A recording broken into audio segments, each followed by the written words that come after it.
All right. DF kind of lacks a central hub for communication. I think that's just the internet now, right? Because the Steam forums are a hub for communication where some people communicate somehow. There's multiple Discords. There is multiple forums that people post on. Some of them are public, some of them are private. There are many places. And most new players who are under the age of 30 probably wouldn't post on it. You know? Even if they did know about it. It's the reason I make those videos reading the Future of the Fortress posts, which I need to make one for this month, but...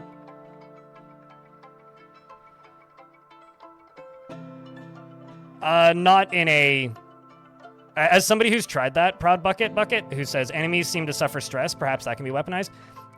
Word of advice, as somebody who's tried that, they tend to just leave before... like, the siege will end before stress becomes useful. Especially in a world where they will actively, like, build, construct, and dig their way into your fortress. That was sort of something you could try to weaponize. Like, something I tried to do back in the day was, like, before the enemies could dig, is I would try to infect one or two of them with were creature syndrome and let them leave. And then when they would attack the next time, I would just wait, because almost always the were creatures would come back with the army the next time, and then after the next full moon would be like a time bomb almost. They would just go off and all become were creatures, which was cool, but not super practical now. Have you noticed some improvements in communication since KitFox started publishing DF?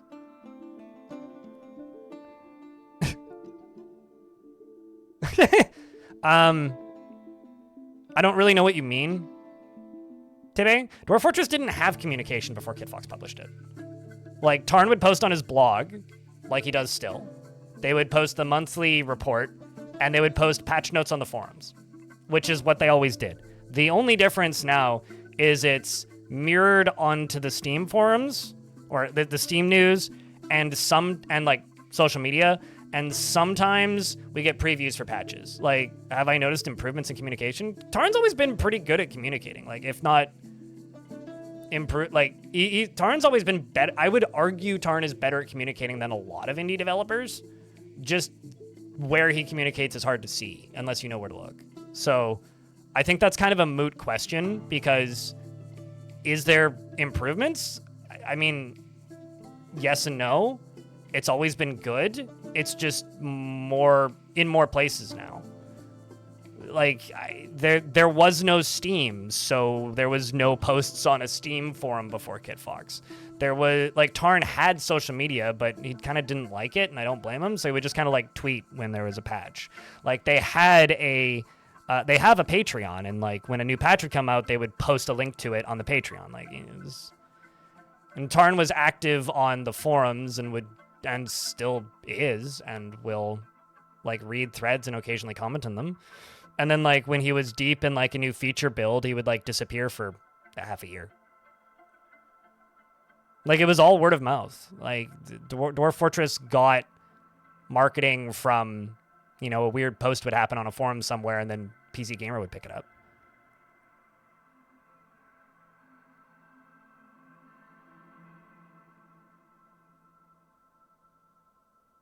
So I don't know. Improvements is kind of like, there's wider accessibility for information about Dwarf Fortress now, but, like, it was always a word of mouth game.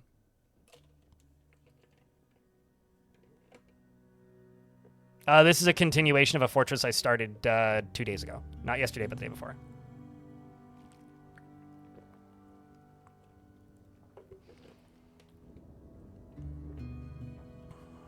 I mean, Minecraft has, like, a Hail Armok on the main menu, doesn't it?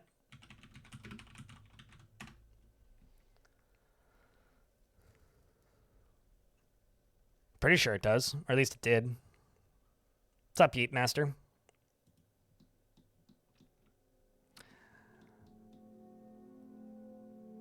You would legit go to Bay 12 to see a blog of Tarn talking about bugs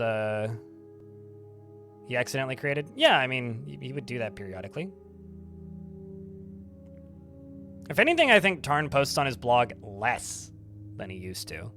Like, if you scroll back in time in, like, Tarn's blog, like, there was eras in, like, the early teens where Tarn would post, like, 3 times a week.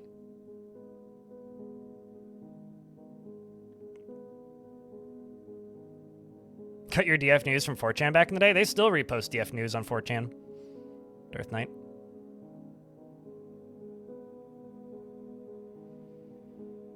We finally made it into a video. I mean, were you even watching when I put out the one before that? I don't think you were. Weed. I mean, maybe you were.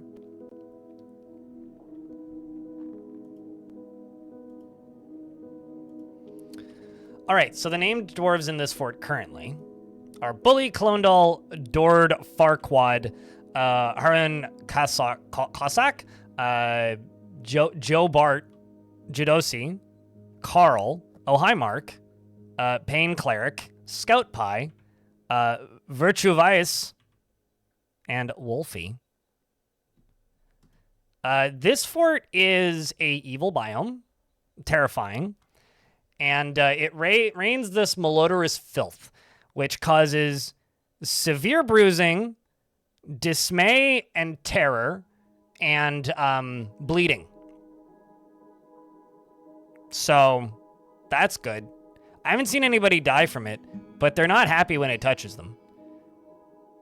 So many miners. It's because the last fort had a miners guild and had like 80 miners at one point that were all legendary. So yeah, it's raining knives attached to golf balls. The most angry enough to not named Dwarf. Okay. I like how all of the angry dwarves except for Cole are all named. It's like,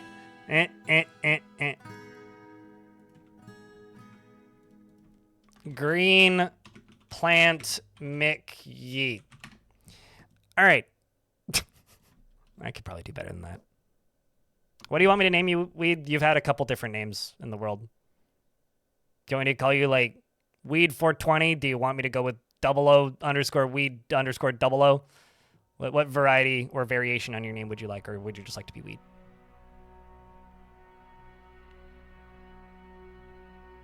Yep.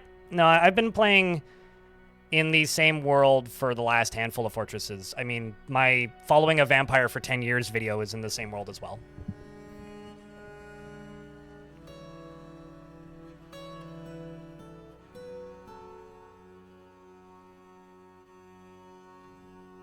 Green Leaf McYeet.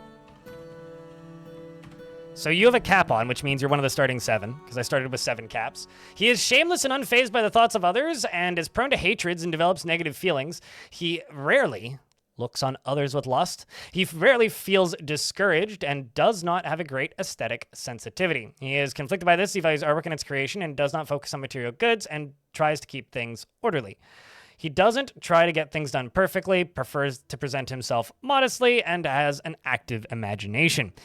He feels envious of others and is grateful when others help him out, and he tries to return favors and likes working outdoors but grumbles mildly at shite weather.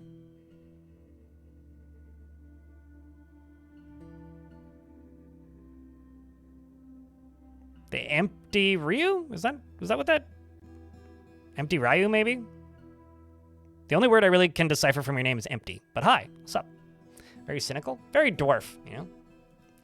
He dreams of mastering a skill and personally finds friendship burdensome. Doesn't respect a society that has settled into harmony without debate and strife.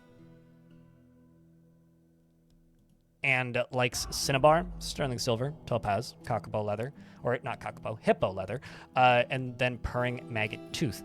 The color dark blue, bracelets, giant gazelles for their grace, and when possible prefers to consume guava wine, teff, and absolutely hates lizards.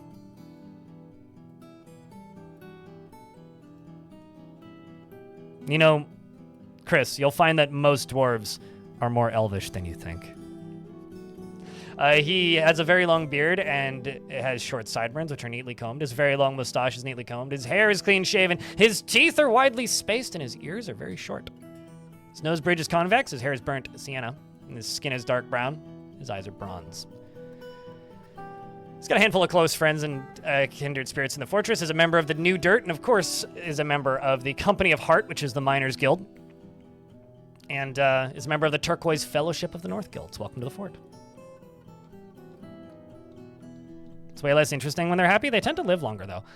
Don't ask about why there's a yak bull skeleton over there. I'm actually not sure. So I'm doing a little bit of shit with minecarts, although I need to forbid this one because I fucked it up, and I'll fix that. But yeah, we're doing some shenanigans with minecarts. Hopefully it's entertaining. Yeah, that's basically it. As for this fort, the theme of it and the plan for it is honestly, genuinely, I'm not even kidding, this is the Dino Patch waiting room. I don't really have a thought for it. I'm just kind of letting the time pass and chilling, and I'll probably do some fun experiments with, I don't know, some sort of water or something. I just didn't want to play in a map that was a basically unlivable like frozen ocean anymore. So this is the filler episode, is what this is. I am farming over here. We got pigtails, we've got cave wheat, and we got plump helmets. This is my little kitchen over here. We got a still and a kitchen, obviously. One layer up, we got some tiny little offices for my manager and bookkeeper. These are all temporary utility stuffs that are all going to get moved. This has also got to get moved. What time of year is it? It's early summer. So, we didn't get migrants the last 2 years, but we did also, or the last 2 seasons, but we did start at a really weird time. So that's probably got something to do with that as to why we're, not getting migrants. Yeah, I'm actually going to, I think, lock this for the minute, which is my artifact hatch cover. And we are going to unrestrict this burrow for a little bit and just do some building, just do some digging and building and making of things.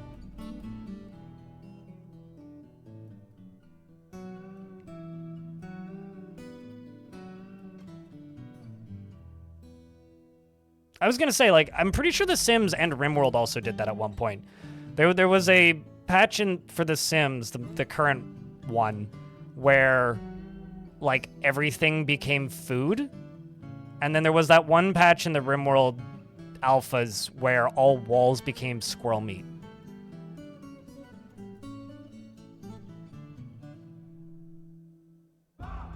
So, seems like making, buildings edible is a trend, if you will. They cannot be destroyed by anything, period. So they can't be toppled. So are they functionally different? Yes. Because normal doors can be broken or toppled or deleted or removed or damaged. Artifact ones can't. So quite different, even.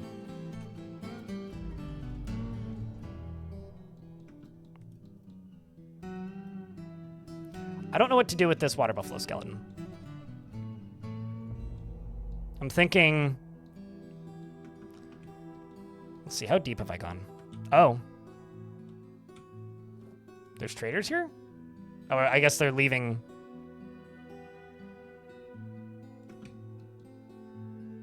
Or they were trying to leave through this. But then I locked them in. Well, okay, I'll let them out. And turn the burrow back on.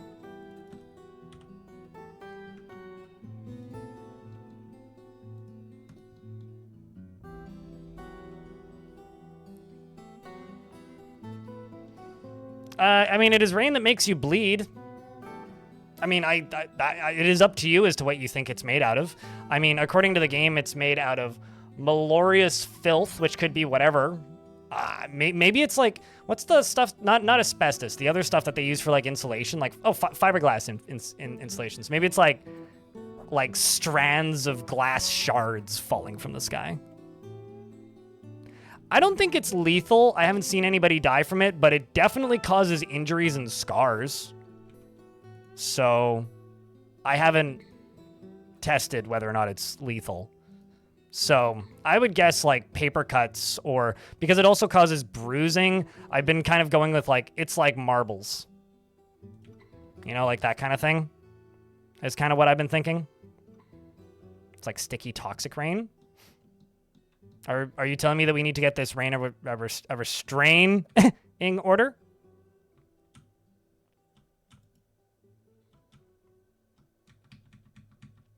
And I'm building minecarts because I've had people ask me to do minecarts recently. So we're doing some stuff with minecarts because fun.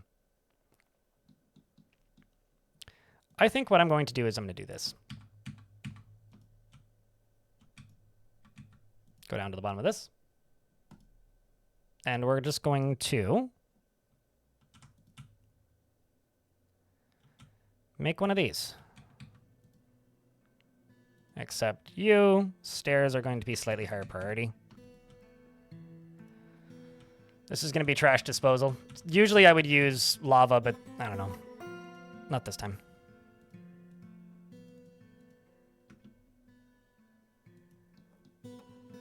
Yeah, because it's odorous, right? I mean, I know what odorous means. I don't believe I've ever seen the word malodorous until today, unless we're talking about malort. Malortorous. Oh, true. They could be like icicles. It's like icicles, but they're not cold.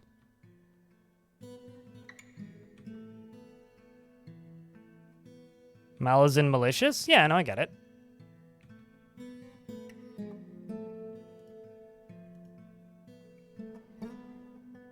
It's raining malort. Honestly, you know, some people would be into that. Like, it could be worse.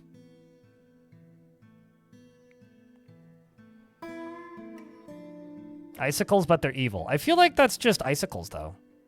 I mean, I've seen videos of icicles taking out, like, windshields and shit.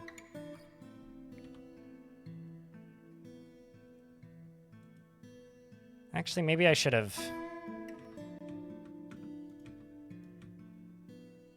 done this slightly differently. Oh well.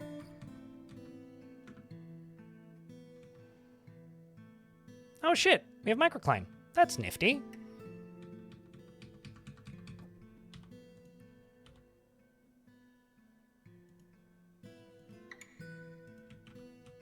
Why'd you stop digging? What'd you find?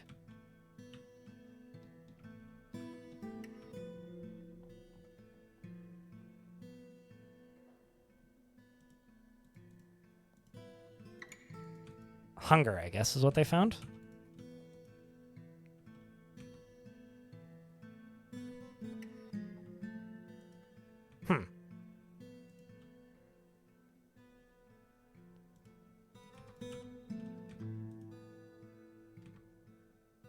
I've seen this happen a couple of times recently, and it always perplexes. Oh, I know what happened. Never mind. I get it. We just hit the bottom of the thing. Where are the merchants at? Are they still on the map? Didn't I open the gates for you? Yes, I did. The broker has been possessed. I'm gonna just open this. Oh, wait, actually, hold up. Had you not traded with me yet? Maybe they hadn't traded with me yet. Hold on. That's awkward if that's the case. Fath has claimed a stoneworker shop. And grabbed some limestone. Cool, cool, cool. It's better fear and hunger than fear and loathing. Because that only happens in Las Vegas, and we don't have Las Vegas in Dwarf.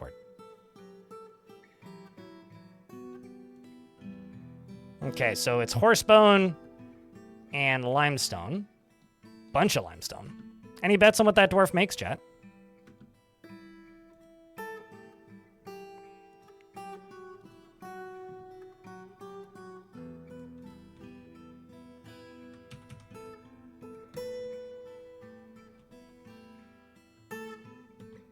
Having a massive recession. Yeah, because they tax your gambling losses now.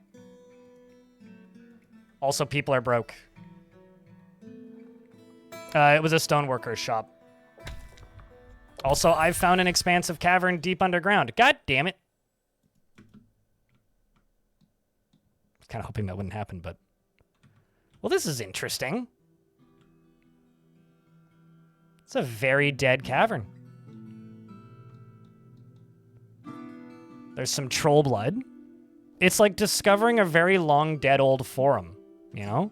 You just stumble into this really ancient subreddit, and it's like, man, there's troll blood on the ground, like. Lots of webs, yeah. Cave spider silk, tons of it. We're in an ad break, so I will leave the game paused until the ads are done. Also, hold on.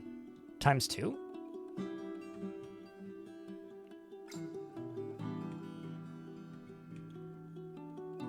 Why did it say ×2?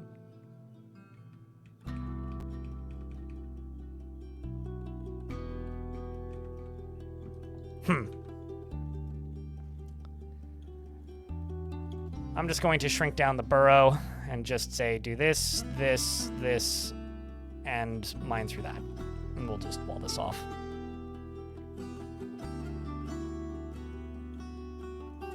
Cobwebs and slime. Mm-hmm. Kind of smells like Axe body spray.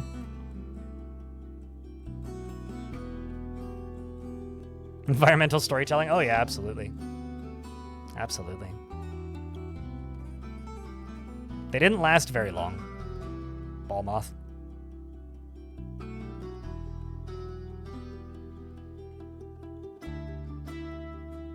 I mean, all I know about the hookers in Las Vegas is there's trading cards everywhere, and you try to collect as many as you can, and then you realize they all have the same phone number. It's like Vegas Pokemon is trying to get as many escort cards as you can without paying for any of them.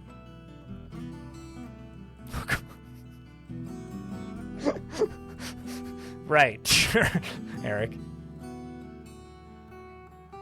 Drunks are fighting near your window? Start cheering. Place bets.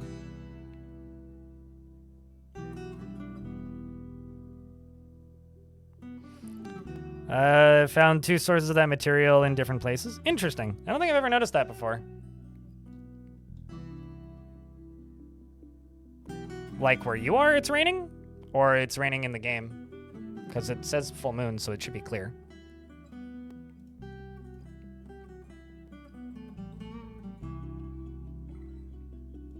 I need to make more blocks.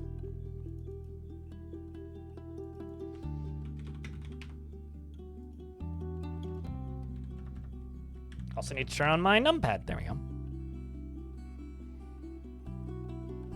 Oh, it's raining where you're at? It's been like hot and sunny the last few days here. At least our equivalent of hot and sunny. It's been nice, actually. No real complaints. Oh, speaking of X2, there's the second one. You have discovered another expansive cavern deep underground and a deep pit. Ooh. Well, this one is much more moist, but also pretty barren. Yo, look at that.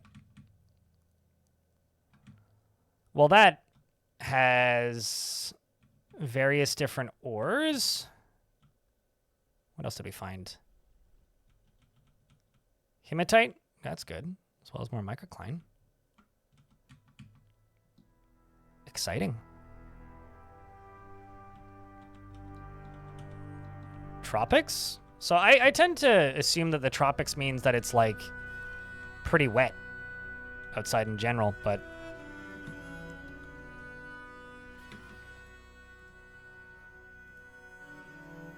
so I am going to need to seal this off as well.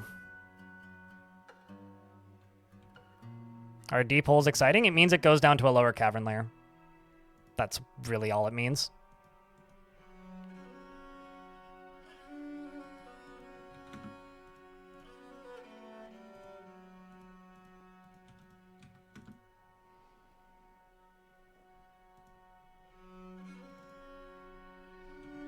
There we go. Now they can get out. And I'm going to need to floor off a bunch of this, but that's fine.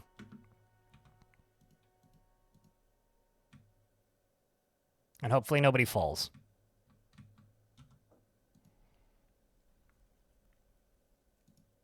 Fuck it, we'll just do that. It's easy.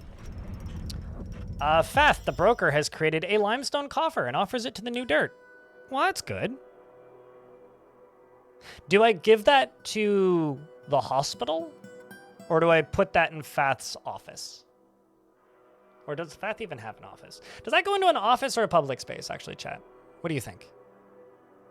Caribbean specifically? Oh, neat. Yeah, I mean, I live in, like, the Pacific West coast of Canada, so...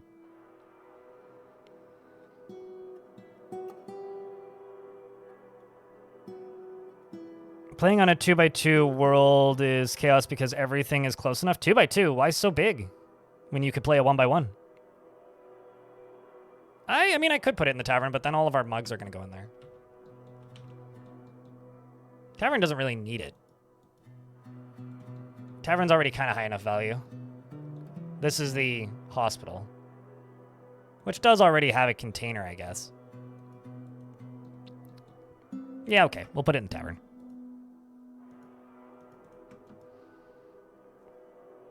I don't have a temple, really. At least not one that's constructed. I'm just not going to put the mugs in there. I don't want them to go in there. This is a natural waterfall. And so I'm using it as a mist generator. Oh, so how you been, Dominoc? I feel like I haven't seen you in a minute. I don't know why, but I feel like it's been a bit.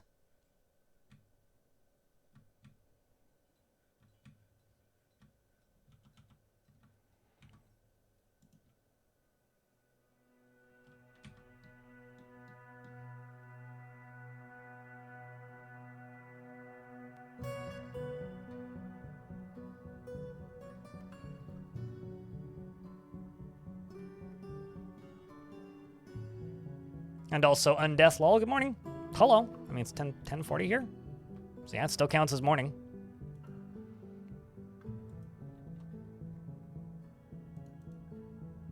I wonder where those are supposed to be. Okay. Yeah, that makes sense. I also have some more beds that I've got to officially make into bedrooms, because they're not at the moment. The only reason I'm doing this is so that I can specify the less happy dwarves as dwarves that get bedrooms.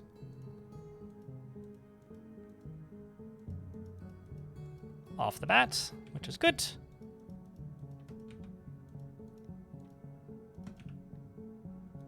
And we do have glumprong wood on this map, which is a fun purple color. I love how many married dwarves there are. Less bedrooms to make.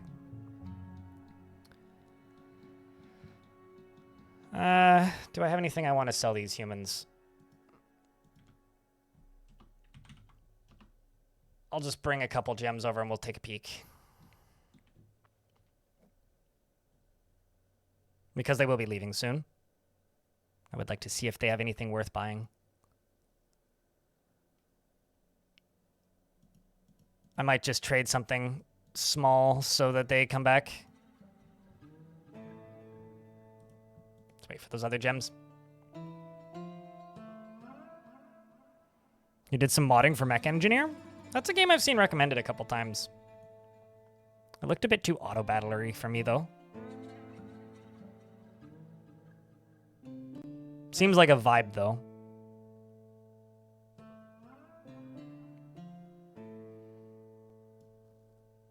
I'm gonna buy some Longland beer. Just like basically buying a 6-pack from the humans.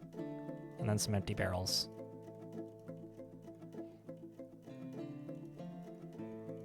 Even the sewer brew.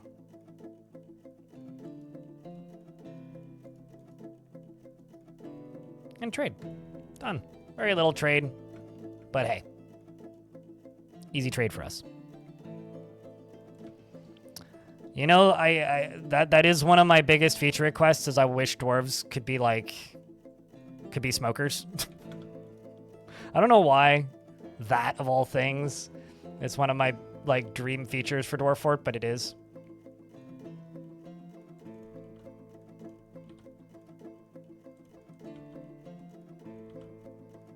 I was like, why haven't we queued this up yet? What the fuck's my manager up to? My manager is ridiculously ineffective. Pain Cleric, what are you... What are you doing? Literally everything else is what you're doing.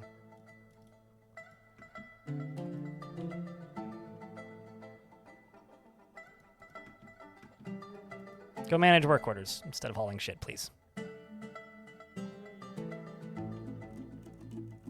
Having to conduct an official meeting in a dining room is what you've been stressing over.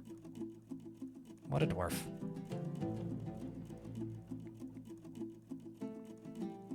In Dwarf Fort? UGDPY?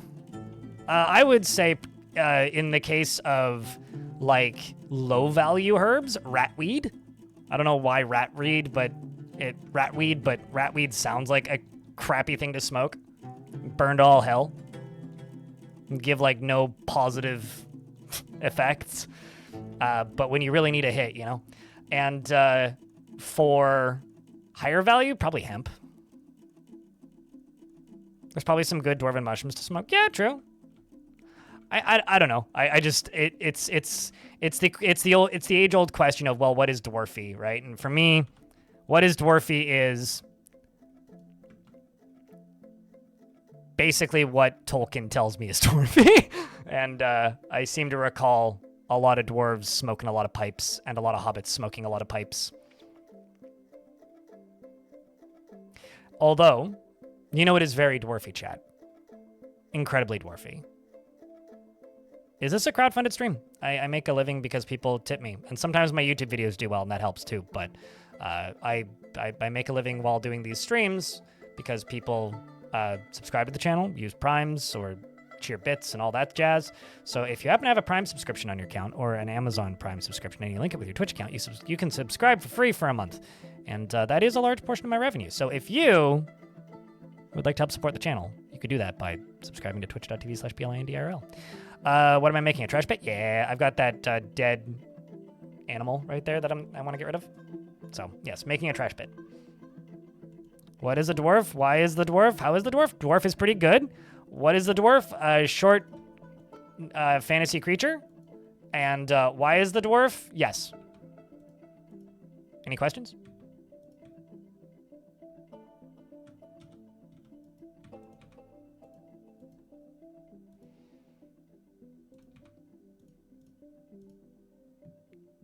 Tomcast, thanks for the 14 months.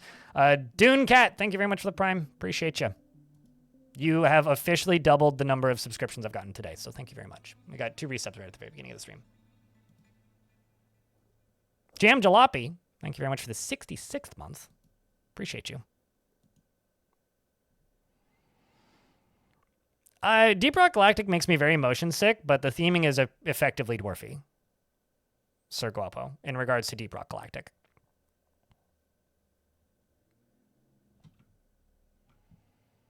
I feel like you missed the who is the dwarf in there as well. Like, where is the dwarf? What is the dwarf? You know, Saturday stream. Thank you very much for the $1. And Dominoc, thanks for the 36th month. Welcome back, man. Appreciate you guys. Also, that's Hype Train. Fun fact. It's crazy how that works.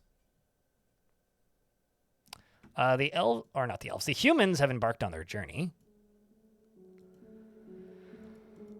So I'm going to leave the burrow on, and I'm just going to pop this open.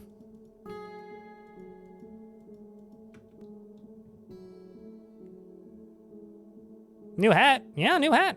Nixie, thanks for the 45th month. Cheers, guys.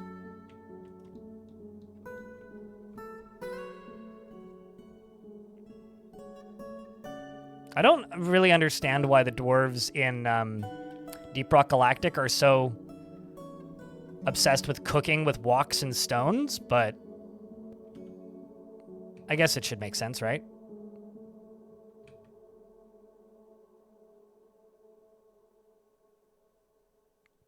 They really like their pizza stones and their woks.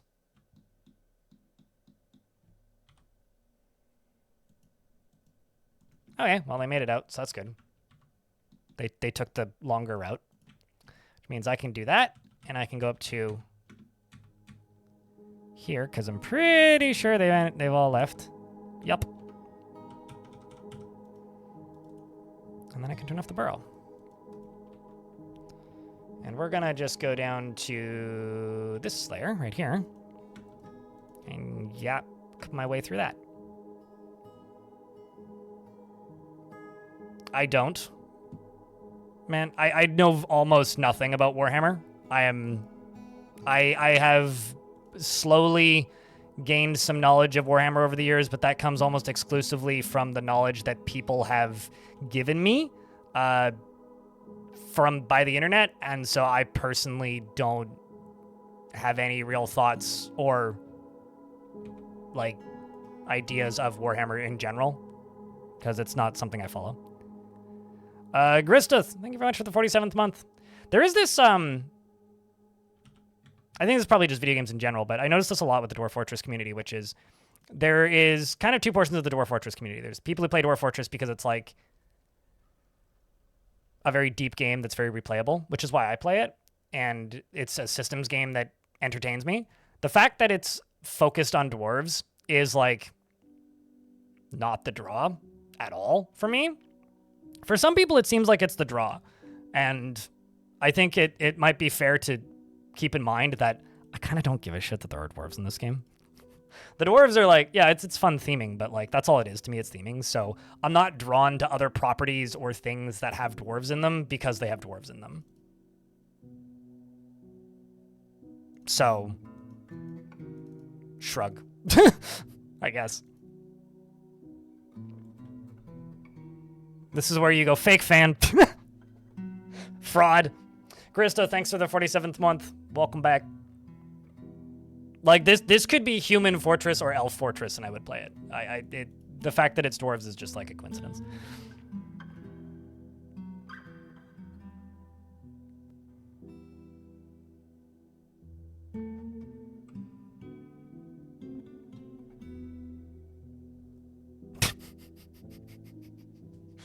I mean, sometimes you need to cancel a job, you know? It's just the truth, someone over there.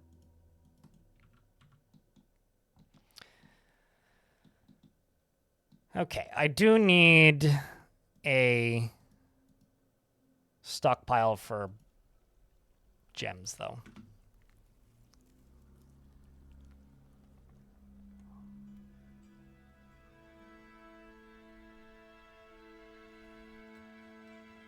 There are the people who like the game because it's a systems game, and then there are people who are attracted to this game specifically because it's dwarves. Those are the two halves. Jay the Dragon. Also, we have another 30 seconds left on the hype train. It needs one more subscription to level up to the next level, or $3 in bits. Thanks for hanging out today, though, Chad. Appreciate you guys. Let's go down here, grab gems, and make a little gem stockpile. Specifically for uncut gems, though. Starring Adam Sandler. Fantastic movie, by the way. Maybe my favorite Adam Sandler movie?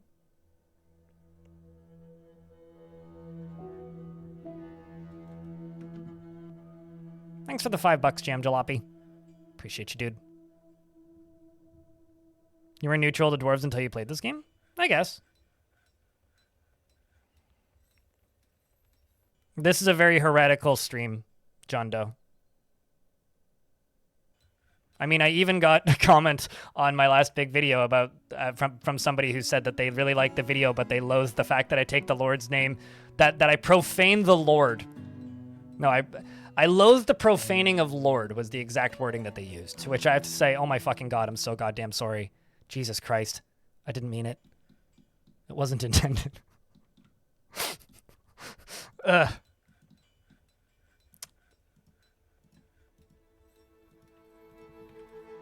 Damn. Not my chat, the comment section on YouTube, which is maybe worse.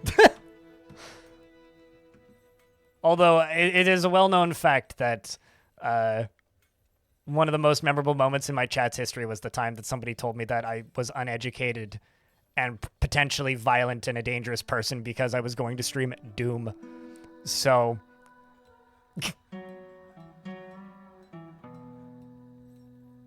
What about Lord E, the writers of Hard Rock Hallelujah?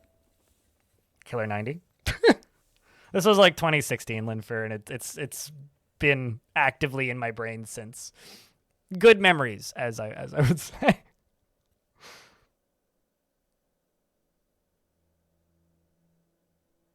No, I mean, I like dwarves, but I'm not drawn to other games because they have dwarves. I think that seems to be an effect that happens to other people that are not me. But it's not an effect that happens to me, is all I'm trying to say.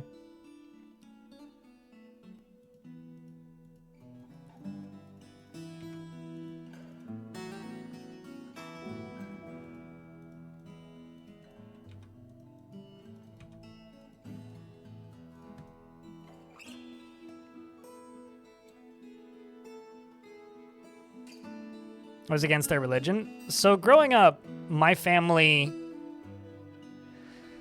we weren't not allowed to watch or read Harry Potter, but we were informed to not tell certain people that we watched and read Harry Potter. So I was like one step removed from some of that stuff. What about the Lord Consort? I mean, I don't know. King David had plenty of concubines.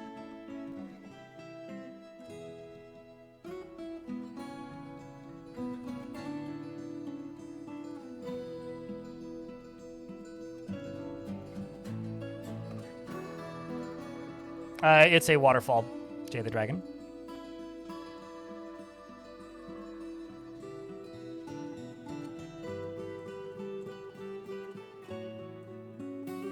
I wonder how people manage to grow up with the internet yet retain a 1400s position on religion. How do you know that they grew up with the internet?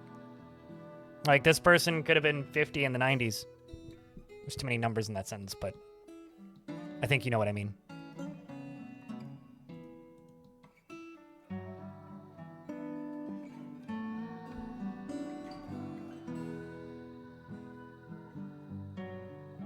It was Pokemon? Why would you get that with Pokemon, of all things? That's perplexing.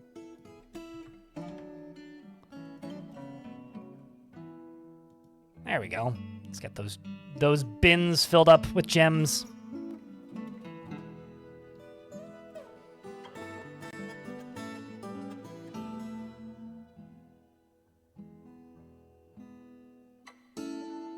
You couldn't watch The Simpsons, but South Park was okay? That doesn't... So, Dearth Knight, when growing up, your parents were like, you're not allowed to watch The Simpsons, but you're allowed to watch South Park. To me, that just means that your parents didn't like The Simpsons. Like, they just didn't like the yellow people? I don't know. I remember my mom saying that Bart was a bad influence, but I don't actually think that that's wrong. I think that's kind of the point. Chat, thanks very much for the hype train. Appreciate you guys. Thanks for helping keep the Twitch channel funded. I appreciate you. Anyways, I was distracted. Laya, beardless dwarf. Annie, got it.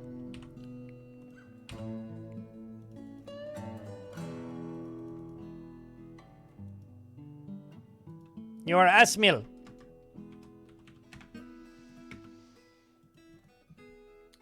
She is often cheerful, is somewhat uncomfortable around those who live differently from herself. She overindulges occasionally, and she does not easily hate or develop negative feelings, and tenses up when she's nervous and scratches her ear when she's nervous and speaks repeatedly when she's excited. She needs alcohol to get through the working day and grumbles mildly at crap weather. The ass mill. I mean, you should be proud. Come on, you're also tombs kindled. She personally believes it is important to conceal emotions and refrain from complaining, and dreams of crafting a masterwork someday. She likes shale, silver, and yellow jasper, as well as white-banded gibbon, leather, clownfish bone, drothla parchment, shields, slabs, and figurines, and water buffaloes for their wallowing, and twilight trolls for their macabre ways.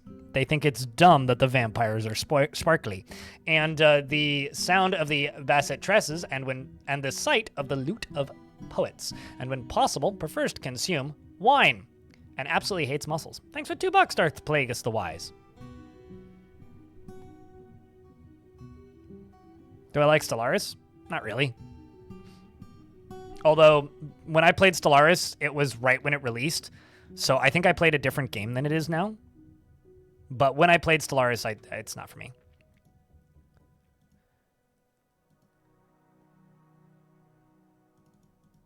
Basically, I suffer from a very common Dwarf Fortress player disorder, which is, wait, other games exist?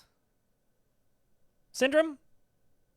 It's pretty common amongst Dwarf Fortress players. If you play a lot of Dwarf Fortress, you'll probably experience this inevitably, where you just realize that you don't actually need other games and everything else is boring.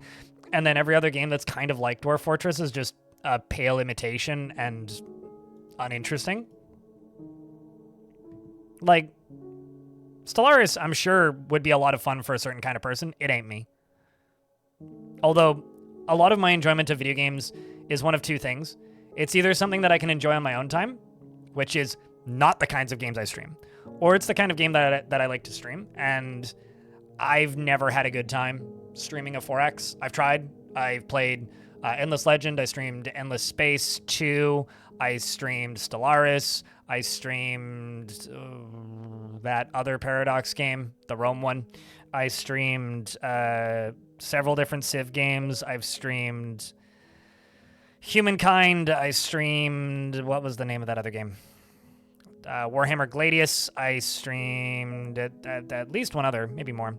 And I've just never had fun streaming them. They've always been a very difficult type of game to stream and not something that I've enjoyed doing. So generally, if I don't enjoy streaming a game, I immediately stop enjoying playing games. And it's not the kind of game that I would play off stream, because the kind of games that I play off stream are things like Tetris Effect. I've been playing a lot of Tetris Effect off stream recently. I score chase in arcadey racing games. Stuff that's like short play sessions that doesn't feel like work, because if I play a game that's like Dwarf Fortress off stream, it feels like work. So I'm pretty strict about the kind of genres that I play off stream, because if I start streaming them, then they'll start to feel like work. It's kind of like, you know, if somebody works in an office, right?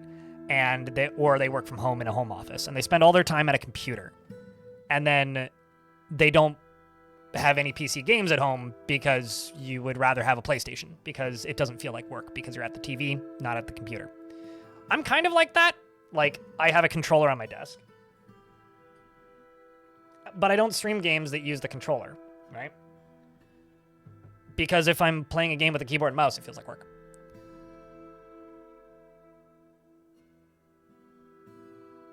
So, like, but that's something that you do for personal entertainment, someone over there, right? Like, I play Dwarf Fortress because it's my job.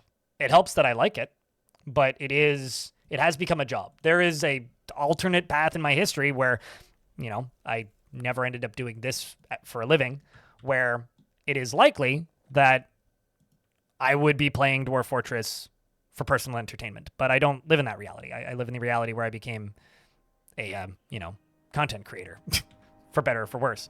So because I live in this reality, I play stuff that's completely different for my own enjoyment.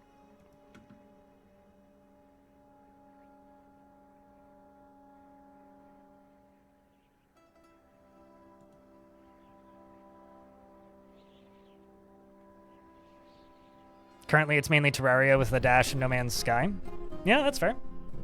You want to start a new fort, then start a new world for Dinos soon after? Yeah, I kind of feel like a lot of people are taking a break until Dinos release. I've got an adult peahen. I'm just going to butcher that real quick, because I don't feel like taking care of it.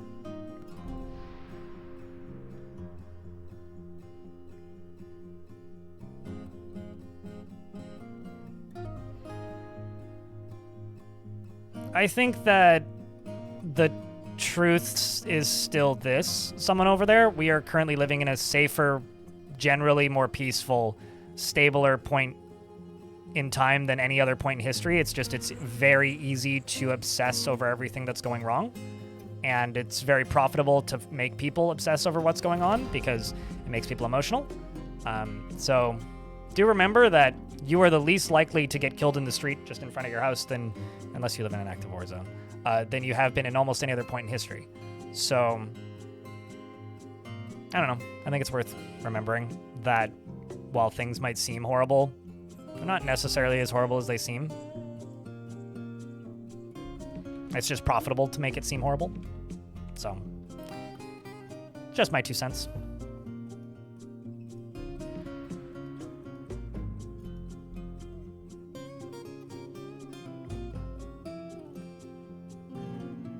It's almost like Deltarune planned it. They had to get out ahead of dinos. They knew that they could never compete.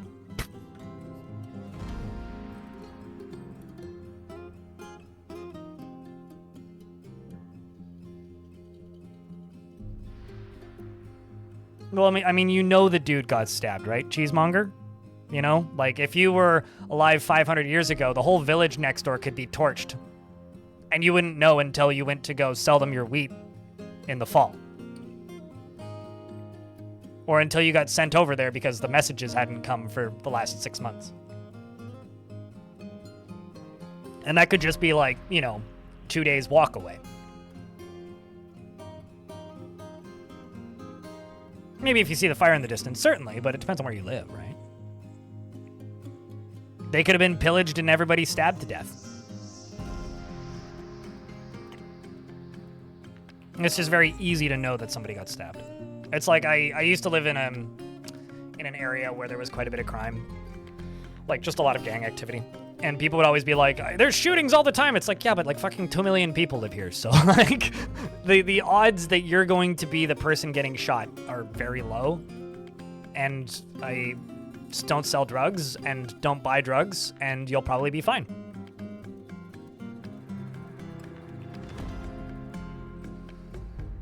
Going on the frickin' planet? Yeah, that's why you need to unplug.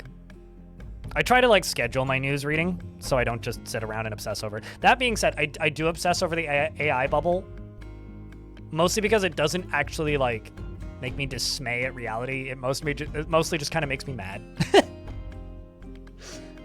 But not like a depressed kind of way, if that makes sense. It's more of a... It's not a overwhelmingly negative mad, I guess. There's like a weird dark comedy to it, I guess, is the way I would put it. Especially from people like Ed Zitron and whatnot, who I do actually think is very entertaining. In his very like starkly sarcastic British kind of way.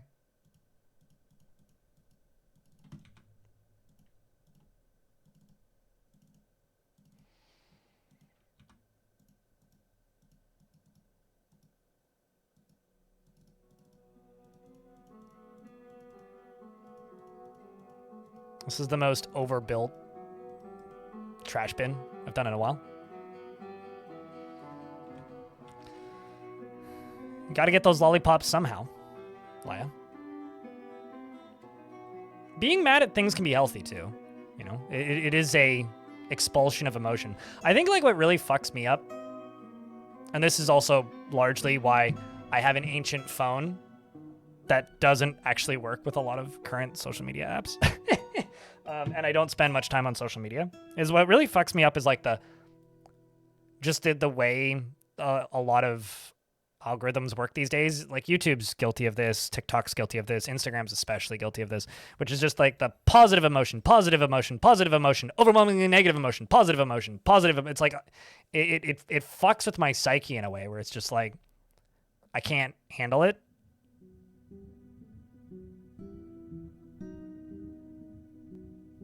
Here's the thing, Quippy's Revenge. There's a time and place for things. I think that hate is a very strong emotion that should be mitigated and only utilized when necessary, and I don't think it's necessary in most cases. Like, I think empathy is almost always more helpful than hate.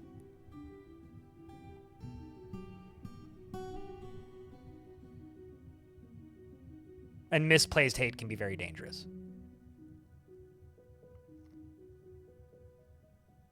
You missed the times when we were allowed to be mildly positive and negative? I mean, you still can be, just not on Twitter, so delete your Twitter account. Problem solved.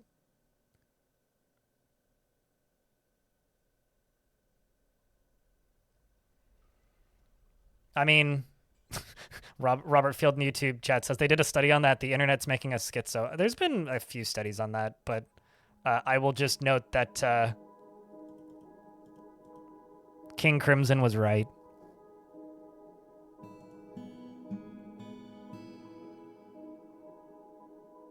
You don't think it's ever necessary to invoke hatred?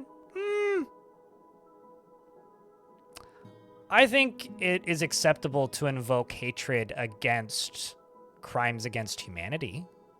But now we're getting philosophical. Like, if somebody is, like, you know, doing a genocide, I think it's okay to hate that person. But I think, like, in the vast majority of cases, hatred is misplaced. It's like a sign of lack of self-control more than anything. And some Mahjong. So at worst you read about some pro Mahjong player that cheated on his wife. Hell yeah, drama! Let's go.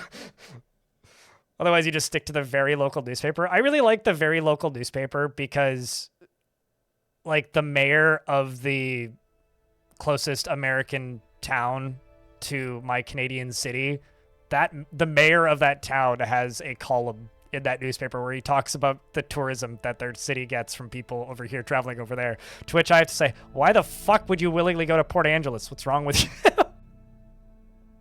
But, like,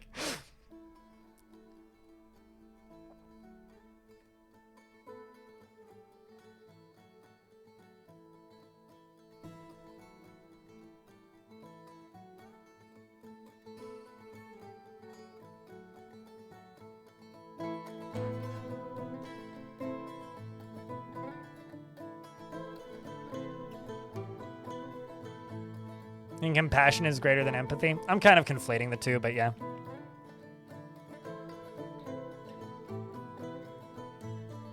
Anton124, thanks for the follow on the Prime. Appreciate you.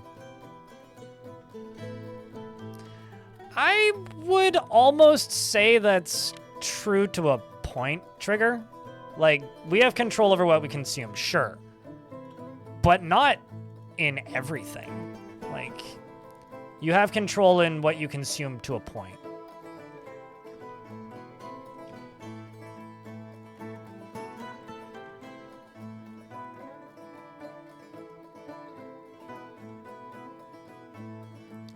Creatures trigger. Citizens trigger.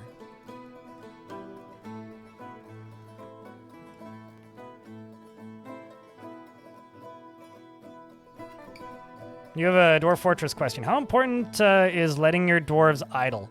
Idle you don't want, but some things that people call, like, no job is idling. You don't really want dwarves idling, but socializing isn't idling. Drinking, eating, sleeping, partying, studying, hanging out in the tavern, that isn't idling. So I think people conflate idling with something that it's not. Like, having no job just is somebody who's idling. So technically this fort has 3 idlers right now. But, like, as long as they have some sort of task that they're able to go do, then you're fine. If that makes any sense.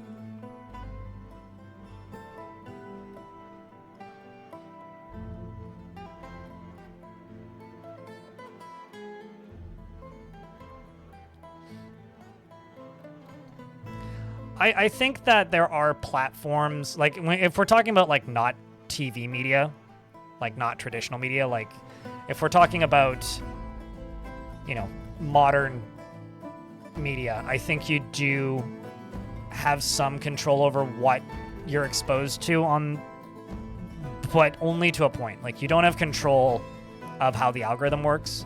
You just have control of, like, how do I put this? You just have control over what platforms you use, but the platforms don't give you control necessarily.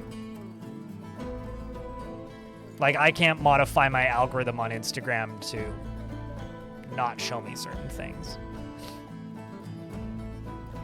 So I think it's a bit of a misnomer to say that you have control over what you view.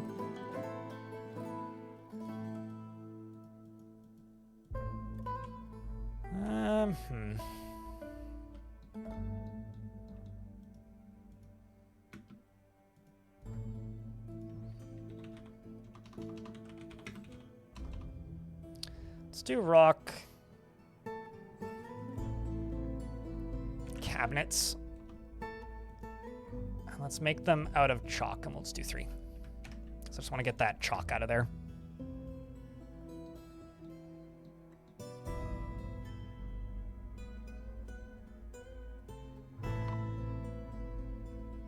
The outpost liaison and trading caravans have arrived, and trade sentiments are lukewarm. Well, we should heat them up a bit. Let's just pause, grab this. Burrow, expand.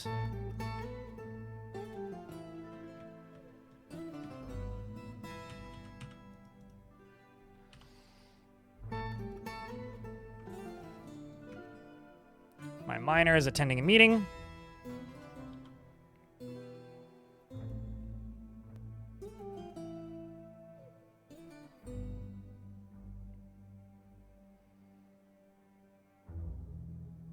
Yeah, I don't know.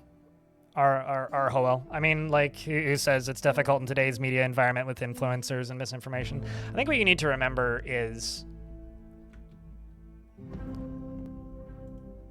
if there isn't oversight and if there isn't integrity, it's not news, it's just opinions. And opinions are, as we talked about yesterday, actually, a good thing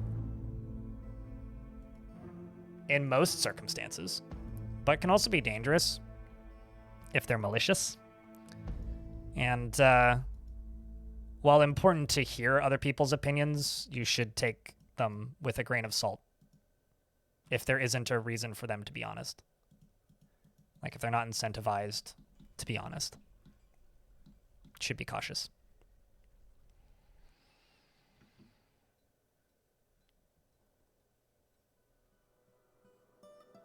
Might start a caravan fire. Yeah, I'm here to start a chemical fire.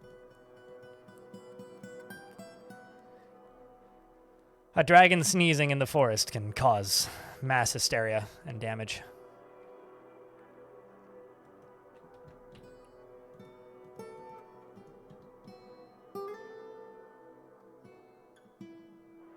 I don't have enough dwarves right now, as you can probably tell.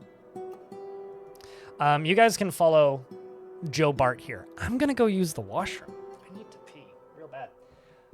Chat, can I get a big round of beers? Thank you very much, everybody, for hanging out today. Appreciate you guys. I will be right back.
I do hope that we get a migrant wave soon, though, because otherwise this fort's going to be pretty calm and quiet until that happens. So we have to give them some value on this trading session. I also need to get some actual metalworking up and running, hopefully whenever that next migrant wave arrives.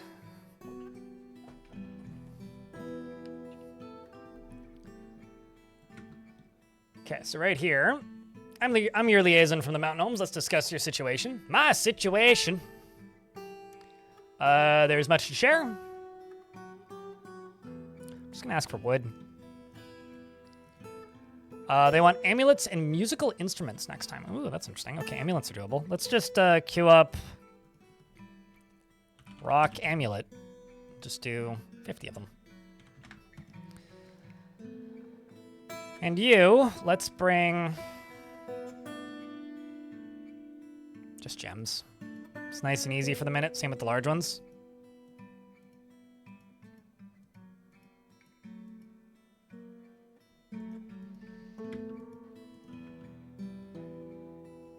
None of those sound commands work still. UGDPY. They don't work because I swapped OSs during the editing of the last video, and I lost some bot functionality when I did that, and I haven't set it up again. I need to just sit down for an hour to do that. I mean, I've never gotten a tame giant cave spider from a kobold cave, so if it's possible, I don't know. Do they tame giant cave spiders? Because that's news to me if they do. If they happen to have one, then yeah, but I've never seen that. Holy friggin' musical instruments. I know I requested them, but still. I'm actually gonna grab that water buffalo and eat it. That's what I'm gonna do.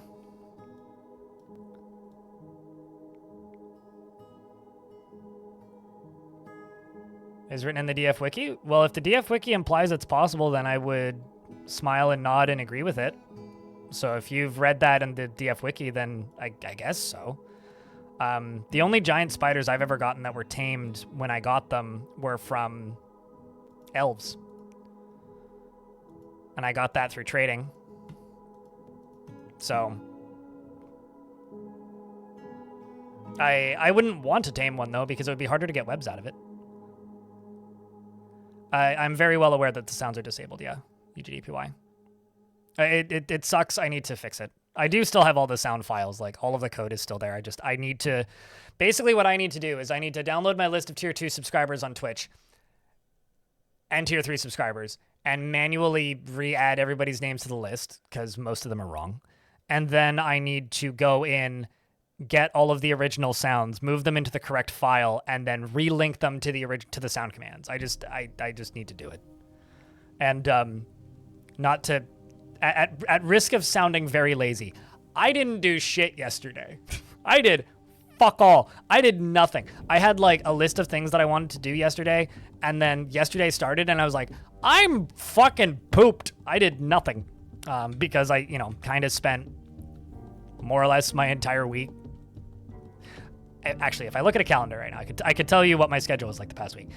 So I streamed Tuesday, Wednesday, Thursday last week.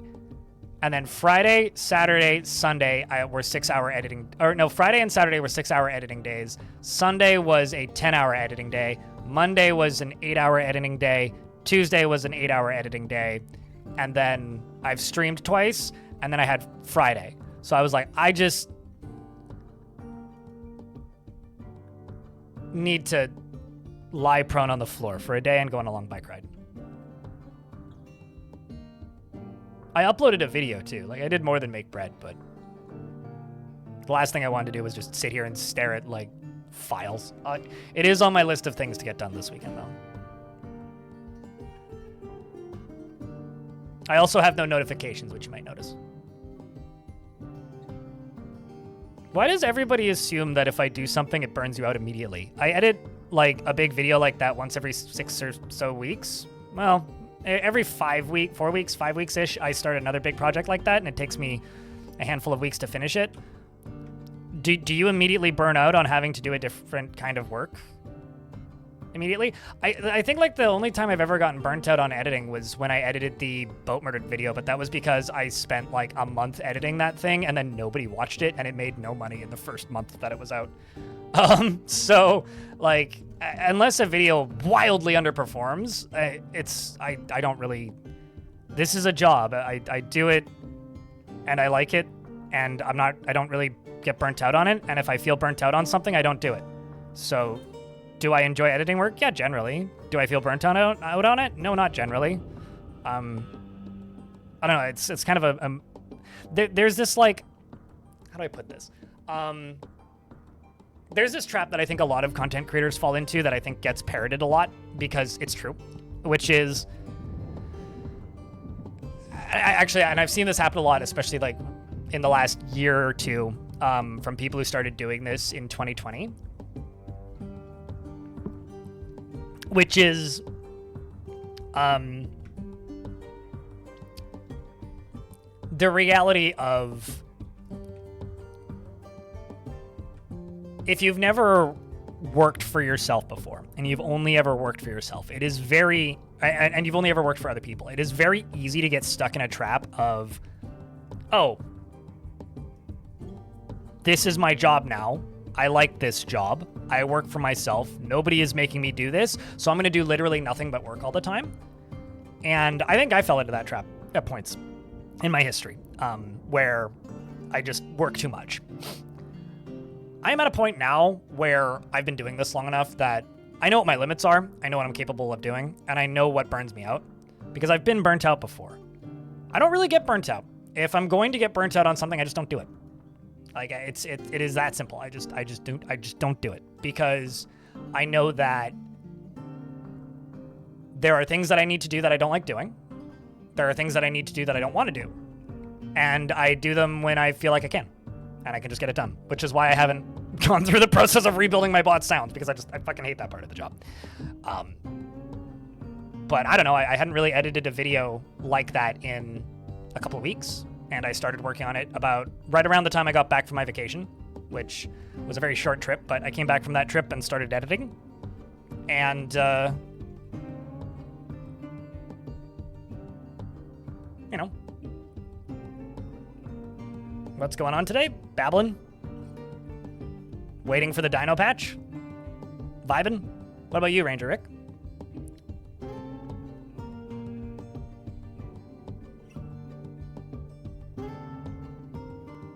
Like, I'll say this. I get burnt out on YouTube. I find, like, editing in and of itself to be a very... So, anyway, like, I should finish my thought process on that trend. What happens is, if a channel... Like, if somebody starts making YouTube videos without a job, because, like... Or you just find yourself with a lot of free time, and you over-obsess with the thing, especially if you get to the point where you're making money. Like, there's a YouTuber that I watch sometimes who has, I don't know, like, close to 500,000 subscribers. And he uploaded a video basically stating that, like, he's going to take a month off because he's just, like, burnt out. And you want to know why he's burnt out? It's because he's been uploading a video a week that takes about as much time to make as one of my big videos. Like, no fucking shit, you're burnt out there, dude. Like, what the fuck? There's a reason I only upload one of those big videos every other month, is because if I were to upload, I could do one a month. I could do maybe one every other week. But I would be streaming 30 hours a week and editing 50 hours a week. And that ain't sustainable or healthy. Getting feed for your wife's quail? Hell yeah! Where's Budgie when we need him? And so I kind of go out of my way to, like, I project is maybe a weird word, but, like, push back against, like, that kind of tendency, because I know I have it. It is very easy to just... It's, like, actually maybe, like, the path of least resistance to just work all the fucking time. And I think, like, if you're a creative person working in a creative industry, it is, like, up to you to not do that. It is up to you to avoid doing that.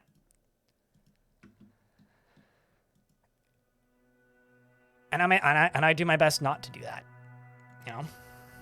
Just gonna get rid of all of those bones that are over there in that shop.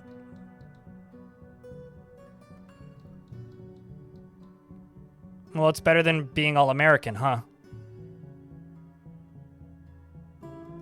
Fortress is still attracting no migrants.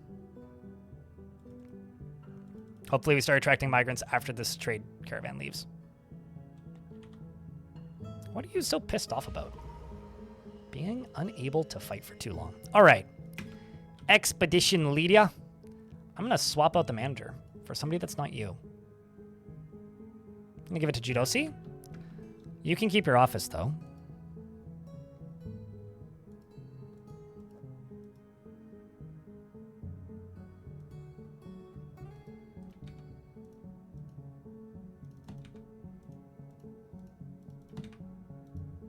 But I think that, like, you see people talking about being burnt out because they do overwork themselves. And I think maybe the thing that you need to remember about me is I've done this long enough to know what burns me out. Do I have a spare beard? Personally, no, I shaved it. But how's that?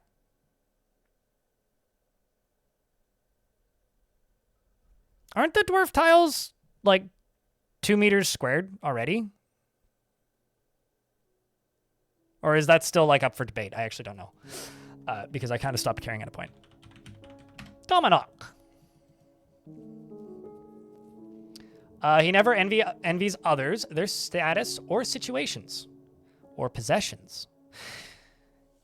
He never feels discouraged, dislikes obligations, will try to avoid being bound by them, is conflicted by this for more than one reason, is slow to anger, easily is moved to mercy, generally acts with a narrow focus on the current activity, and isn't particularly curious about the world. He has a tendency towards forming deep and emotional bonds with others, and has a calm demeanor, and occasionally overindulges, and has a distinct laugh for when he's excited, and needs alcohol to get through the working day. I think that there's a new creator arc that I see happen, and I think I went through this to some degree, but in a different direction because I started with streaming, which is, I see this on YouTube specifically, where people start making videos and they're doing it for fun as a hobby. And then they suddenly start making money and then they do a lot of it.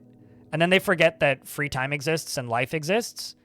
And then they burn out and then they cut back to making like a third of the content or just quit entirely. And that if you survive that initial cutback, then you make it. Like for me, when I started streaming originally, I streamed 7 days a week. I streamed seven days a week, at least 2 hours a day initially. And then eventually it became like 6 hours a day. And then eventually it became like 8 hours a day. And then eventually it became like 10 hours a day when I quit the job that I had at the time. And that me burning out and saying I can't do this anymore was when I went to 5 days a week. And then eventually 4 days a week to do some YouTube. And now mostly 3 days, sometimes 4 days a week, so I can do Twitch and YouTube. And I think that the advantage that I have doing both, like I feel like a lot of people like to do one kind of thing or the other kind of thing. The advantage that I have doing both is if I get tired of one, I can just go do the other. This is the world's longest answer to the question of, are you burnt out on editing? But I think I made my point.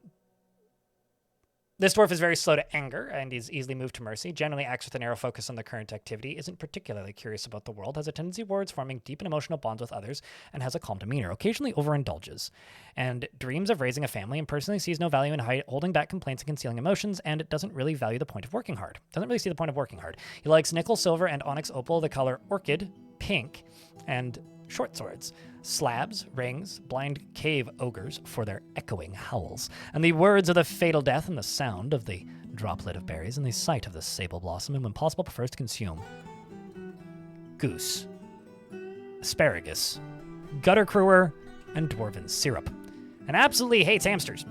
I got bit by a hamster once, so I understand the hamster hate. His skin is pink and his hair is black and his nose is slightly upturned. He worships Nar and has a bunch of passing acquaintances and no friends, and was in a previous fort because he knows Moreb. He was in the Pineapple of Sponges. Welcome to the fort. A migrant of a single 12-year-old. Huh, that's weird. Does he have any known family? Or does this child have any known family? So, I'm going to go this squad, and I'm going to grab Pain Cleric and Leaf McGee. I will activate this squad once we get a migrant wave. Get them training. Lie? I'm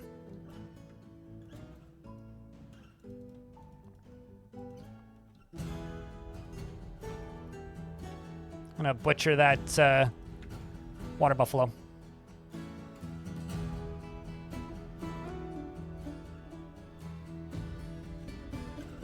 You read or you are abandoned on hiatus or struggle around chapter 3 with the initial burst of creativity ends and mundane work begins.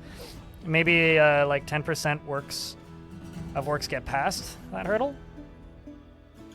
I mean, it just means you have high standards.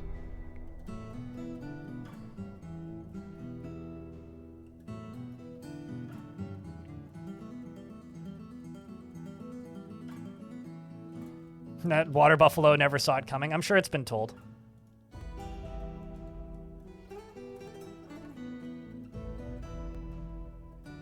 I'm sure it's been told. There is an ad break incoming. I will pause the game during the ads so you won't miss anything. Down here, this is going to be more of my, like, butchering and kitchen industry.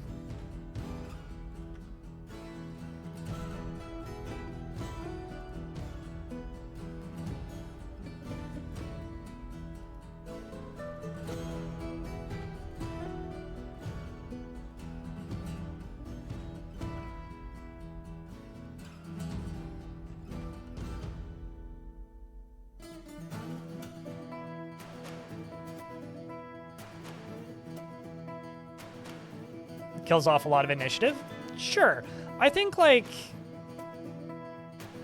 when it comes to editing for me, I don't like making shorts, really, because shorts just feel like I'm appealing to a thing that I wouldn't organically do creatively. I don't like doing things that I feel like I need to do because the system forces me to do it. But things that I like making are things that, like, I get a lot of positive emotions and feelings from things that I make that I know that an audience of people like or want to see.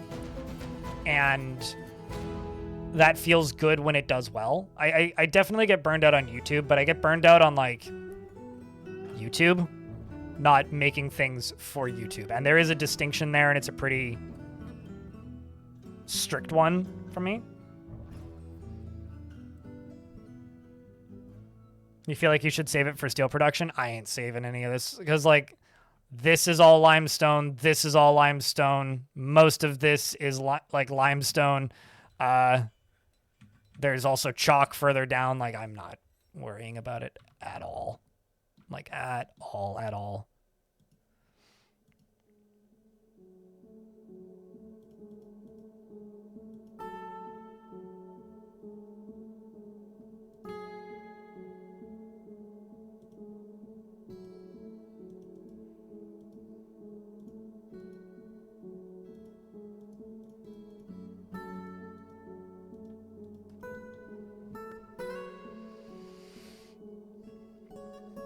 So at least you have more drawing time?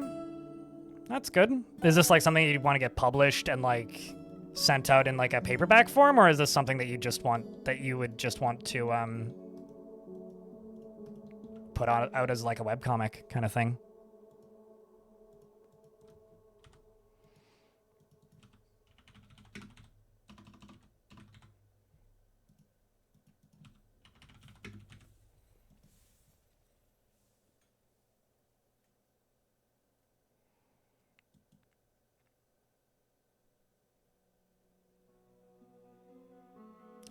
If you make something out of a boulder, it's very easy to climb. If you make it out of a brick, it's harder to climb. If you have a unsmoothed rough wall, it's very easy to climb. If you have a smoothed wall, it's much harder to climb. In regards to a question from YouTube chat.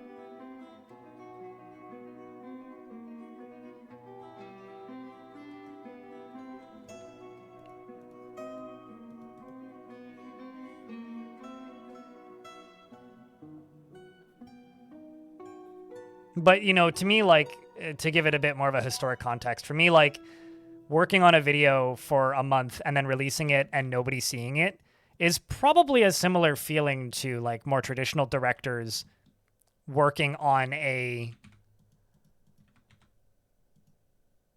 movie for, you know, a year of their life, spending a budget on it, getting investors for it, and then nobody being willing to buy it, or like being dropped by a publisher, or like having a publisher come in and then like re-edit your movie in a way that doesn't even remotely suit your vision. Like there's stories like that in all of media, and it's existed for a very long time. It's just a little bit different and soulless when it's automated. It's maddening to have creative ideas and never follow through on them. I get you.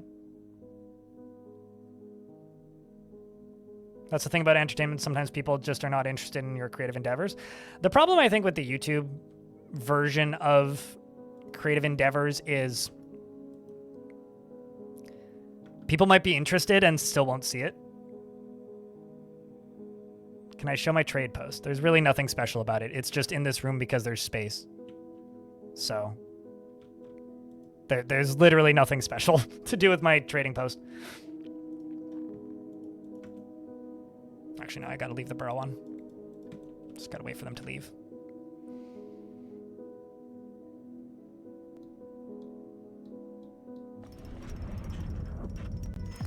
Scout Pie has sorry, let me try that again. Scout Pie, the miner, has created Niti Goron, Umril, Kashkal, a lignite statue of Pain Cleric. Well, that's going in your office. And offers it to the new dirt. So this is Pain Cleric's office. Actually, you know what? I'm going to knock down this front wall right here. Replace that with flooring and use the statue as a wall. That's what I'm going to do. It's made of malachite, Dominoc.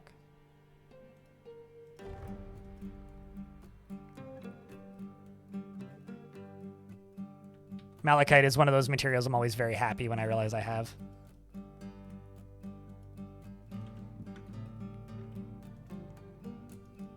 So this is an office now. That's going to go to Jidosi, who's now my manager.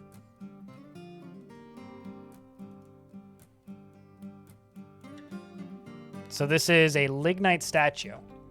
This is a lignite statue of Pain Cleric. All craftsmanship is of the highest quality. Plain Cleric, the dwarf in lignite. It's by Scout Pie, of course.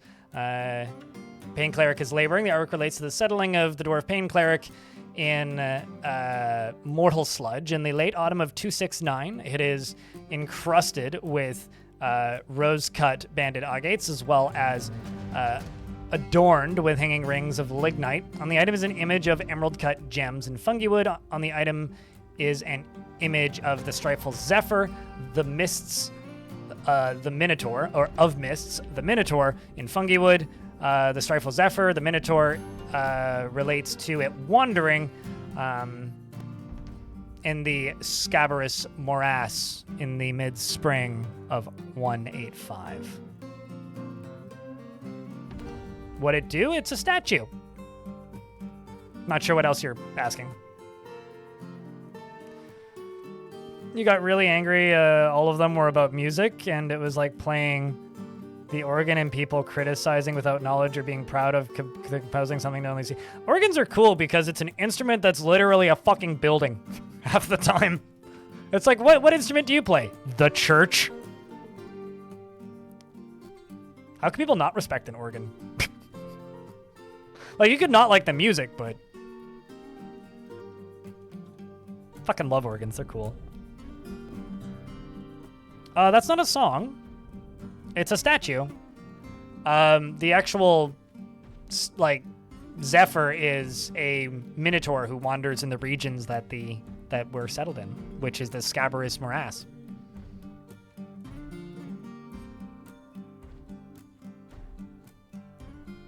Also, feel free to link your webcomic if you want, Kinski.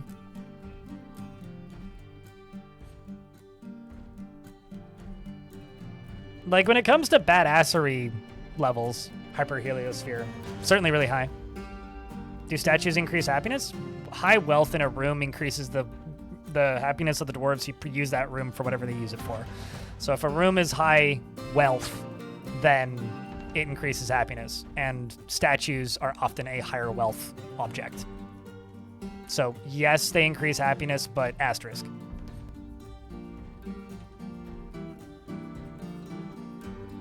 So like, this is a legendary dining hall for my tavern. So dwarves that come and get to eat in this dining hall are going to get happier thoughts than a dwarf that, you know, eats in a normal dining hall because it's a very high value dining hall.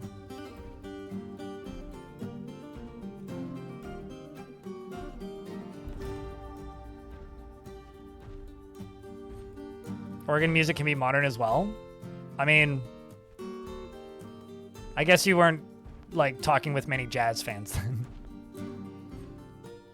Kazil, thank you very much for the 5th month. Welcome back. Appreciate you, dude. Although I feel like you could just show Look Mum No Computer the footage of him, like, taking apart an organ and putting it in his museum and then turning it into a flamethrower.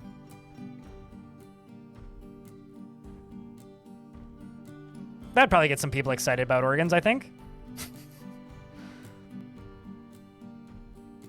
The Furby, well, okay, not the Furby organ. He does actually have a pipe organ. He actually has a pipe or a pipe organ. Because a church was like getting renovated and they were like, they sold their whole organ. And so he just bought it. My older sister is one of the few people in my family who still goes to church. And the church that she goes to has a pipe organ. And she was talking about getting it like refurbished and was going on about like how much it cost because it was like they had to fly somebody out from Quebec and like put him up in a hotel for like 6 weeks or something. And I'm sitting there thinking to myself, like, that sounds like a racket. Like, how complicated could this really be? Like, I'll bet you if you give me some tools and like unlimited, like maybe not unlimited time and money, but like if you give me like the right, like a pile of tools, I could probably refurbish an organ. Probably. How hard could it be? They're pretty big. And Hyperhelios here. Thanks for the Prime sub. Check. Gotta get a big round of beers. For those of you who don't know, if you type in the word beer or the beers emoji or my beer emote or the burr emote, if you just follow the channel and aren't subscribed, you can. The bot reposts beer, and it's kind of what we do when people subscribe. It's like a celebratory thingy mabob.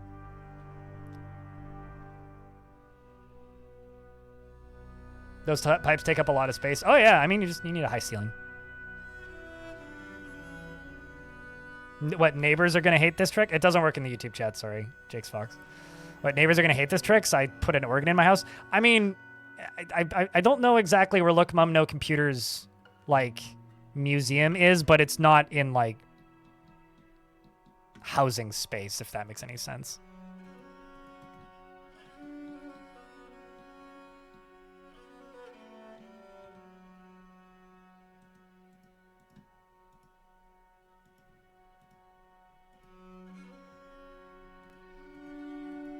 Also, I think he's trying to get into Eurovision right now, so good luck to him. It didn't work for Electric Callboy.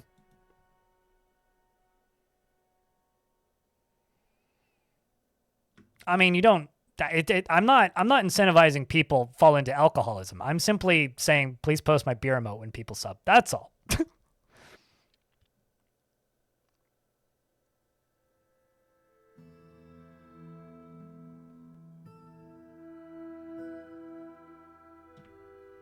I ironically adore Eurovision. Practically, I think it's terrible. It's kind of like, oh, that just like a huge bummer when you look into it. But like in theory, it's great. I mean, I like Hard Rock Hallelujah. That song fucking kicks. It's great.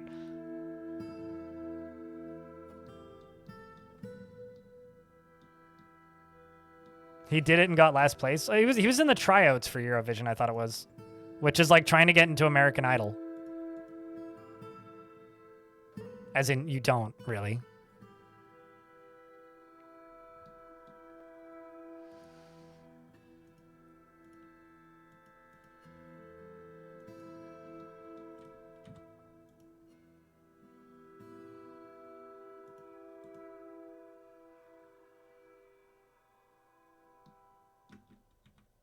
Your new apartment complex had nothing about organs and the rules.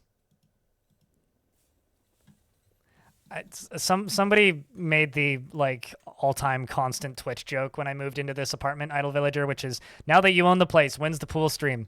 To which I responded with, well, we're not allowed water beds, so I think that would cover kiddie pools. You know, technically I started this fort, Monfreddy, on Thursday. But yes, new enough to still be considered new. I mean, we only have a population of 20, so it's still pretty damn new. What is a waterbed? Horrible, awful, terrible, no good, very bad idea that was come up by people who were smoking a lot of cigarettes in the 70s, maybe before that even. It's like an air mattress, but instead of filling it up with air, you fill it up with water. It's horrible for your back. That new fort smell? Yeah, it's better than the Elon Musk.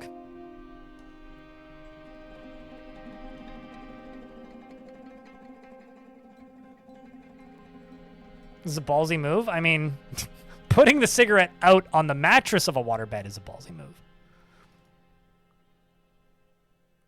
Minty fresh, Zortos.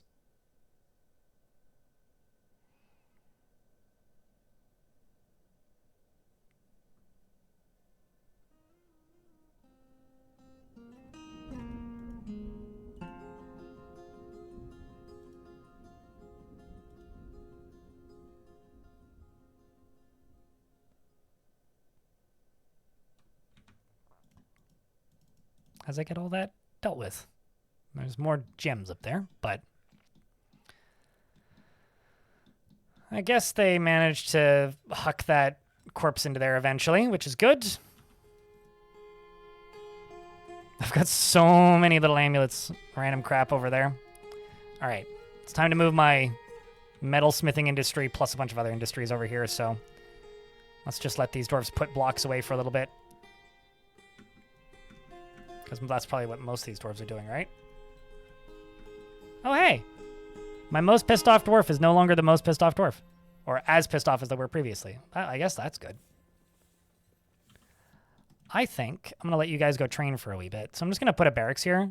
I'm just going to say, go wrestle or something. Gratitude after remembering the acceptance of a petition for the guild hall of the Company of Heart. Go get him, Carl. They're going to go practice wrestling while the other dwarves are putting stuff away.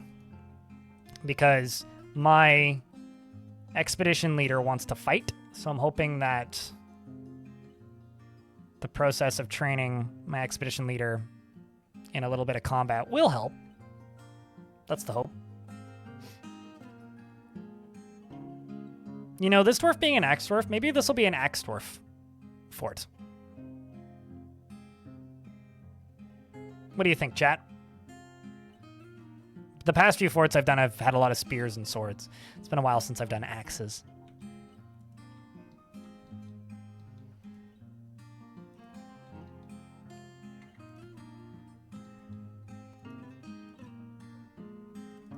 This can go away.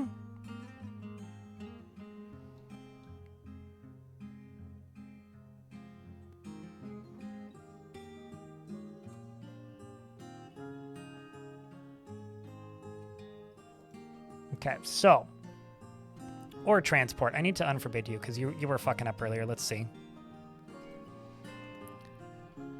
Or transport is, in fact, this. Or should be.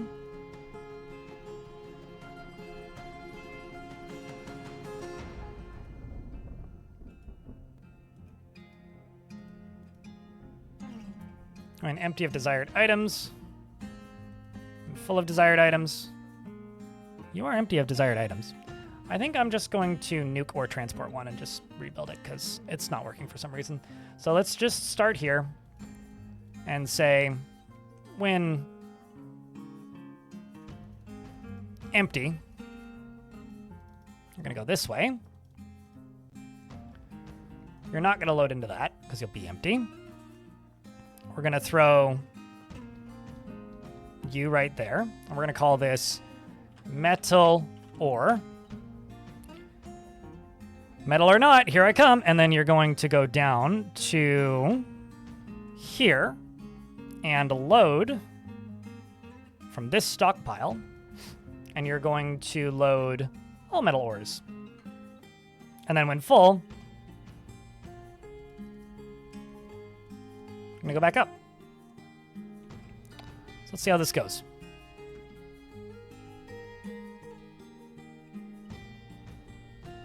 Great axes look cool. Great axes aren't usable by dwarves, though, which makes them a little bit of a pain.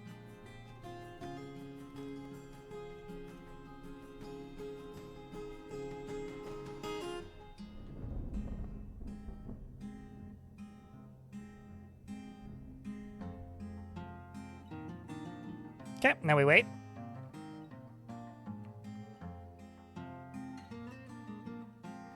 The easiest way to train miscellaneous weapon skills is just make them use 2 shields. Because they can equip 2 shields. Battle axes, I think, is what you're talking about, Laya.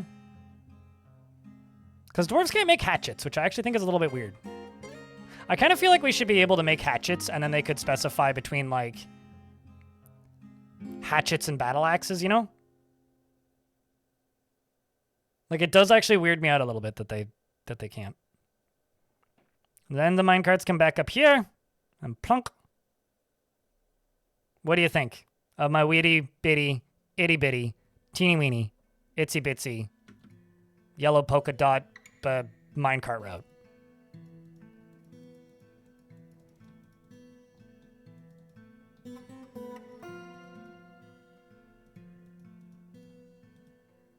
I think it's pretty effective. Hand axe, maybe? Sure. Machinery. Yeah, sure. Definitely that.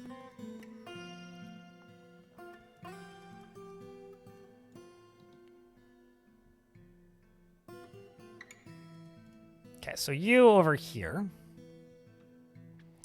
Because I don't really trust the surface, and I do think it's going to start trying to kill me soon.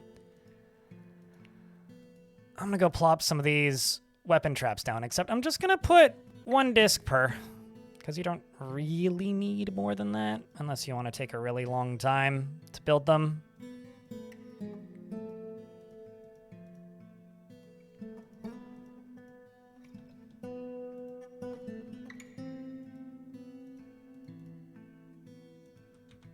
Because I don't know about you guys, chat, but I think this is going to be a battle fort. I mean, it's the rain hurts you, so. What I think is really funny is if there's a halberd on your map, even though dwarves can't make halberds, they will use them for woodcutting. How goes it today? Pretty good. A little chill in some ways. But, you know, it's Saturday, so Saturdays tend to be a chiller stream. Very happy with recent videos. I've had a lot of videos do very well recently, so quite thrilled about that. So I've had a pretty good week, all in all. But yeah, I mean, I had a video hit 100,000 views in 3.5 days, which is like the fastest viewed video I've ever had. So I'm pretty good. Like I got very little to complain about.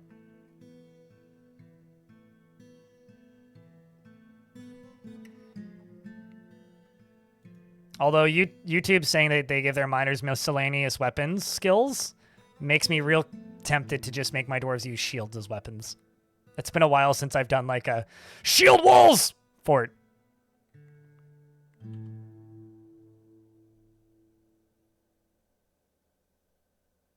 We got to sit down and watch the dragon video. You're behind? According to some people, it's my best video ever, but I usually get people telling me that about every video. I think it's a recency bias thing. But I'm pretty happy with it.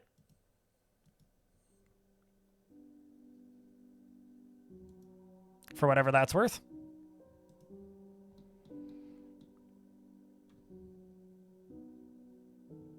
No pointy weapon? I never said that.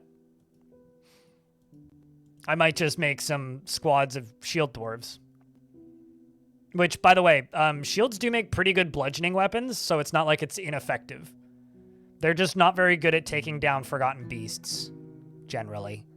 They're quite effective as part of, like, a bigger squad, but they're just not very effective against, like, you know, as I said, forgotten beasts.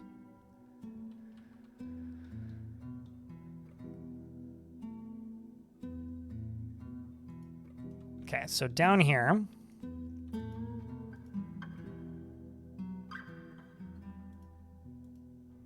That isn't the tool that I wanted. Those are ramps. I wanted floors, so I'm going to have to redo those, but that's fine. So I can just click and drag over them, and they'll stay the same material. That's fine. No issues there. That's going to be a forge.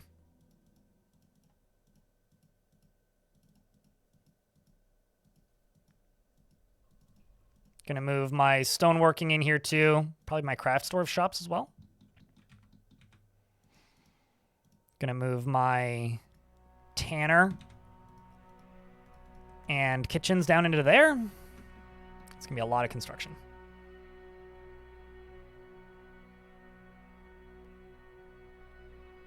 Unless you're being extremely reckless, it might take you a little while to actually get into hell. Like, yeah, I mean, I think I started mining through adamantine like a stream at least before I found the hell gate in the last fort.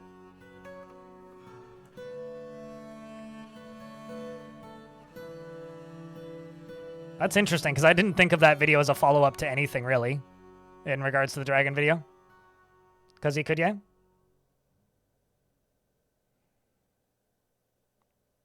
Little Kitty says, I've watched the dragon video like 5 times already. Really? What compels you to keep rewatching it? Because I've watched it more than that, probably, but I also edited it. But I've watched it from end to end twice. Because I always have to try and figure out why people like certain aspects of certain videos so I can replicate it.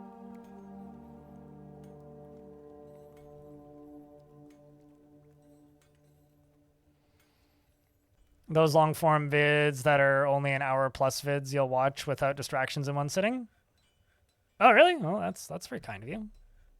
I think that there is like a sweet spot for video length. Like, I've had some people asking me recently if I'm going to do like head shoots or Syrup Leaf, which are similar things to Boat Murdered. And in the case of Syrup Leaf, I think that's actually like a direct follow-up to Boat Murdered. But I've been a little bit cagey as to whether or not I'm going to do them. Not because I don't want to, but because I think that there is like an upper limit to how long a video can be. And if it's like 6+ hours long, people are scared to watch it. Like, one of the reasons I keep making those other forum read videos is they're very similar in format to what another big video covering a fort would be. And if those videos start doing well, and by well I mean like similarly to the big fort watches, like if I can figure out how to make those videos good enough, because usually if something's not performing, it usually means I just need to do better with it. If I can get good enough at making videos like that to the point where people start watching them as much as they do the bigger fort videos, then I could consider doing more bigger ones like Boat Murdered, but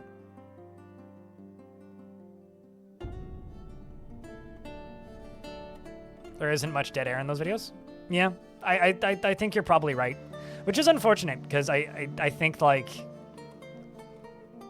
that makes videos like that become pretty repetitive if I focus them all on the same kind of meaningful events.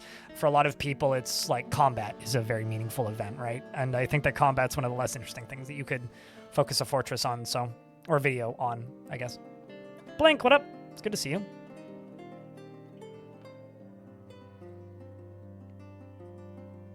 No, that's not bad on the algorithm at all, really. What matters is like overall watch time. So like if you watch a video and you watch 30 minutes of it, right? And then you come back a day later and you watch another 25 minutes of it. That is still good for the algorithm. What's bad for the algorithm is if you open a video, you watch it for like 10 seconds and then you immediately close it. That's what's bad for the algorithm. So if you're watching it over the course of weeks, that's actually like good. Like repeat viewings or return viewings are extremely valuable.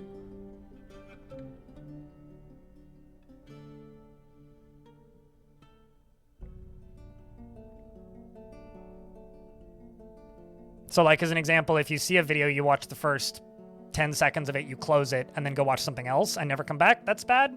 But if you watch a video, you watch it for 10 seconds, and then you close it, and then you come back 2 hours later and watch the whole thing, that's good, right? If you're like, oh shit, I don't actually have time for this video because it's too long or whatever, then it can kind of loop back around to being good again. You like how this game kept teasing about the second... You like how the game kept teasing about the second dragon showed up and you ended up with so many other things. I skipped so much shit.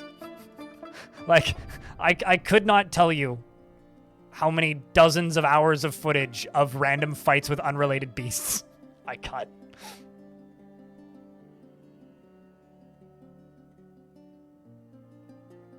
I think the only time I've watched a 2-hour plus video in one sitting was the last time H Bomber Guy uploaded a video. And it's been a while. It has, in fact, been a while. Arga, thank you very much for tuning in. How are you doing today? How is things? Hello. We're about to get hit by some ads, so I will pause the game when the ads pop, but I hope that your weekend is swell. Although, actually, genuine question. Dwarf Fortress is on sale right now. It's 20% off. Are you playing Dwarf Fort? Or are you waiting for the patch? What's your vibe at the minute, chat? Because I know, like, I tend to get into this mind space where I'm less enthusiastic about playing a game when a big patch has been announced. But I'm still here.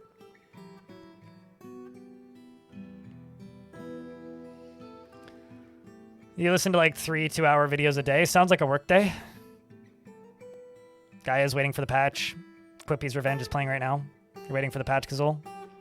Just wanted to wait until Magic, but I feel like that's further away than what I initially expected. I, knowing very little, am suspecting that we will get the Magic patch around the same time of the year as we got the Siege patch last year. Like, I'm thinking like fall sometime, like somewhere between September and November, if I were to bet. Like, that's kind of the window I've been assuming it'll be out in for a while, just based on how Tarn has been posting.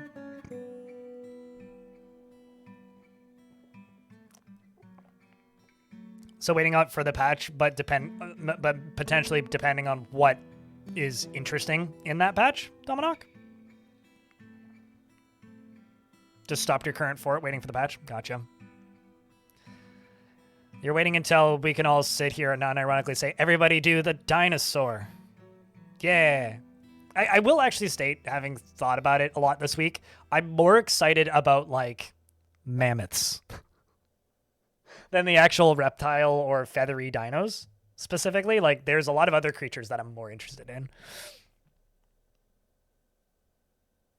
At that point, besides Dwarf Fortress? Oh, yeah, no, totally. It's also summer, right? Like, non-stop since 2016, or have you taken breaks? Hyper Heliosphere. Also, since you've played since 2016, or actually, to anybody who played pre-Steam version, what was the worst version of Dwarf Fortress that you remember? I have to say probably version 44.12. Just because, like, fucking traps would crash the game half the time when you'd build them. Like, build a trap, bang, game gone. It's like, well, I guess it really was a trap. It was fucking exhausting is what it was.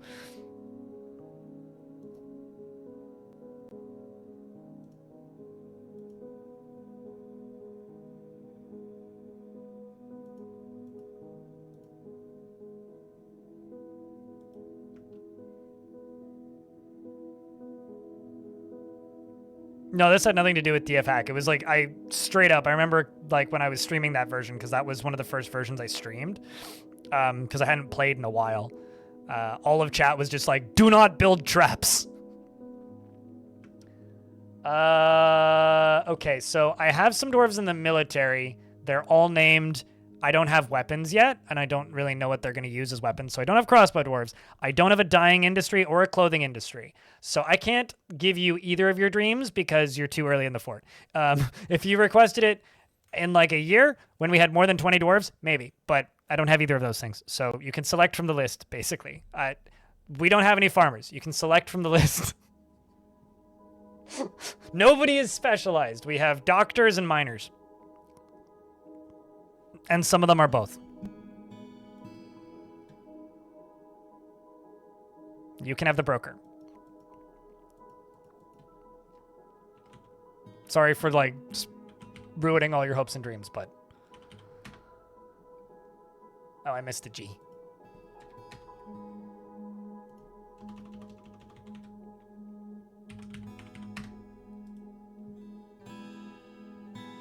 I mean, it is all God, damn right. It's all God. Blame him. It's her fault. She truly is fulfilled by assisting those in need and is very rarely moved by curiosity. She is stingy with resources when working on projects and refuses to expend any extra effort. She feels a strong need to pay back any favor done for her. She is incredibly brave in the face of looming danger, and perhaps is a bit foolhardily. Dislikes abstract discussions, would much rather focus on practical examples, and tends to hang on to grievances. She does not easily hate or develop negative feelings, and she does not often feel lustful. She often feels envious of others, and prefers to present herself modestly. She doesn't try to get things done perfectly, and chews her lips when she's nervous.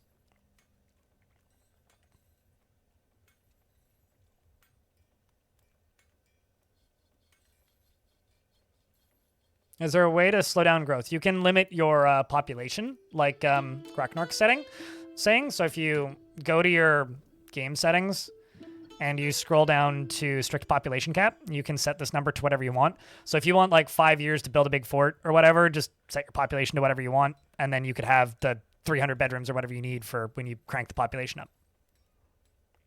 And Arga, thank you very much for the 9 months with Prime. Check, and I get a big round of beers. Appreciate you. Thank you very much for helping keep this channel funded. Wow, this dwarf's seen some shit. She never becomes angry after having an official... After having to conduct an official meeting in a dining room. Oh, the fucking humanity. She lives a high-energy kinetic pace and is greedy and generally acts impartially, is rarely moved to mercy, and tends to think before acting. She tends to consider what others think of her, and she is often nervous, doesn't often feel envious of others, and tries to keep her things orderly, and she thinks that she's fairly important in the grand scheme of things, and she thinks she's fairly important in the grand scheme of things, and she is trusting, and she can easily fall in love or develop positive feelings. You haven't fallen in love with anybody yet, though. She still dreams of mastering a skill.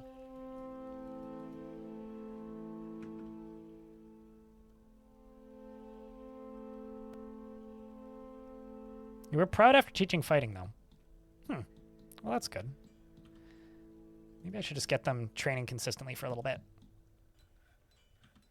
A dining room? Well, I mean, she has an office now, but she didn't have one for a while.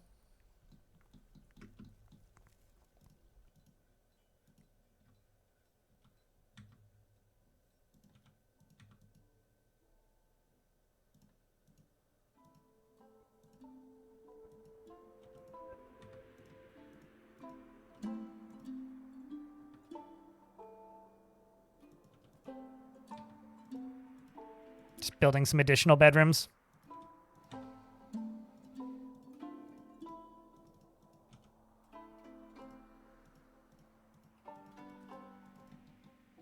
You know, pretty space efficient. How you doing, Irish Stupid? Hopefully things are good. Hi, hello. Been off planet for a while? Really? Where have you been? Saturn? Ganymede? Mars? Too many billionaires. While you focus on your career, so you have not been able to enjoy any gaming stuff? I gotcha. Saint Soma, thank you very much. Are you, is it ST, like Saint, or a set? Or just ST? Anyway, Soma, thank you very much for the 10-pack. I don't think I've ever actually asked you. Appreciate you, man. Made the journey to Europa. Like, chat, today is the day that we find out that there's a member of the Artemis crew in the chat. That would, you know, the incredible hilarity that would be reality if, like, that were true.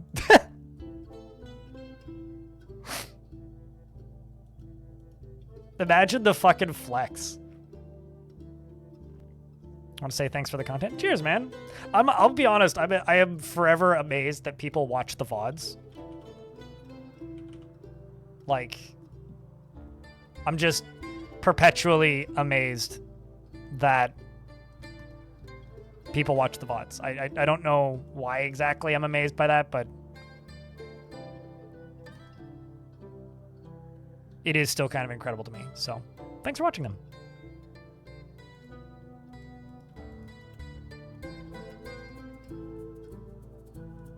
They're what you've been surviving on? Yeah, that's fair.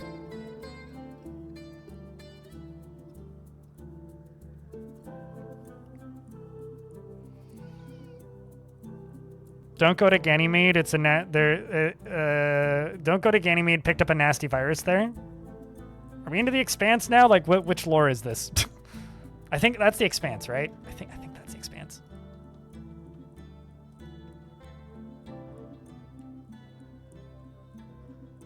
I'm just glad people watch it. I don't know. It pays for my internet bill usually. Like, I get like $150 a month or so from that channel. So it's helpful. You're here because you discovered the VOD channel. Oh, really? You found the VOD channel first? It's really, you know, it's really fucking funny. YouTube has a lot of like automated advice built in now, which is very much not useful in most cases. Whenever I log into the VOD channel, it's like, consider rethinking how you do your thumbnails. Certain type of thumbnails are much more popular consistently than others. if you would like your channel to perform and continue to grow with time, you might want to consider doing more thumbnails like these ones that have performed historically. And then it's part 1 of every single VOD. It's like episode 1 of this fort name has like 1,000 views, and then every other one has like 100 views less until they get to about 150 per VOD. And it's just really fucking funny where it's just like all of my part 1s. I'm like, I wonder why that would make them perform better. They don't ask you to make AI videos, but it tries to offer. There is a world where I think some of that analytics stuff could be useful, where it like summarizes your analytics. But the problem is, if you're even remotely competent at reading analytics, in the time it takes for YouTube's nonsense generator to generate a summary of a video's analytics, I can just read the analytics. Like, they're not that complicated. And they're pretty easy to just like look at and figure out. So like that's the actual issue I have with it. Like, you know, although I misclicked an option once. I misclicked an option once because there is a horrible feature that YouTube implemented, which I think I could probably show you. Hold on. Yeah, here it is. So like this is my comments on YouTube, right? If you click on these 3 dots and you go to brainstorm video ideas, it's like if somebody, theoretically what they want you to use this for is if somebody suggests a video, you could click on this and it would give you a very boilerplate like concept for a video. By that I mean like they do the Mr. Beast theory of making videos where instead of like I come up for an idea for a video, I make the video, and then I make a thumbnail, and then I make a title for it. It's just like basically a bunch of title suggestions or like really poorly zero thought ideas for videos with a crappy generated thumbnail. But there was one time when I went to go delete a comment because it was really offensive. Okay? But they moved the delete button to where that it used to be where that brainstorm video ideas is, and I clicked it. And the recommended video idea was when dwarves delve too deep and your politics make no sense. A discussion about social media. And I was like, oh my God, it actually made a point. I laughed so fucking hard. I was like practically fell out of my chair laughing. Like damn near killed me. I'm glad that the VODs work as good background noise, though. It's a lot of word salad. I mean, I would be lying if I said I didn't use that stuff for anything. Like, I use a local large language model to give me not thumbnails, tags for YouTube based on what people are currently searching for. So I ask it to, like, scrape YouTube tags and give me like recommended tag orders and stuff, it just saves me 30 minutes of work, which is normally just go to like videos in a category and look at the tags and then see which videos are performing well and grab the ones that are doing well.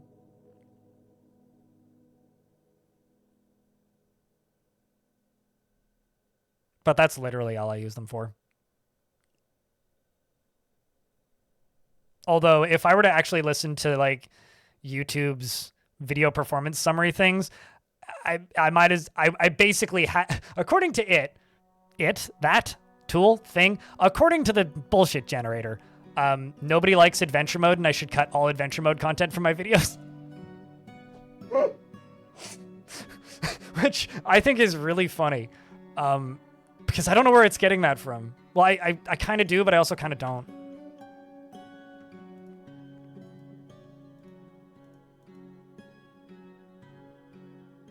I mean, I think adventure mode has showered, so I don't think it stinks. It's not playing magic yet.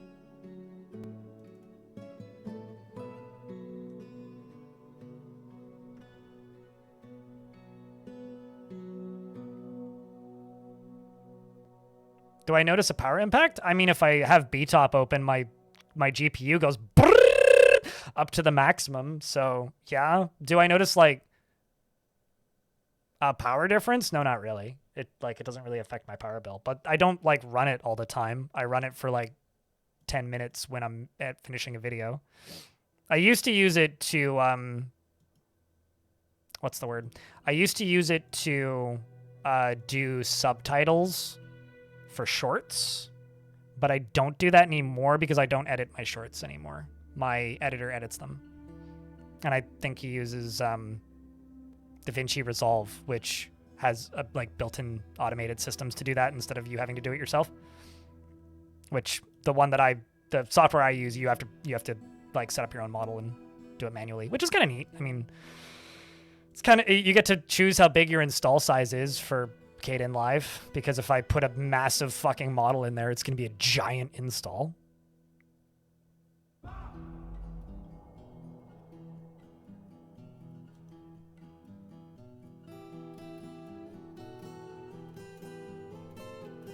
Well, it's because people tend to skip that section.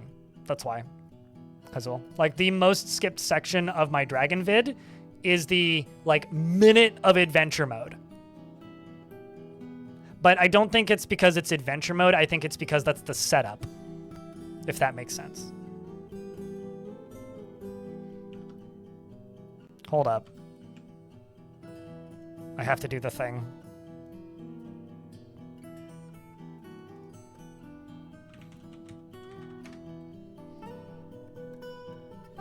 There you go.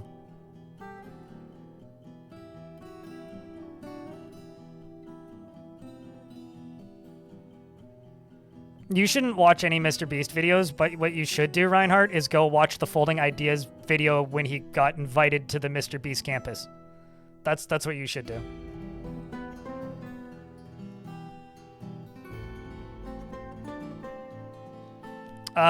If you don't have, like, as long as you have space in your food stockpile, you won't have issues with Miasma and the Butchers. I don't ever have that issue because I'm butchering stuff if I have space in my stockpile. The only time you end up with Miasma coming out of your butcher shop is if you literally don't have storage space for all the stuff that you're butchering. So just have space and you won't run into an issue.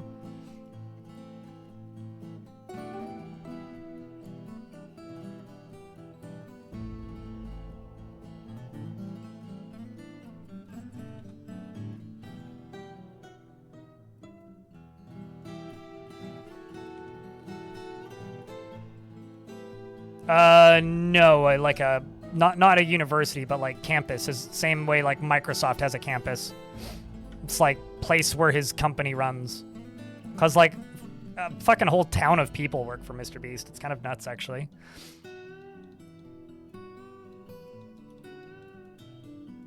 Like Mr. Beast is a cottage industry. It's publicly traded, isn't it? Like you can, I'm pretty sure Beast Industries is on the stock market. I need to double check that, but which is bonkers for a variety of reasons, but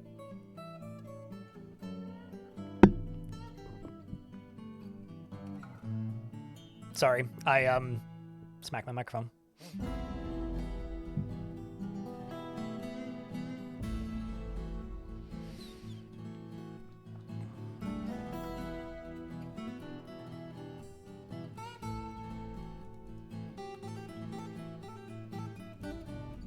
Ironically, I feel better about PewDiePie than Mr. Beast in almost every way. So, but at the same time, they're just, as somebody who makes content on the internet, and I don't even like calling it content, I would like to meet Mr. Beast. Like, genuinely, I would like to pick his brain for like 10 minutes. You don't understand how he makes money? My YouTube channel makes about 30 grand a year in Canadian dollars. And my YouTube channel gets about 500,000-ish views per month.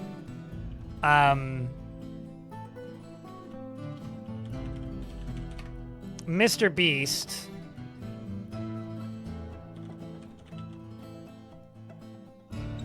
is currently getting 7.4 billion views per month. You wonder how he makes his money. You wonder.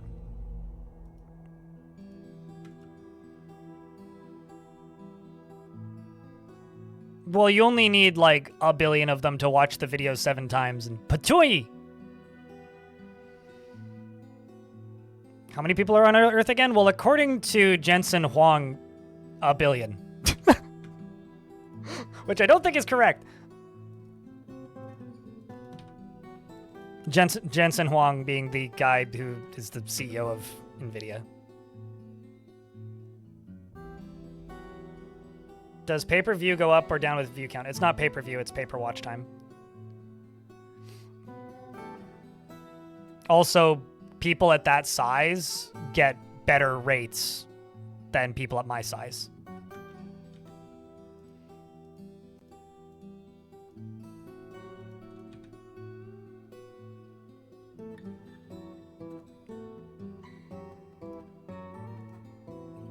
I'm of this is an opinion. I don't have any fact to back this up.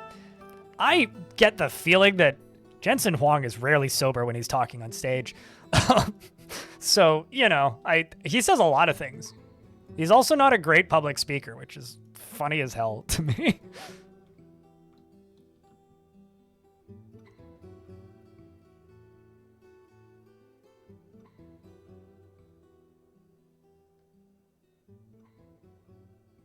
Well, I mean, I get a better rate from Twitch than a lot of Twitch partners do. But yes, Red Arrow. Yep, it absolutely goes up when you're at that scale. And that's like we're not even talking about like inserted ads and product placement. We're literally just talking about like AdSense. I mean, I'm a member of PewDiePie's audience, so... Which I wouldn't have said a couple years ago. I never really liked his video game stuff, but I do quite like his weird Vibe Cody self-hosting arc. It's been entertaining, to say the least.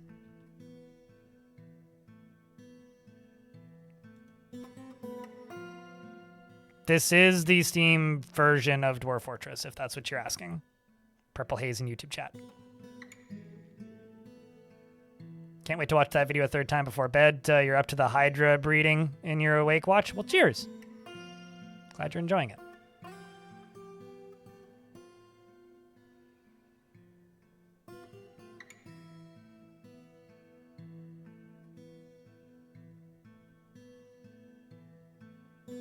Well, I mean, a Mr. Beast video is like 20 minutes, not even. So if every child in the world, I don't know what percentage of the human population are children, so you're going to have to forgive me. If every single child in the world watches, like, half of a Mr. Beast, or no, not half of, like, an hour of Mr. Beast per day, then, like, it's very easy for those numbers to be that high. Like, very easy. It makes a lot of sense.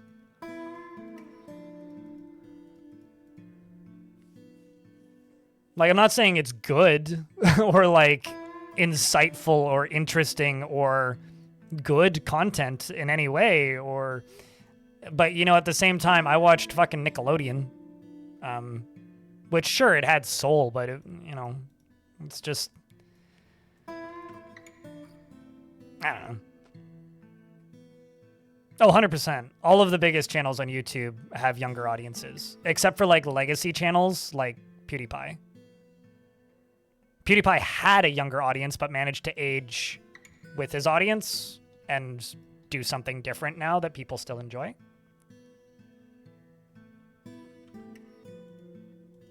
But it is very different from what he did, like, back in the day.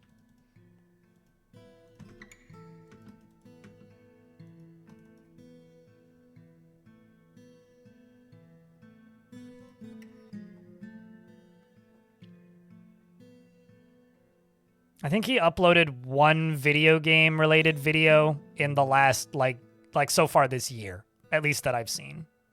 And that was a sponsored video in regards to PewDiePie, Idle Villager. Most of his stuff is like figuring out how to self-host his own password manager on a Steam Deck, which is how I got one of the greatest like YouTube video quotes of all time, which is, I need to delete this Linux off of this Linux device so that I can install Linux.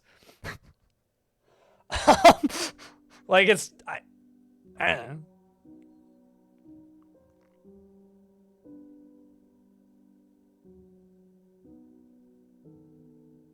Happy to help, Stumpy the Giant. And I appreciate the compliments in the YouTube chat as well. Cheers, guys. Do I make money from users who have YouTube Premium? About 30-ish% of my income on YouTube comes from YouTube Premium.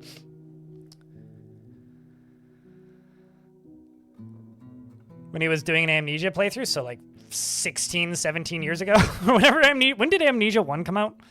It's probably like 15 years ago. He uninstalled SteamOS from his Steam Deck so that he could install Arch Headless so that he could run his password manager on it, because he was bored of he'd stopped using his Steam Deck. So he used it as like a self-hosting mini PC.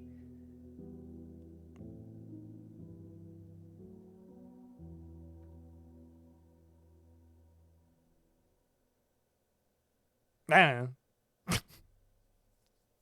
He also made like a weird AI array thing and is now like building open source software, which is really fucking funny because somebody starting open source software projects with no experience whatsoever of how to build, manage, or run an open source software project is very amusing to see happen in real time.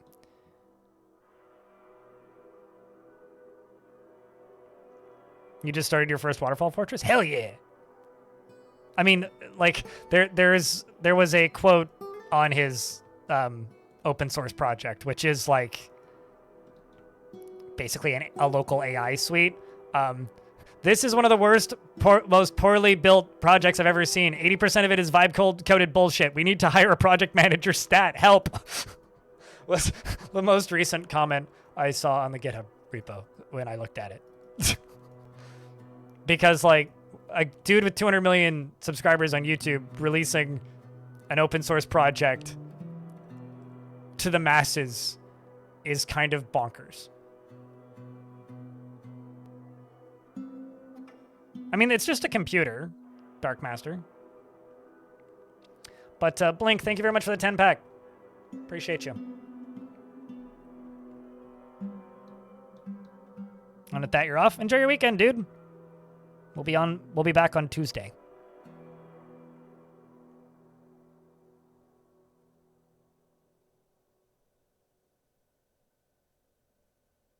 Death to Linux, but also glory to Linux. It depends on the Linux distro. There's certain distros where I go, maybe don't use that. But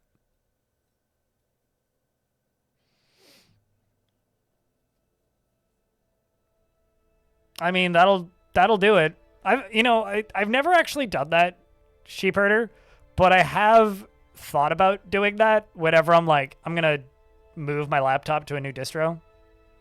It's like, how many things do I need to just RMF to like, or how many RM, RF, how many things do I need to just format to like break my OS? Probably not that much. Joking, but not joking. I use Arch, by the way, ironically stated, but also actually I use Arch, by the way, is kind of what you're saying. I mean, I like the idea of Temple OS. It's just like Hannah Montana OS is funny, but like, I wouldn't use it, you know? Like, there's a big difference between thinking something is amusing and like using it.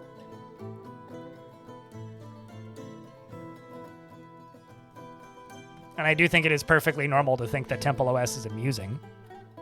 I wouldn't use it.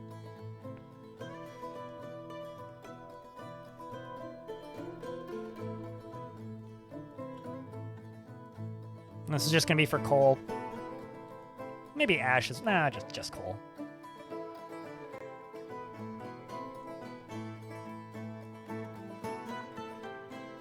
Open source Windows OS, not to play dumb, but isn't that just Linux? Or is somebody like trying to make a Linux? Because I remember reading about a Linux distro that isn't Mint, that was just trying to replicate the exact look and feel of modern Windows.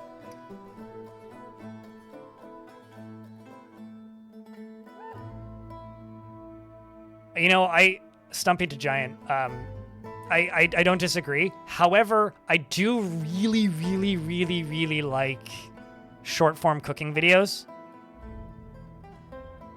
You know? It's kind of like reading a cooking blog in video form, but not having like the life's history about how your mother created this recipe. It's just, here's the order you put the things in the bowl. Stir. Bake for this long on this temp. Done. Thanks. Bye. Very nice. Big appreciate. Unless it's Glenn with friends cooking, then I watch everything he uploads, but...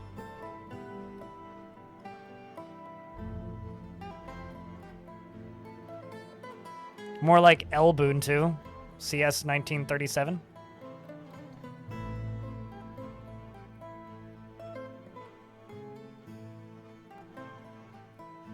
Most of your success has been doing my videos. Well, thank you, Karstens, in YouTube chat. Trying to catch up on both. There's a few. There's a few for KDE. There's a really, really, really, really, really good, like, Windows 98-ish, 2000-ish era desktop environment for KDE. Couldn't tell you what it was called, but...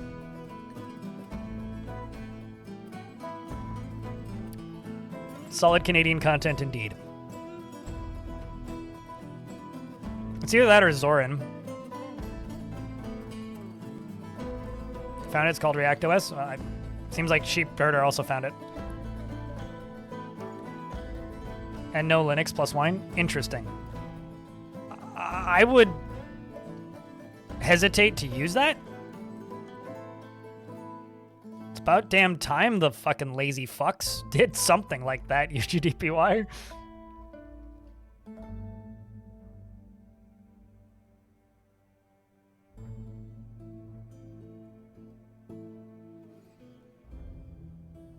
How often do I use quantum storage? Just about every fort.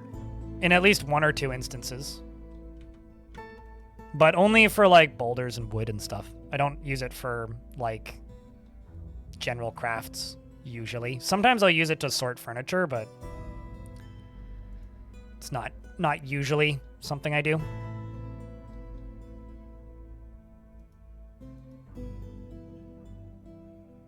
Is that actually the only materials I have that are lava safe? That's kind of wild.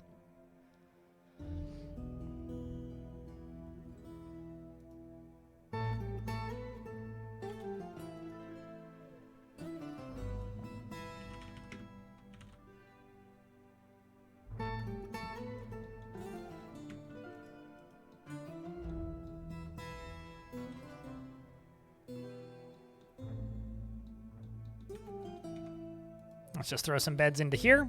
No. Should just make a bed order. Bed.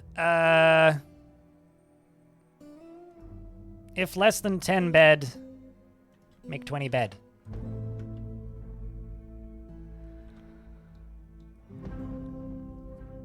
Should you do a broadleaf wine fortress or a lava glass castle?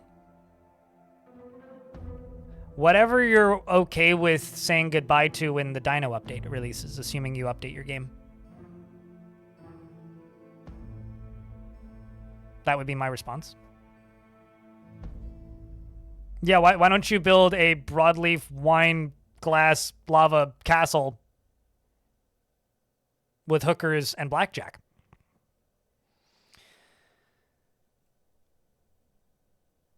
For such a simple tutorial on quantum storage, your fortress has never looked so clean without the boulder room. That's a very Boulder thing to say. I will say, I think I kind of regret making the mist generator tutorial, just because, like,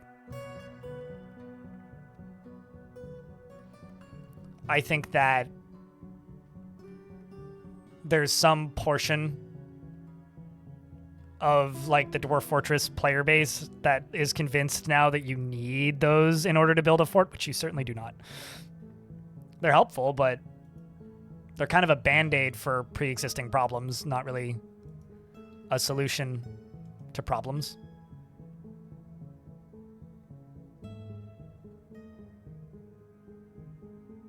It's basically a nerd dream for the reverse engineers Windows that can be made open source. And it's a long way to get to a stable release. That tends to be the case. But it's cool that people are making stuff like that. You've tried and spent 2 years performing a world generation profile, prioritized broadleaf forests, at least 30 volcanoes and massive mountain ranges. You should write a guide on it. People always ask me to write guides for, like, advanced world gen shit. And I'm like, I have no idea what the fuck I'm doing with world gen.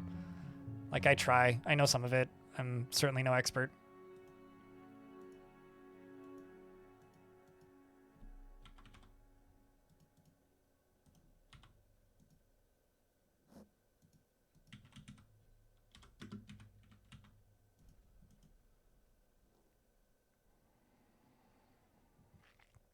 The wettest fort ever? I mean, you could do that without mist generators. You could do that pretty easily with, what's it called? Aquifers. Then it'll just be the muddiest fortress ever.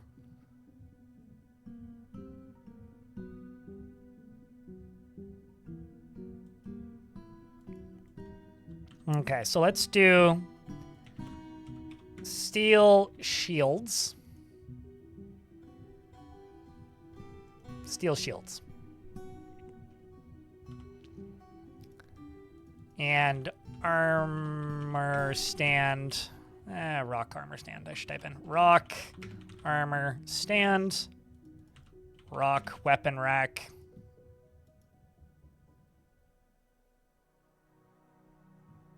I'm looking for a fun colored material. Let's do rock salt.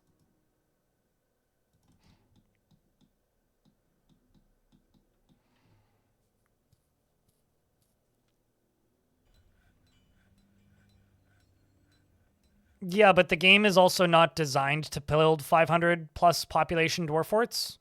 And I would also argue, no, it's really not. But like, you know, if you're playing the game and doing things that the game isn't designed to do, then yeah, you're going to need to do things that the game doesn't need. But for the vast majority of forts, you do not need mist generators to keep 99% of your dwarves happy. It's kind of like an easy mode button in a lot of ways.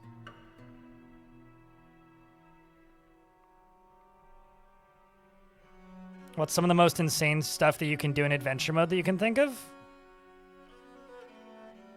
I don't know. Define insane?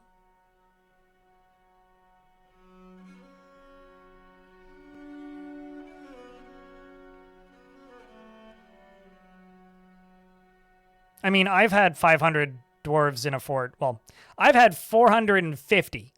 I've never actually had 500. I've had 450 dwarves in a fort at 60 frames a second, with them majority happy on a much less computer than that, weed. So you're still using like a jet engine to power a Vespa. But I will say, the game isn't really built to be at that scale. So you're being a sarcastic twit, and you know that. I'm just making sure chat knows that.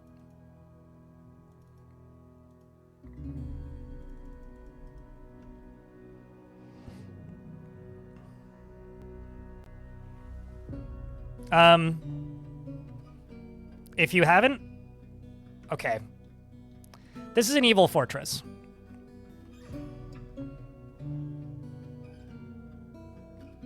I just got 2 bad ideas. Should I act on them?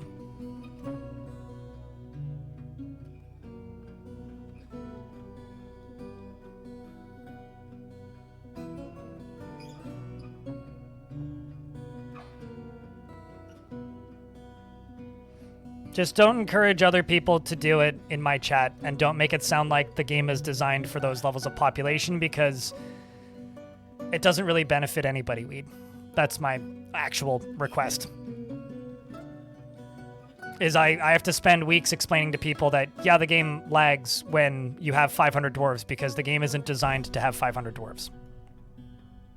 You doofus. That's my actual issue.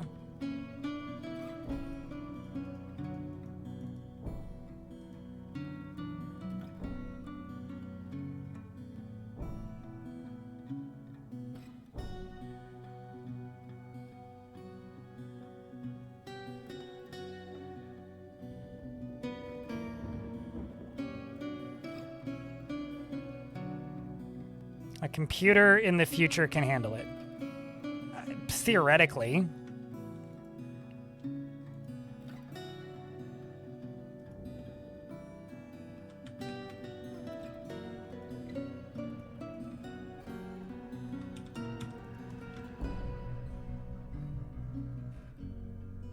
Well, I'm also going to build a fishing industry. That's the truly evil thing that I'm going to do.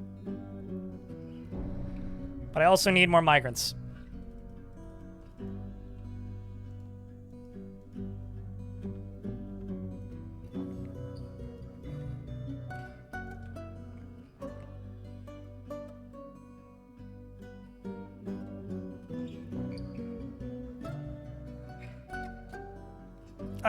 Like, jokes aside, though, when it comes to things that the game isn't designed for, I do kind of feel like Dwarf Fortress kind of starts to show its limitations around the kind of 300 population mark. Like, you know, we're saying, like, Weed is claiming that you need mist generators at that population, which I would say is a skill issue. But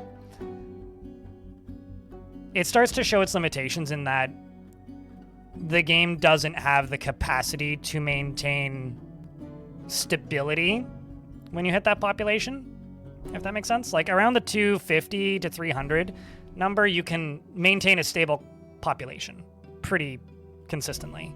But when you get to that 500 mark, it starts to be difficult because you have more than the game is really designed to handle.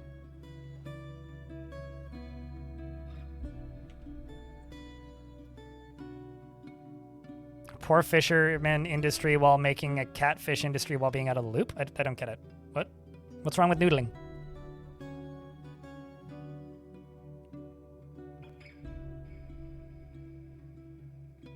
By having 150 well-trained dwarves?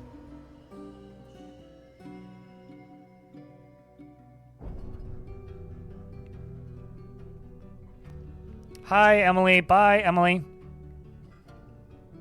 What's the goal of this build? Wait until the dino patch comes out. It rains knives. The rain causes bleeding and bruising. And terror. Unrelated.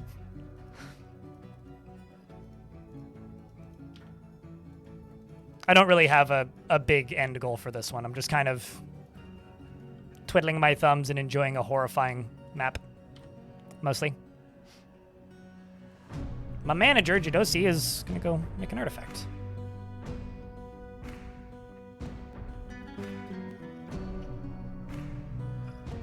I only know about noodling because of people in Twitch chat from the Deep South. It's like when you stick your fingers in the mouth of a catfish and grab it by its throat, and then you have a catfish. June 25th, yeah. What's the main fun stuff coming in the Dino Patch? 100 new animals and new world gen modifiers. If you go to the internet and just type in noodling, you will find a lot of images of random people covered in mud with catfish on their arms, like just fucking fisting a catfish in the throat.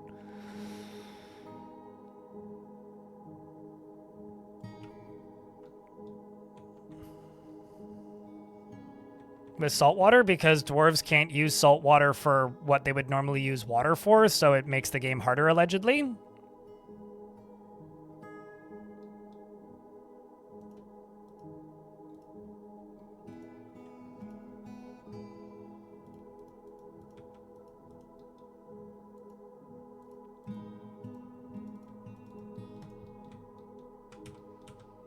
Okay, so now that I've dug all the way to here, I'm gonna go across with this.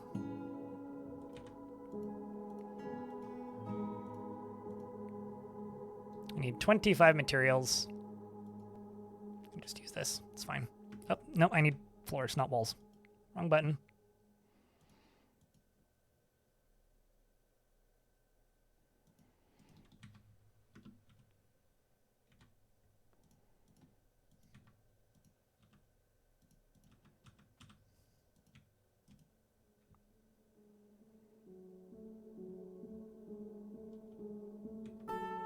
I don't even know what getting finned by a catfish means. So I'm going to just take your word on this one. And presume that you know what you're talking about, because I certainly don't know what I'm talking about.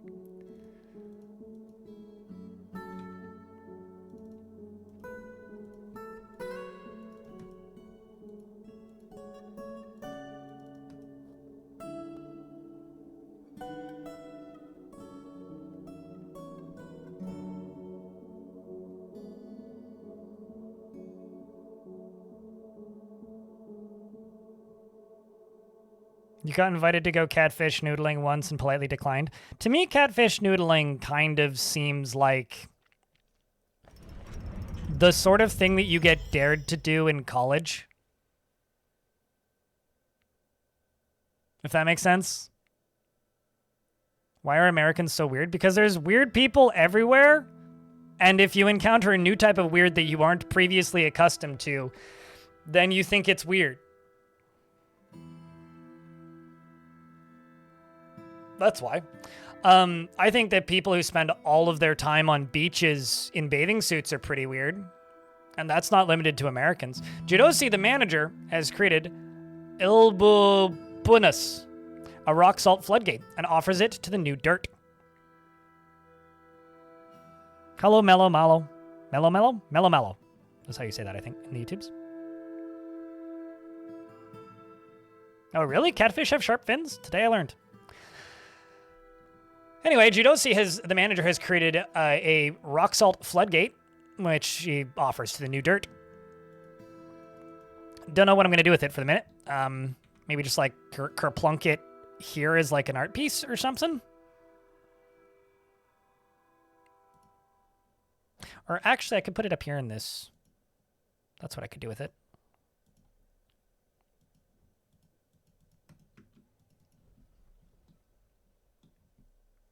Which is going to take a while to get placed because... it's going to take a while to get placed because there's a lot of construction jobs happening.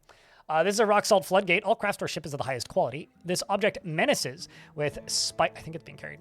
This object menaces with spikes of rock salt, glumprong, and morion. On the item is an image of the strifeful Zephyr, the Mists, the Minotaur. In Banded Agate, the strifeful Zephyr of Mists is traveling. The Urk relates to the wandering of the Minotaur, the strifeful Zephyr, in the scabrous morass in the mid-spring of 185. No. Rock salt will not dissolve over time. It's not that kind of salt.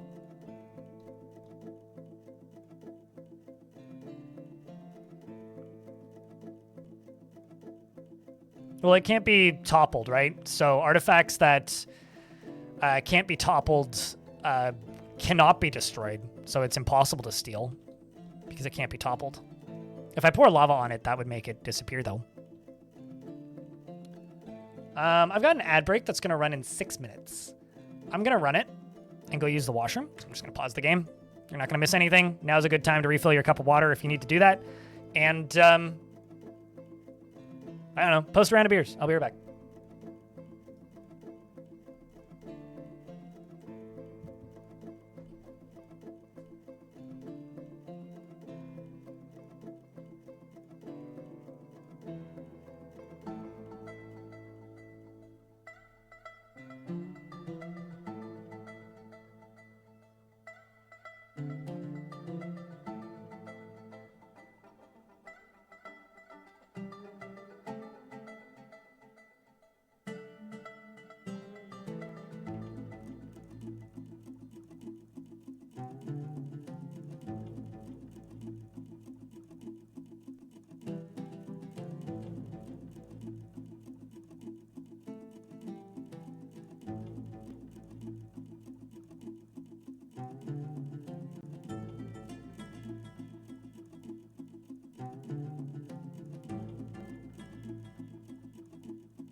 All right.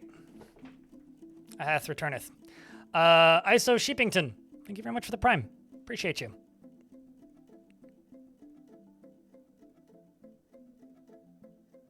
Currently the only material that melts in Dwarf Fortress is ice.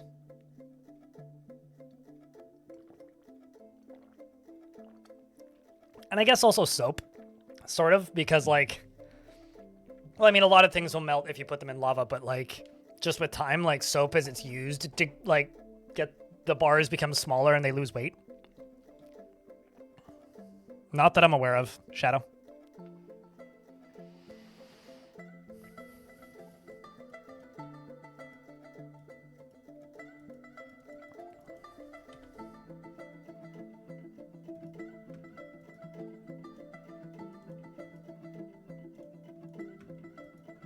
Nyum.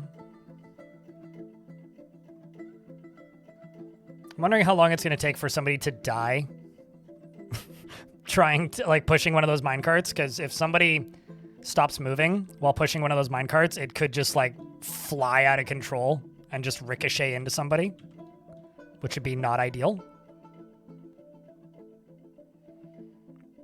There's a lot of things where I say, oh god, I hope not. Although when it comes to Dwarf Fortress, you do need to remember it is kind of a meme to just be like, oh, this is a thing. I can't wait until they add insert thing that they will probably never add. Whoever is gifting subs, thank you. If you check your notifications, it'll probably tell you who gifted you subs. But there was a lot of subs gifted on June 3rd because it was my birthday, so. Minecart mush is a delicacy.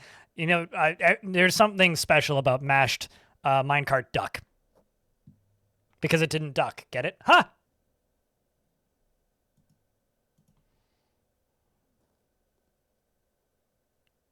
Is there a science project plan for this fort? Not really. I'm mostly just waiting for the patch. I'm kind of head empty after the last big fort. I usually do like a very big, heavy, focused fort and then something a little bit more general. And this one's a little bit more general. It might end up having science, but for the minute, I don't have anything really planned. I'm mostly because I don't want to be super attached to a goal if this fort ends up lasting until the Dino update comes out. So I'm just kind of vibing. I mean, it is an evil biome that rains murder water. This stuff causes bleeding and bruising, which is why there's random blood everywhere. I'm thinking I'm gonna. I said I've come up with a bad idea. I'm currently working on a fishing hut, which is gonna go over here. But the other thing that I'm going to do alongside the fishing hut is I'm gonna put some water wheels in it, and I'm going to teach the dwarves how to swim. So, yeah. We're going to give swimming lessons in this fort. When does the update come out again? June 25th is the announced update. Wonder what happens when there's a siege? I mean, well, my dwarves get dizzy and nauseous on top of it when they go outside because they're cave adapted because I'm keeping them inside. Presumably they would all get mildly injured.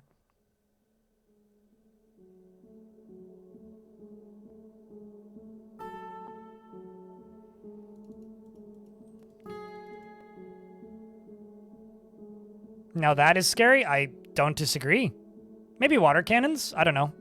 This is the first time I've played a map in recent memory that hasn't frozen. So like every map that I've played for quite some time has been a map that freezes. And this one doesn't freeze, so that in and of itself is kind of a big change up from recent forts.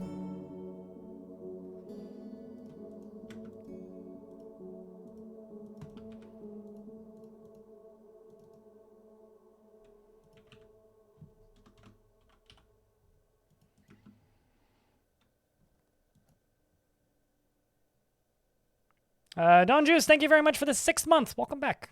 Appreciate you, dude. Do I play with the new sieges on? Why would I turn them off?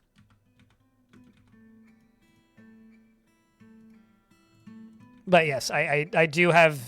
Everything's just set to default.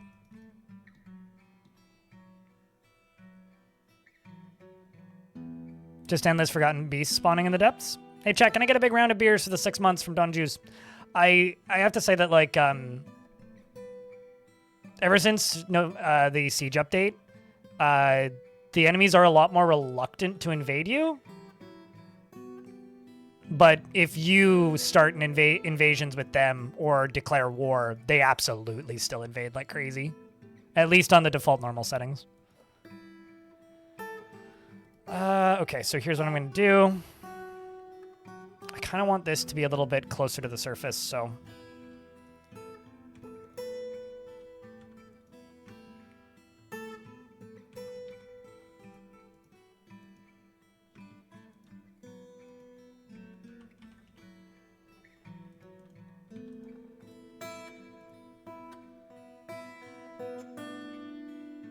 That'll be fine.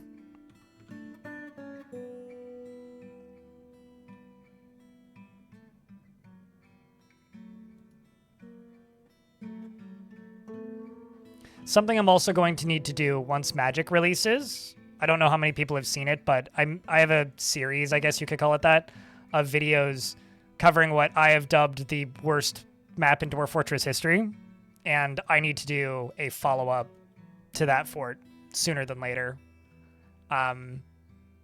Because I've been planning for a while to do a final redo of that map when Magic releases, after Magic releases. So whenever that happens, I will return to that map for one final time and then probably retire it after that. Not just Zombifying Rain, but like undetectable Zombifying Rain. And also Titans everywhere. Like, I've made 2 videos about that particular map, so I will be doing one more. This is actually not great, actually. I could do better.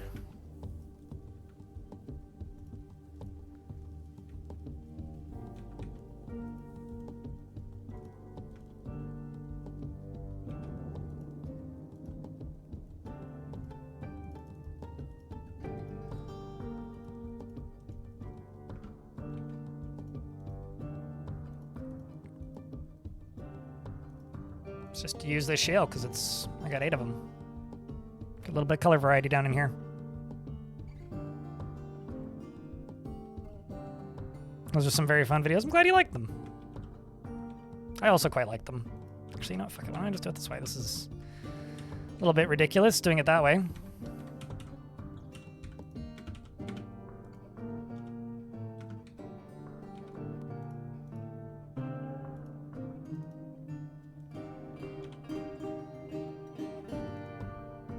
So that's not a block. That's just a boulder. What am I doing? I got 37 steel. That's what I'm doing. I really love the green mechanisms. That might be new favorite color for mechanisms. Like, genuinely, this might be my new favorite color for mechanisms. Like, that looks so good. Holy shit.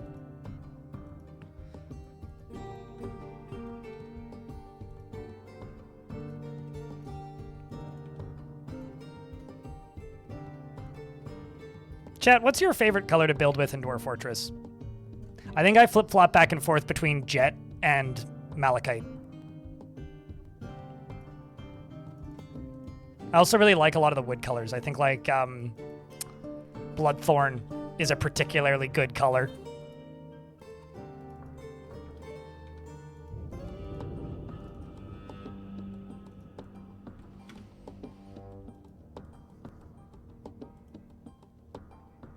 Jet and Mica. Mica's a good one. Yeah.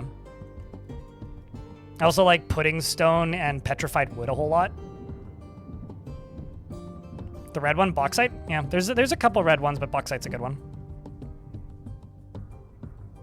So it was a hodgepodge. Fair enough, Stivik, if you're playing ASCII. I think in the ASCII days, my favorite was probably Orthoclase.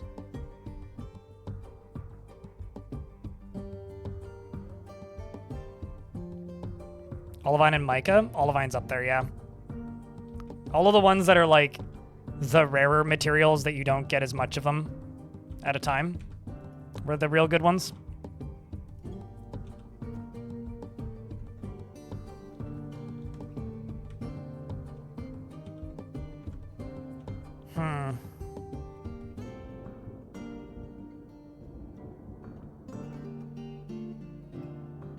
Trying to think how I actually want to do this.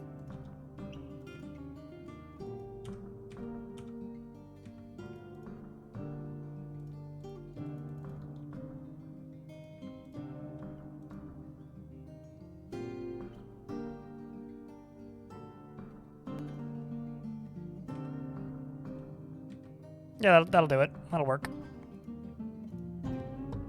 The problem is I'm going to need this to actually go one tile higher.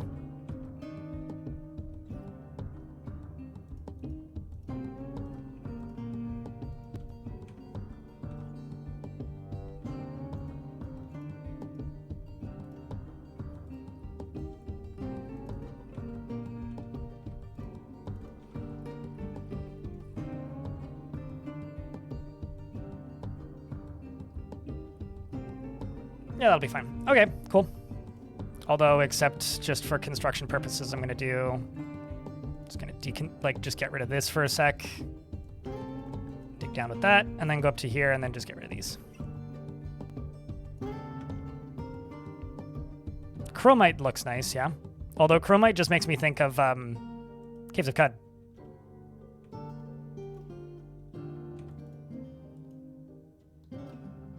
So I'm making a area to teach dwarves how to swim, which is actually going to be pretty straightforward. Believe it or not.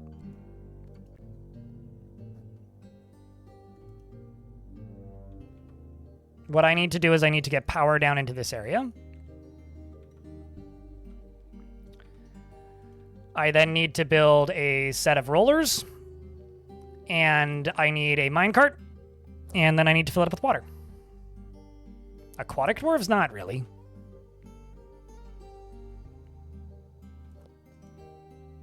Not exactly, I guess.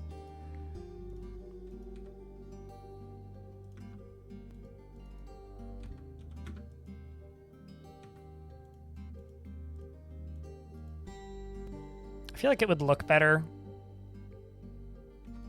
if I do it on the other side, but I'll do it on this side.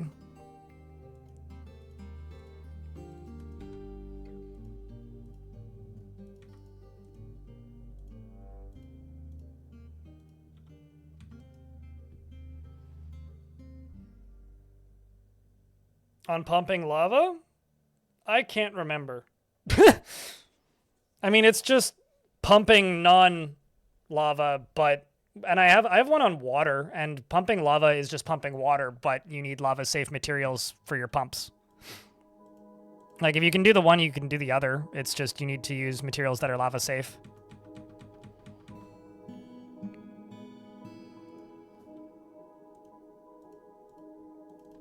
Although I stopped making tutorials for everything a long time ago, because the more advanced they get and the more specific they get, the less viable it is for a YouTube channel, and it's unfortunately just not worth my time to make super advanced tutorials that you could just read on the wiki. I instead opt to occasionally put advanced concepts into the bigger movie videos. Oh shit, migrants! Hell yeah! Check, can I get a big round of beers? The new migrants are here. Burrow's still on. That's good. I was starting to wonder when we were going to get more.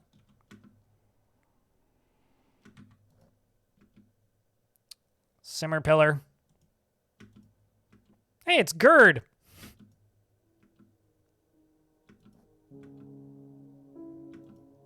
Darius has also arrived. Who's in love with Scout Pie, who's already here. Look at you, Darius. Following your lover. How adorable. It feels despair. Yeah, naturally. All these dwarves came from the last fort. All of them. Moreb's here. Alat's here. This is going to be a big migrant wave, isn't it? 409's here. Who else is here? Fairtombs. They're all miners, too.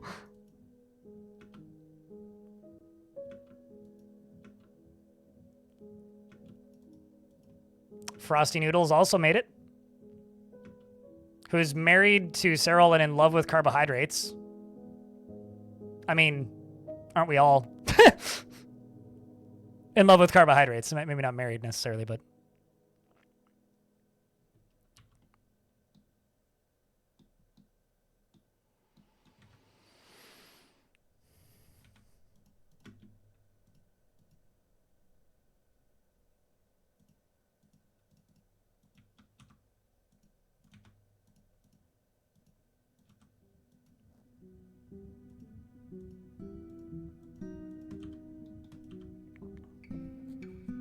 A miner named Bob. Bob the Turnip.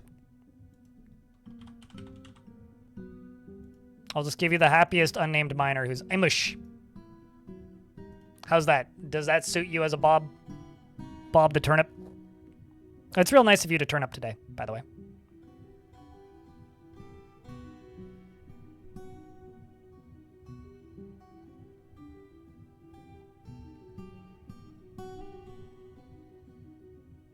Did I make a magma forge? I haven't, like, forged anything in it, so maybe if I made a magma forge. I don't recall making a magma forge, but I'll check in a sec.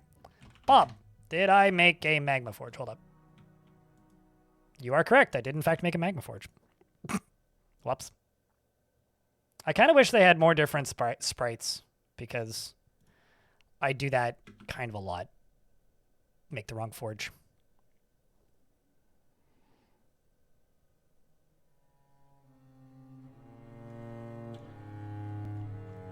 I mean, a beet wouldn't be very happy about being a turnip, because it's a beet. It beat up the competition. I'm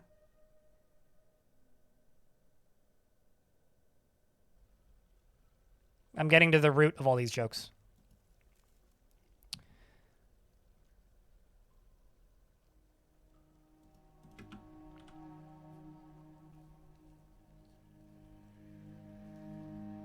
I wouldn't be against that. That'd be cool. Harper Heliosphere. I just wish it had a different sprite. Like, that's the only wish I actually have. Okay, so... Where's Bob? Bob has a very calm demeanor after being caught in a snowstorm in the year 267. She can handle stress and is stubborn. She has an active imagination and tends to be swayed by the emotions of others, generally is quite confident of her abilities when undertaking specific ventures, and doesn't focus on material goods and is trusting. She needs alcohol to get through the working day and does not mind being outdoors, at least for a time. Doesn't really care about anything anymore. She dreams of mastering a skill, and this dream was realized, and personally finds sacrifice to be one of the highest ideals, thinks that there is something deeply wrong with people that persevere through adversity, and doesn't care about art, one way or another. She likes trifle pewter, gauchenites, slug leather, okay, and breastplates and pangolins for their overlapping scales. And when possible, prefers to consume goat cheese, me too. And spelt beer, also probably me too. I would try that. And pig's milk. Speaking of beer, I heard the words ube IPA recently, and now I really want to try an ube IPA. Anyways, she hates snails. Me too. Fuck those stupid shelled twits. I remember of the dead faith. My faith was also dead a long time ago. And you were a member of the nomadic group, the Arch of Shimmering, which a lot of people joined after one of my forts died, so, which is always fun. The Great Shimmering Arch!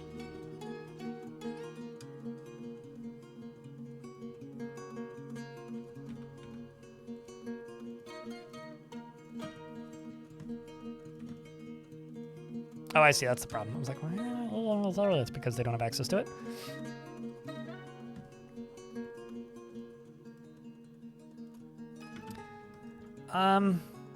Yeah, no, I should just put everybody into the burrow. 38 dwarf.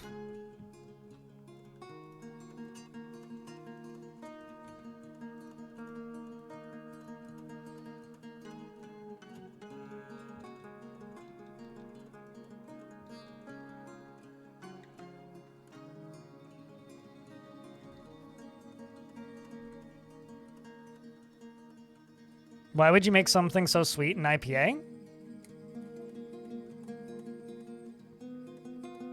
Why do you want your stouts to be sweet? To me, most IPAs just kind of taste like fruit juice anyway.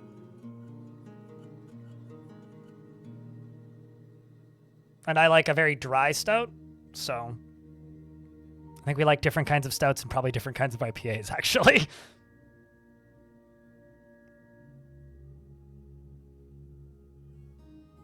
Not really, Windy Rockbell. So the way you make dwarves tolerant to the outdoors is you just don't let them lose their tolerance. Dwarves are tolerant to the outdoors and are generally fine as long as it's not pouring rain all the time, but I'm sure you would also be pretty pissed off if you had to work for 17 weeks straight without sleeping or eating or drinking in the rain.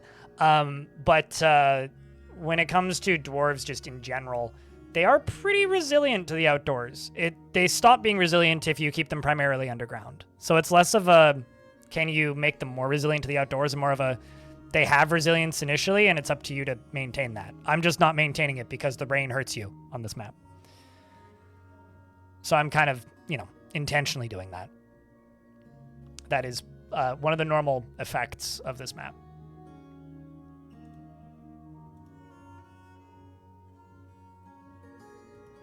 I'm going to add a new uniform, which is going to be breastplate, caps, greaves, gauntlets, high boots, except we're going to say metal caps, shield, and shield. And we're going to call this shield wall.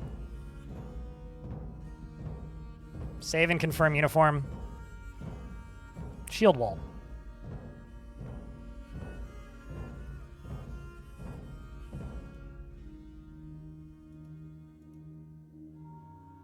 It's going to set them to no order so that they can go equip their shields. The Agents of S.H.I.E.L.D. How's Carl doing? Fine, looks like.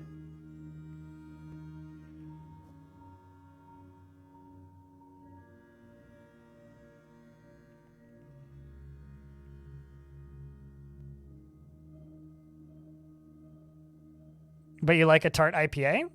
But you need to offset the tartness with some sweetness in regards to IPAs.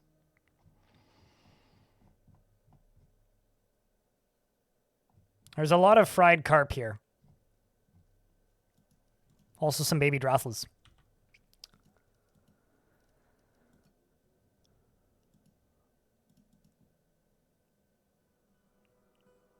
Let's not do that with you.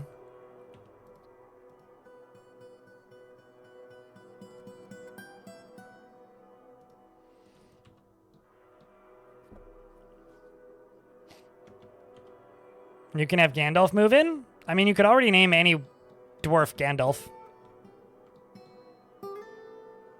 But Gandalf would be a human, wouldn't he? Gandalf pretty tall. I've seen him stand next to those hobbits. Oh no, a spattering of Dusum Cloister Zenith's dwarf pus? That's grim.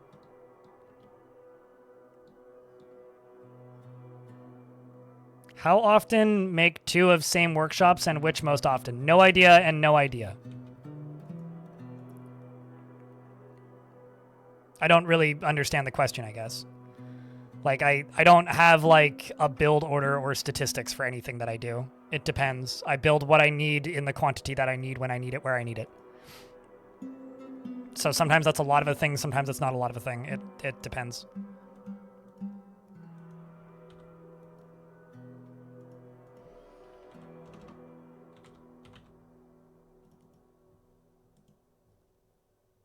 How many years old is this fortress? 3? Well, 2.5.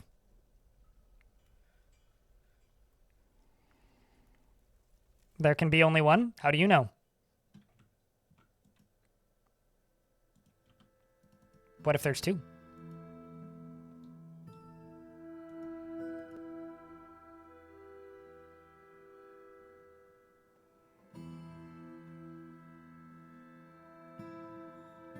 Tablet Lenovo person says, Gandalf equals Grand Elf.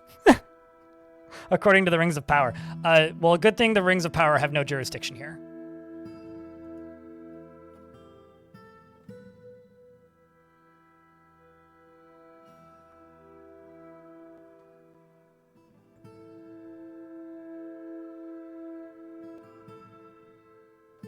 There can be only one. You know this because you control the bridge over the volcano. Okay, fair point.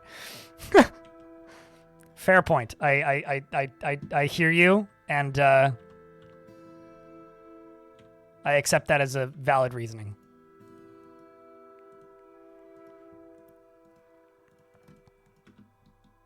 I'm gonna send all the dwarves outside to go get pissed off and finish building this, potentially.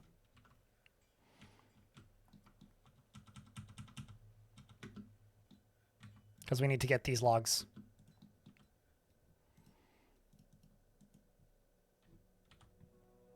Holy fucking stockpiles. Let's go. Let's watch as the moods tank.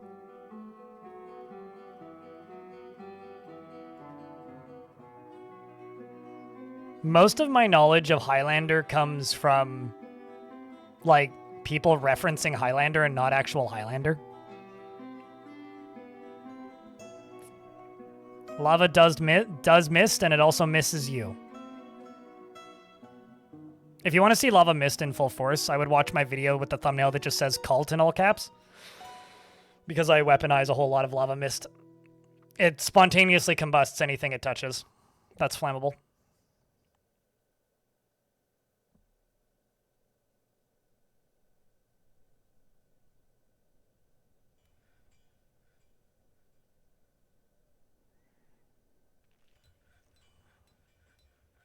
Goblins are flammable. This is true.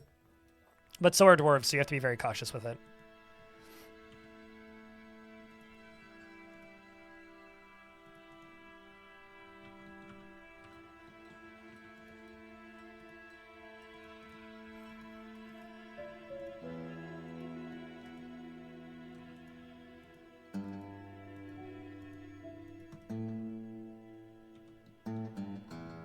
I don't know why I put floors down there. I'm just going to put a minecart rail there anyway.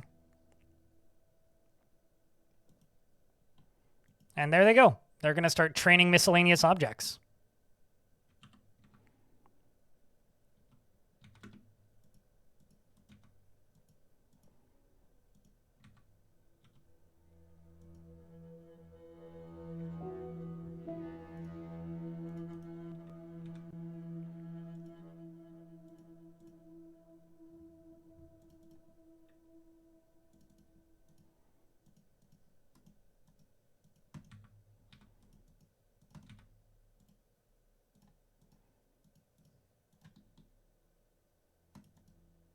That can go away because that was built one layer higher than I needed it to be. And all this can get finished.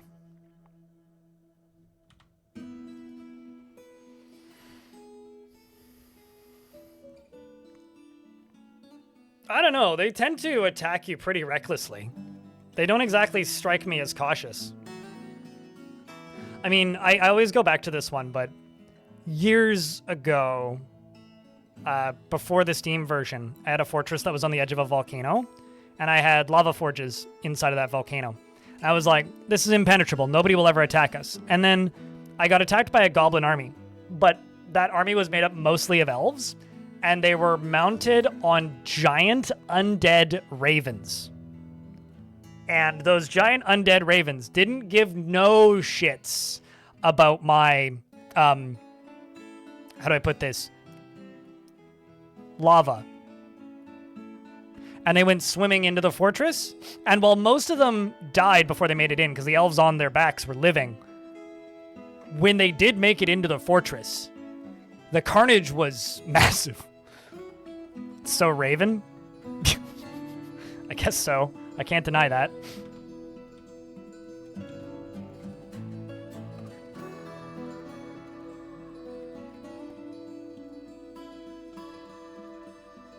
Actually, no, I need this to go north.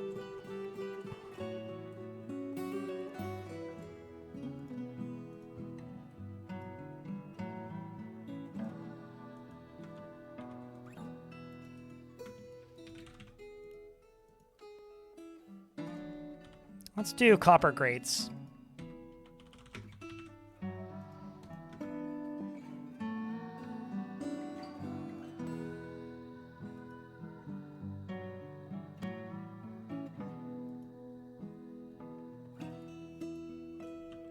Let's also grab you, dwarves, and just do that.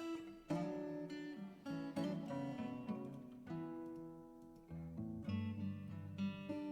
gonna throw Einod and Deucem in. So let's go to you and just nick you off of the mining squads.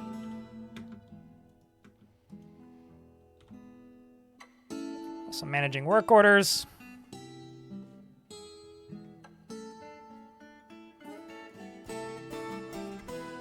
That's a metal cover. And Bob the Turnip, it certainly does sound like, you know, like a metal album. Also, I should probably read your full description. You are married to Mark, who is probably sold at a very high markup. She has a very calm demeanor, can handle stress, and is stubborn. Did I read this already? I can't remember. She tends to be swayed by the emotions of others, generally is quite confident in her abilities when undertaking specific ventures, doesn't focus on material goods, and is trusting. Yeah, I did read this. Okay. Although I did miss that you're married to Mark.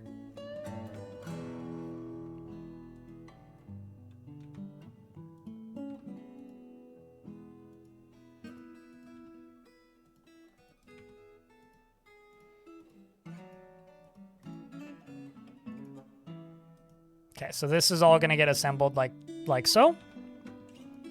You down here are going to get assembled like so.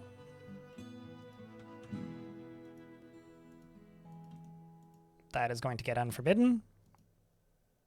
This is going to get a gear. And you're getting logs. What am I making? I'm making a swimming pool. Is what I'm making. Also doubling as a fishing area. Not the swimming pool, this part of it.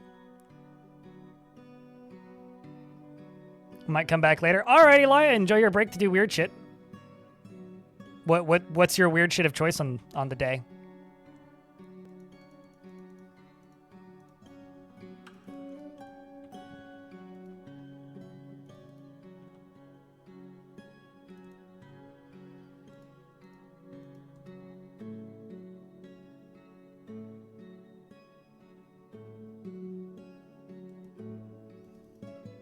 Yeah, we're going to have to get them back inside right now because they are currently outside, which is probably not the best for the whole falling snot thing. Because falling snot that good for you.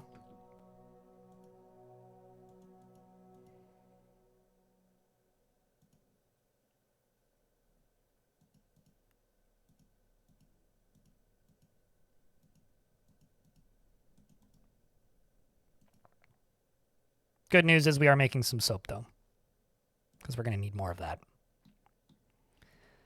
You I can get rid of, because I got another one down here. Brewing drinks. Preparing easy meals. Damn right. And there's carps everywhere down here. If I give them a tunnel to swim through, does that mean that they get carpal tunnel? Actually kind of curious about what they'll catch. I should make up a carp pump, like a carp pump, a pump that pumps carps out of their home and into a enclosure so I can breed carp and then butcher carp. Something magic carp. No, the magic update isn't out yet. We're still waiting on that. You bless the rains down in Mortalsludge? The rains bless you. With sweet death. Speaking of blessings, Dr. Phineas, thank you very much for the 72nd month and for blessing us with your presence today. Thanks for hanging out, as per always.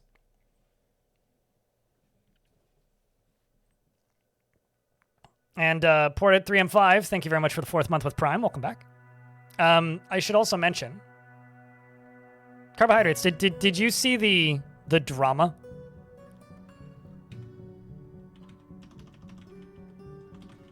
Maybe not the drama necessarily, but where was that dwarf? Is it Bob? Yeah. No? Who was it that had a spouse, but also a lover who was carbohydrates? What I'm trying to say is you're a third wheel for a married couple. Just need to figure out who it is.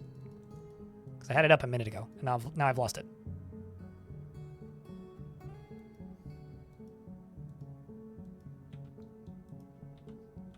It was somebody who was named.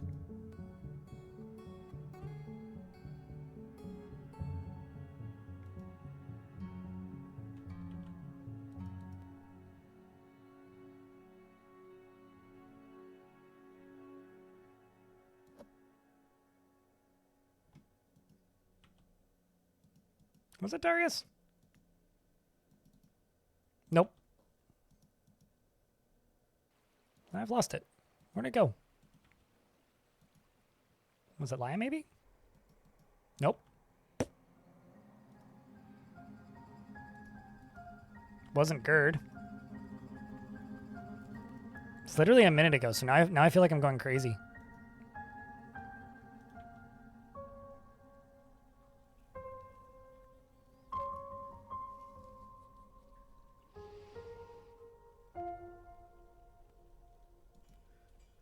I don't know. I'll find it later. Those are very snazzy looking workshops. Cheers, dude. I'm quite happy that I have nice materials for this fortress.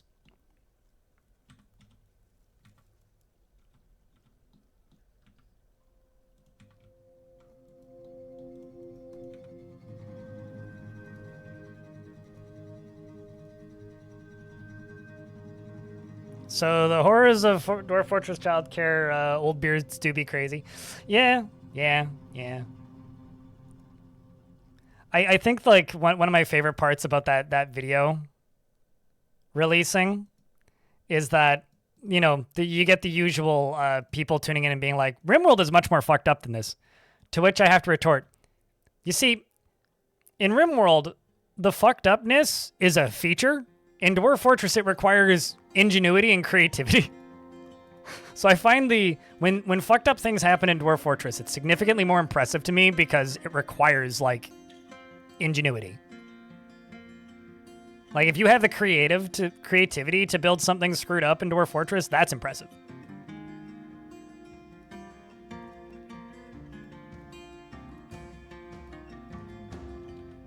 Instead of the thing that's just designed to manufacture fucked upness. Oh, actually, I should probably put a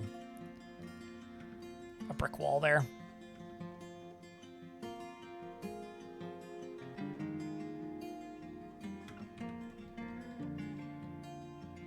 We are in an ad break in a minute, so I will pause the game when the ads hit.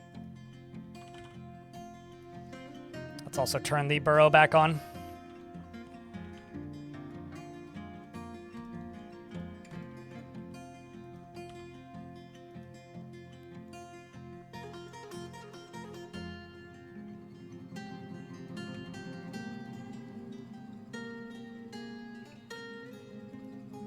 Gonna make a little fishery right here.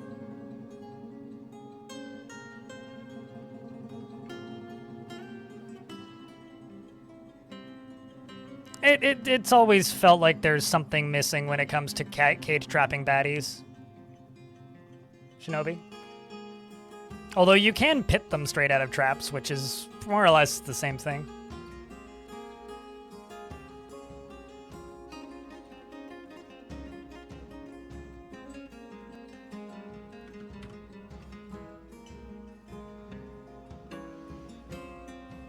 It's just a bog standard drowner for caged humanoids? Yeah. I still think it's fucked up that if a dwarf catches on fire, their fat and blood melt out before their skin catches fire. Like, that's kind of fucked up to me. Or a Dwarf Fortress fact that's extremely fucked up that you would never know this. So, dwarves' fingernails grow for the entirety of their life, and they have no way to trim them. Think about that for a minute. All I'm saying is all of your artwork representations of an adult dwarf are very wrong. Riley's, hello. It's good to see you. It's been a minute. Hope you've been well. Yeah, that one was something that Tarn mentioned while in an interview with me, and then thought about it for a minute and was like, all right, that's upsetting. As far as I'm aware, everything in Seth's video was taken from forum stories and not actually his creations. Hyperheliosphere.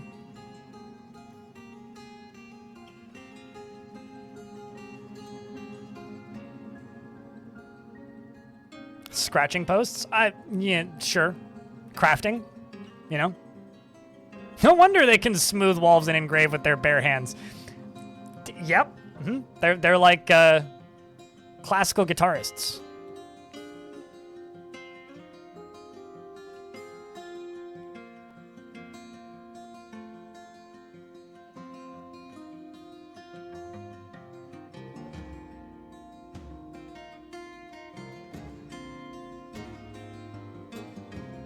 Feel sorry for Krug Smash in that case. It's okay. Krug Smash's imagery is fine or completely believable as canon as far as I'm concerned.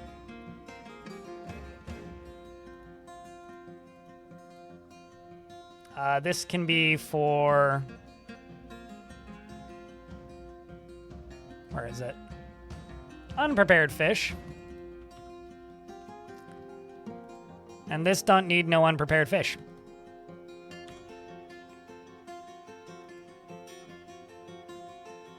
What did you... Oh, you got injured by the rain, probably. Yep. And then you go take a shower, and you head back out.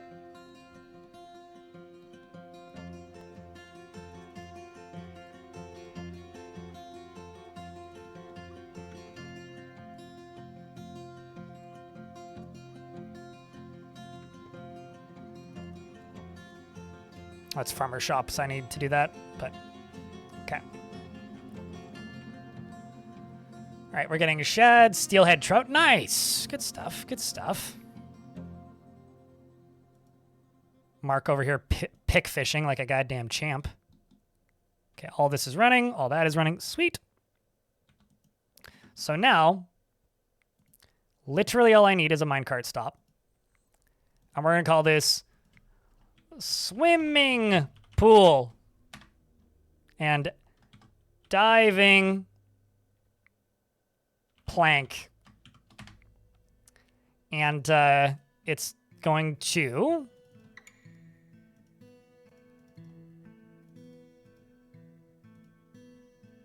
ride east immediately, always.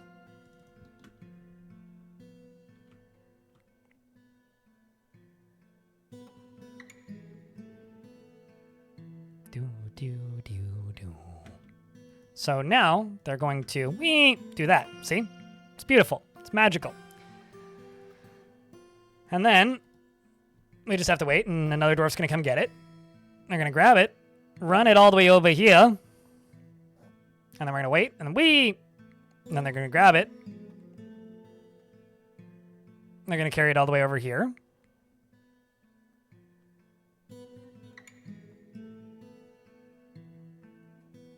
And then they're going to go, Okay. And then what I'm going to do is I'm going to forbid this. That's what I'm going to do. And,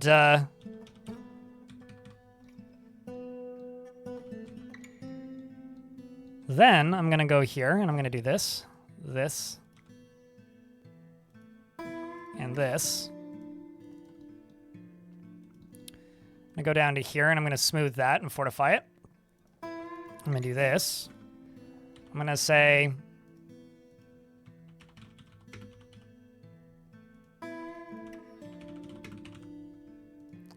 I'm just going to do one of each of these because I don't need many. And that needs to be blocked off, which is fine. I can just do this.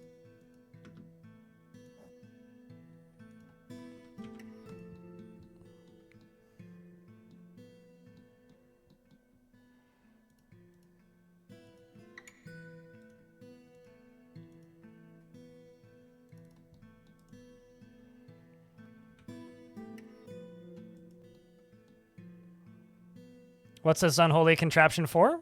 If it was holy, it would leak, and it's going to be full of water, so it can't be holy. But the answer to your question is it's going to be a swimming pool.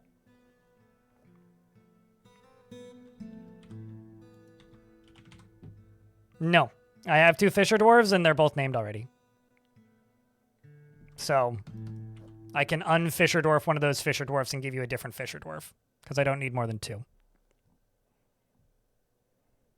Beard or no beard? Port.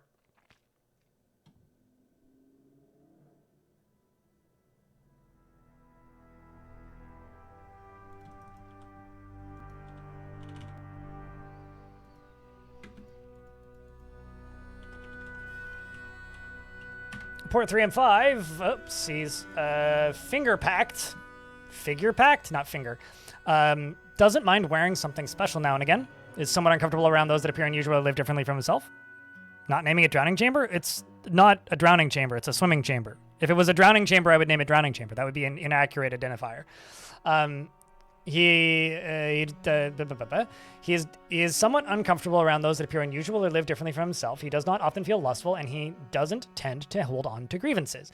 He tends to form only tenuous emotional bonds with others and can handle stress, and he takes offered help and gets without feeling particularly grateful. He generally acts impartially, is rarely moved to mercy, and needs alcohol to get through the working day, and likes working outdoors but grumbles mildly at shite weather. He personally thinks that friendship is important, finds introspection to be a waste of time, and values honesty, and dreams of mastering a skill. He likes gypsum plaster and electrum and blue garnet, as well as green glass, blue jay leather, and the color cornflower. Quivers, grates, cows for their haunting moos, and the sound of the russet tresses of impossible prefers to consume giant muskox, oyster, and river spirits, and bitter vetch leaves, and absolutely hates leeches.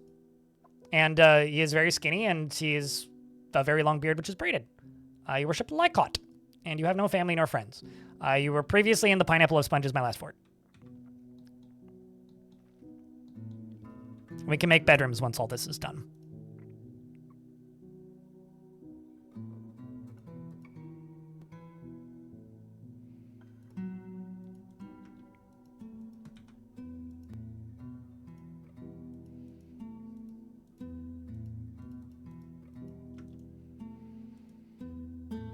Haunting moos kills you? Why? Because it's just a funny concept? I never thought of moos as haunting until playing Dwarf Fortress, so... It's one of the most Zach Adams pieces of writing in this game, as far as I'm concerned. Although this game did teach me what the word indefatigable means. And also that that word exists, so... Thank you, Zach. There's so much lignite. Holy shit. I wasn't planning on walling all of this off, but here I am because it's all lignite, and I kind of want the lignite. Why do I want aqua dwarves? I don't know. Because I'm teaching chat tricks? Realize, thank you very much for the pennies. I will not count them. I'm lazy. But appreciate. Chat, can I get a big round of beers for the spammy biddies?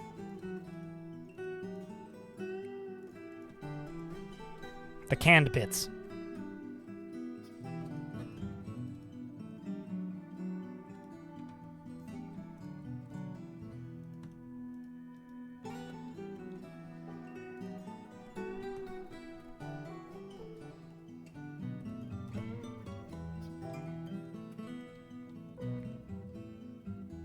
It's very rare that I need a pyramid, but thanks for the $5.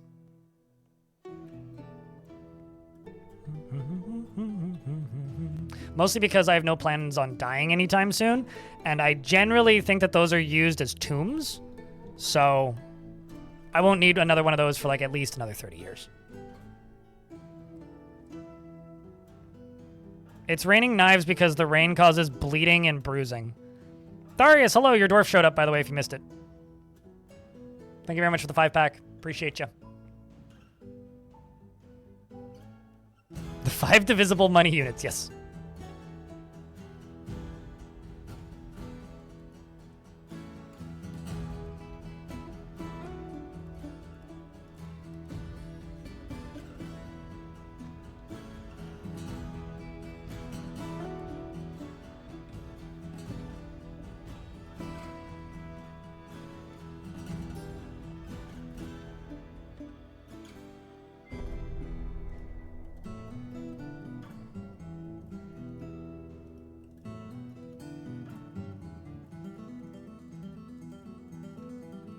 I'm just gonna dig through this so that they can get the rest of this stuff out. We're walking past when they did. Well, that's cool. There you go.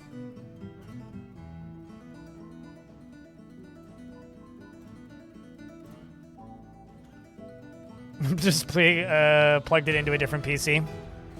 I feel like that's one of the biggest parts of being like a computer hobbyist in any case. It's just like, find a cool piece of tech, want to set it up, give up and use it on a different computer. Oh well. What is this machinery nonsense? I'm making a swimming pool. I'm teaching the dwarves to swim. It's a rather pointless endeavor that doesn't matter, but I'm doing it. Also, I fucking love Glumpronglewood. That is such a good color. Look at this shit. It's so good. Oh, it's so good. It's so good.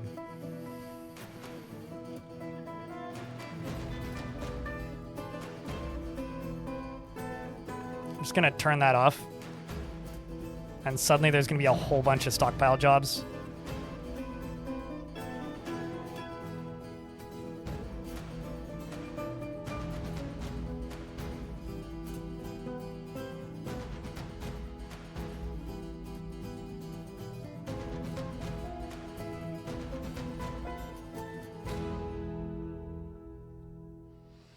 What happened to the sea ice fort? I just didn't want to deal with it. There was enough like unforeseen issues with it that I just kind of said, fuck it.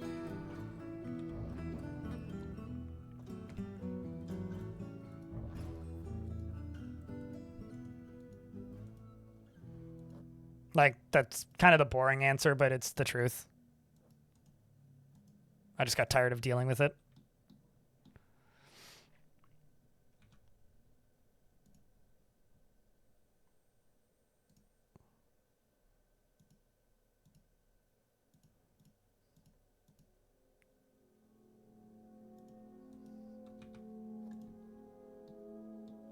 Evil Blood Rain it is, yes. Something something Slayer.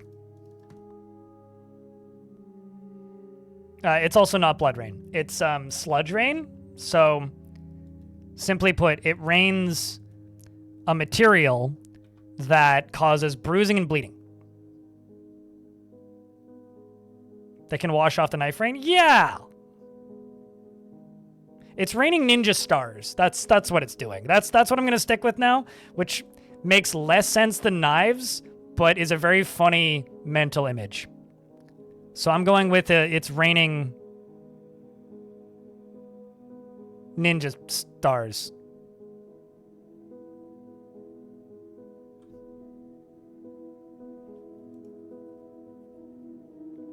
I mean, it's not very watered yet, so just wait until it gets watered. Hail? Yeah. Hail doesn't generally cause bleeding, but I guess it could. Except it's like not cold. Like this is a temperate area, but so hot hail? Which sounds pretty bad actually. Now that I said it out loud. Bad meaning unpleasant.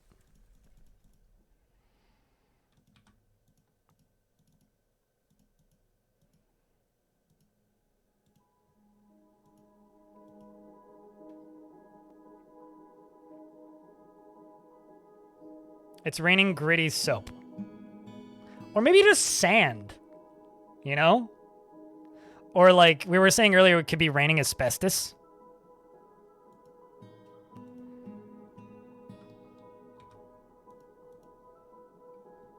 Basically, like, the options of unpleasant things it could be raining are actually pretty plentiful, so it could be many things.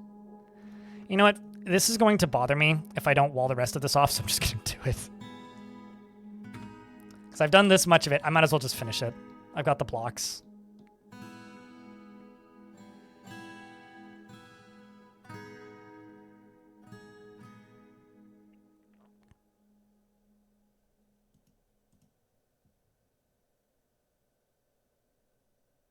The Wizard of Oz movie? Please explain how that's really, I don't know how that's related to Wizard of Oz at all. I guess there was problems with asbestos on set. I know very little about what you're talking about. Can't wait for the cancer update. I feel like that's just the dwarves are the cancer. This is kind of like the Matrix, where the humans are the virus, you know? Raining exploding kittens. You know, honestly, bruising and bleeding? Yeah. Yeah.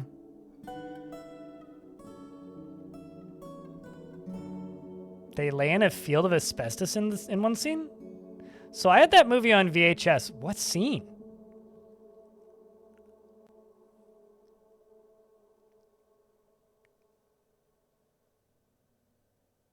No, dwarves don't bite their nails. Hello, Oppression Gaming. I'm doing all right. I've had a pretty good week. I said this earlier in this stream, but the dragon video is literally the fastest viewed video that I've uploaded since the Gremlin video, which was the previous fastest viewed video I ever had. And this one hit 100,000 views 6 days faster than the Gremlin video. It hit 100,000 views in 3.5 days. It was like 3 days and 12 hours. My previous record was 9 days.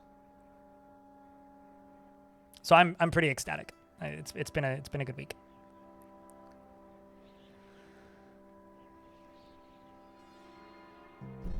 The asbestos is in the poppy field? Really? Huh.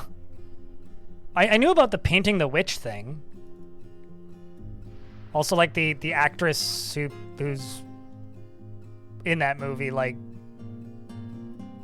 you know, died really young of uppers, but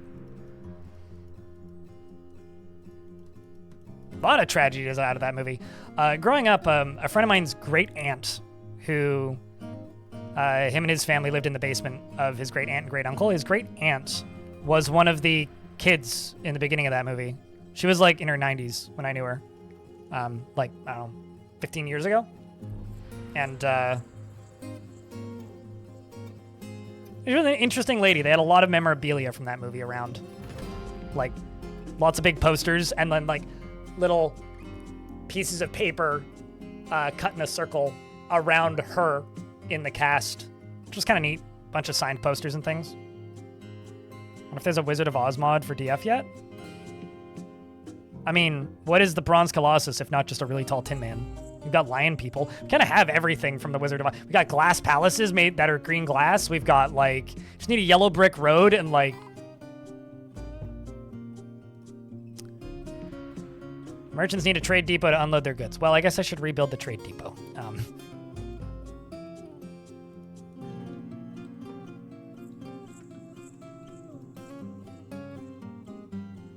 Can make your own. Yeah, I mean, no flying monkeys? Bet.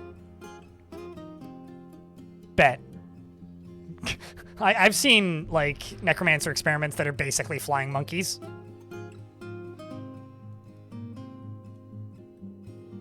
Also, my tavern is called the Bronze Devourer, but the fly...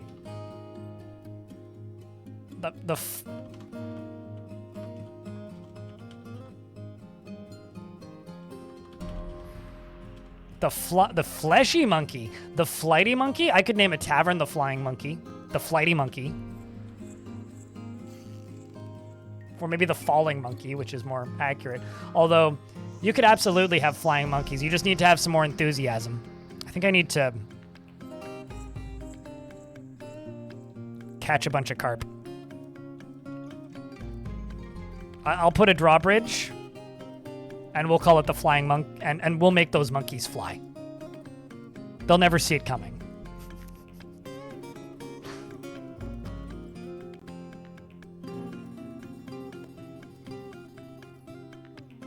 It's not a moat, it's just a river.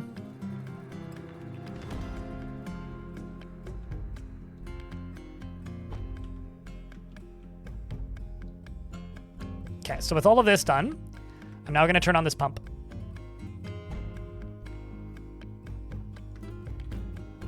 I don't know.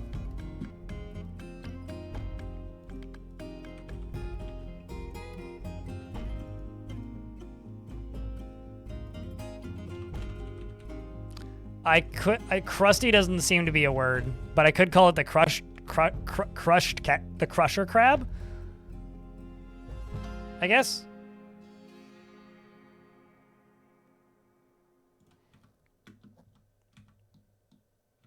So this will take a little bit to fill because this is all draining out of this aquifer up here. But it'll fill pretty quick. And so I'm going to pump this until it's 7 deep. And then we just need a brave volunteer to test the swimming pool. Who's ready to see if my swimming pool works?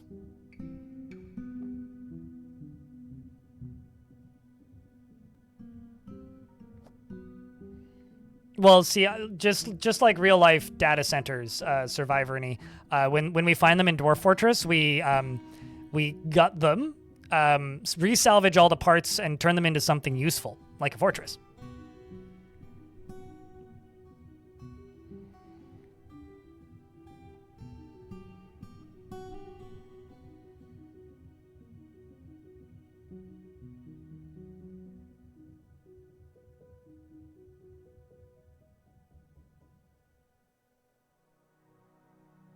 You're ready? Good to know.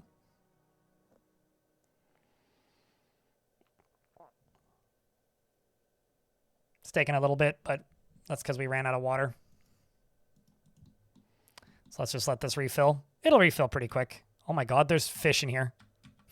I guess I could fish in my well. One of my miners, named Kolkzak, withdraws from society. Like, this will actually fill up pretty quick.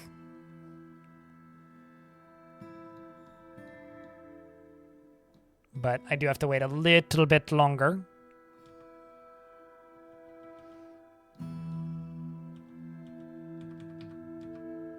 Because every single time you see water fall past here, it's continuing to fill.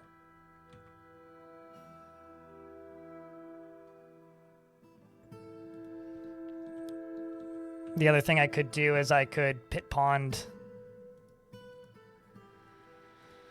some water here for the last of it, because I just need to get this full. Which is just going to be a matter of grabbing a bucket, going to the well, topping it up, running over here, dumping it in, dumping it in. This is probably deep enough to test, though.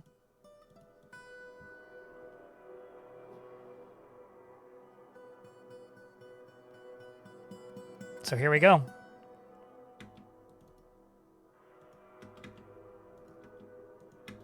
So Judosi is going to be the tester. So the way this works is they're going to yeet themselves into the water, okay? And then they go, wee, and it's not deep enough yet. But when it's deep enough, it'll say that they're drowning. And as long as they're drowning, well, I mean, even at this point, they're learning how to swim. But when it's drowning, they learn to swim faster. But now we can get it running. So every single time somebody rides this, they gain some swimming experience. Yep. See?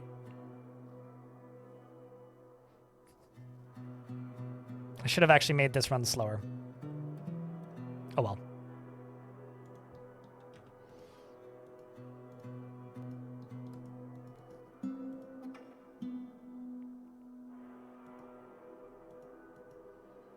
Yeah, but usually it's too late by the time they're drowning.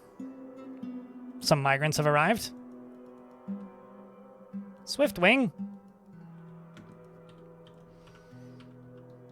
has arrived.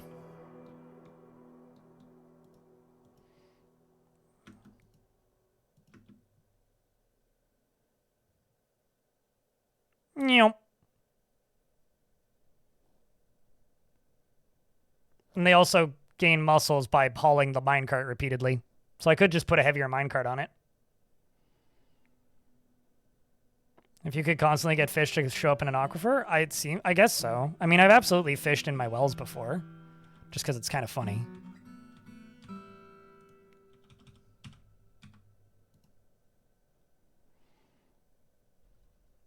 Nope. More water comes in, drains this out pretty quick.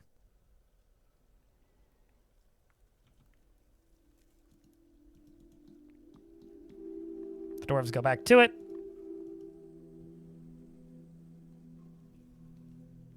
Silver minecart? I mean, I could make one out of iron. I don't have any lead. But yeah, now we just let that sit in the background and we'll have a lot of very clean dwarves, as well as dwarves that learn how to swim eventually.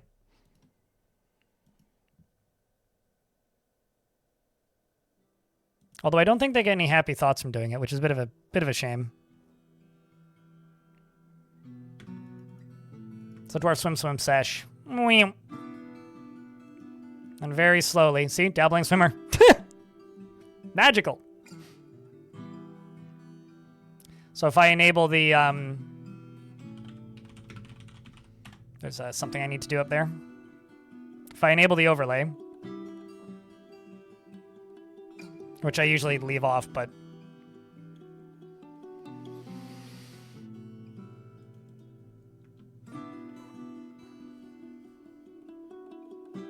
See? 3 XP per run. It'll take a while, but... 8 XP per run.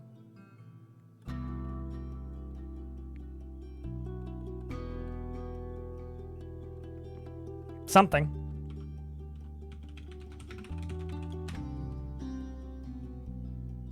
You happy with that science? Now, if you add some lava mist into the middle of that, they can learn how to swim and melt all of the fat out of their body. That also, by the way, works, that setup.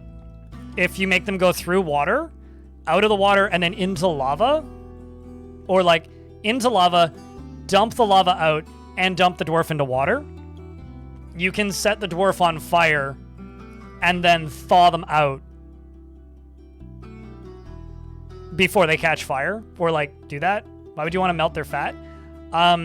Okay, so a dwarf that is carrying a lot of body weight has a lot of natural heft to them, which makes them less agilic and able to it gives them less ability to be efficient when it comes to how should I put how should I put this?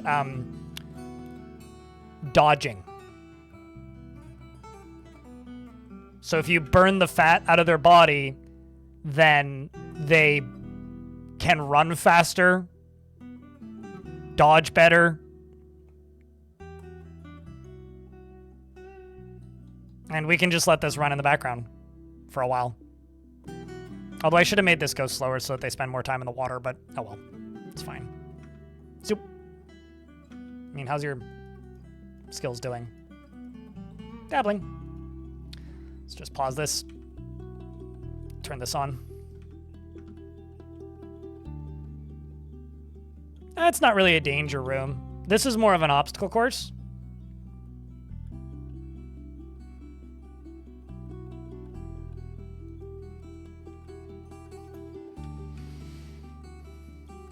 Also, I've got 50 dwarves. They need a temple for the Turquoise Fellowship. All right, well, we'll have to do that because we're about to get an ad break. We also got a dwarf making an artifact who has cut gems and yak leather. What's...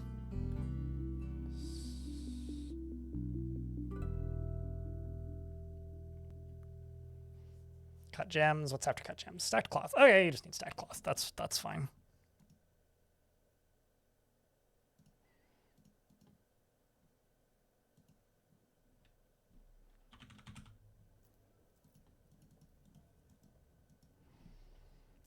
We're in an ad break and chat's saying save games, so I'm gonna go use the washroom. I'll be right back.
Okay,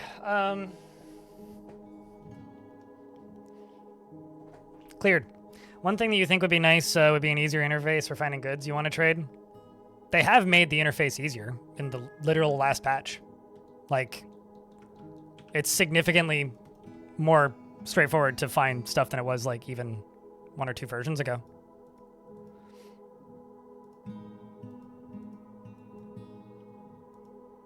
Like, you can filter out bins much easier now. You can also, like, sort bins much easier now. I have a feeling that no matter how good they make that interface, though, there will always be more things that they could make better about it, and people will always point out those things, so... It's one of those, like, kind of endless battles, I think.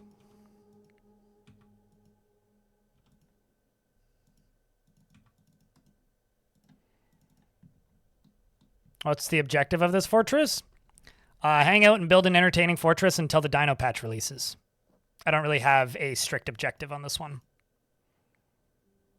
What that means is I'd kind of run out of ideas for big fortresses, which usually ends up happening after a while.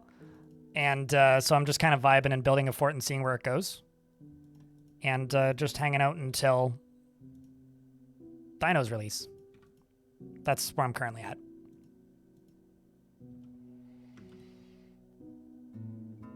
I'm doing all right, Psychon. Hope you are as well.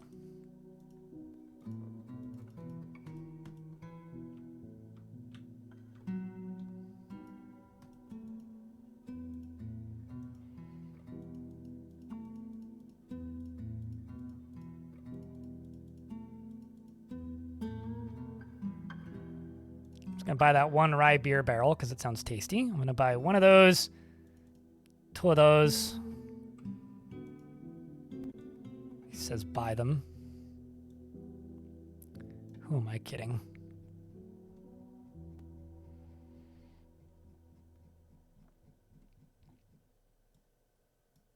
One of each. Well, they took it. Cool. Strange mood dwarf goes and grabs a rope reed cloth. Peaceful Sunday afternoon. Cheers, man. Or Saturday, not Sunday. I'm glad you like watching the videos. Yeah, that's something that's a little bit tricky is like, you know, like I kind of swap back and forth between like super serious, pre-planned, like thought out goals for fortresses and then just like random nonsense. And right now I'm kind of in random nonsense mode. Rough gems. What's after rough gems? Just, I think it's just more rough gems. And right now I'm kind of just in random nonsense mode. It's an in-between fort.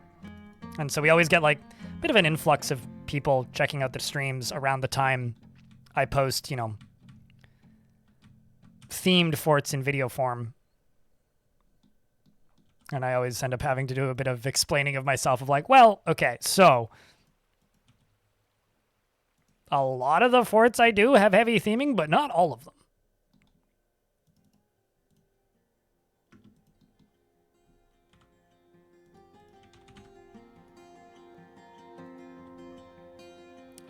Beard or no beard, tenuous rook.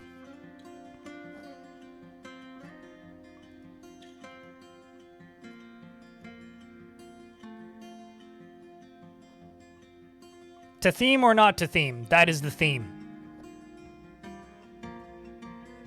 Probably Malachite when I can find it. Jackass Fox in YouTube chat. Or Jet. You already have a dwarf in the fort, Scout Pie. You showed up. See? You and your lover Darius.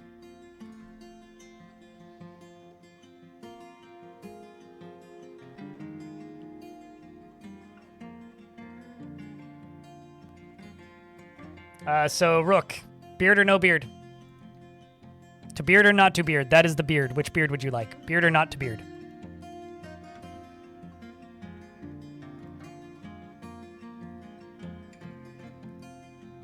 Yeah, Prowl, right here, 2 years old. Okay, so since Rook hasn't given me a rock-solid Rook, sir, answer, Scrungle is now the name of your dog. And Scrungle dislikes abstract discussions and would much rather focus on practical examples, forms only fleeting and rare emotional bonds with others, and is not careful with resources when working on projects, and often spends unnecessary effort. She rarely feels strong cravings or urges, and tries to do things correctly each time, tends to be swayed by the emotions of others, and tends to avoid any physical confrontations. Works to Squir's natural tendency with her respective martial prowess, and she is somewhat quarrelsome. She is bothered by this since she values friendship and doesn't mind wearing something special now and again. She isn't particularly curious about the world, rarely is discouraged, and is quick to form negative views about things. Likes working outdoors, grumbles only mildly at shit weather. There you go.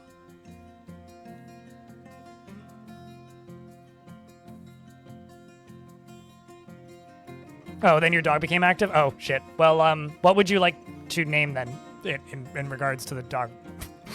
Because I can absolutely give you a name. I was just being impatient. Give the dog a shovel. To clean up its own poop?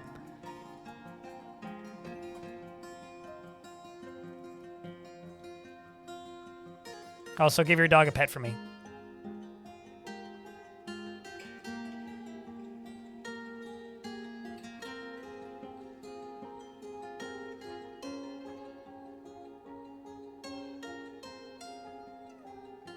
I mean, dogs don't need a shovel to dig. I've seen... growing up, our standard poodle used to hunt moles. And she didn't need a shovel to dig. So... if a dog needs a shovel to dig, that's a skill issue with the dog, I think. So, yeah, just let me know what you would like me to name. Beard or no beard or whatever. I gave you a pet dog, but you could be anything if you want. Just let me know. To put trained bears in top hats. I mean, sure. Well, you could, although that's a thing that's coming with the Dino update. Clothing for animal people. But you'd have to mod top hats in the game because there aren't top hats in the game.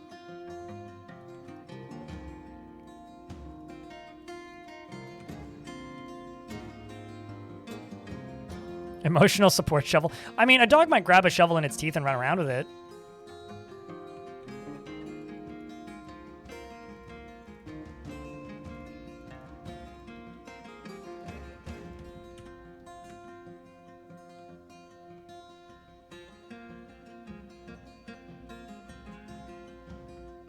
I didn't name a cat. Do I even have a cat? I don't have a cat.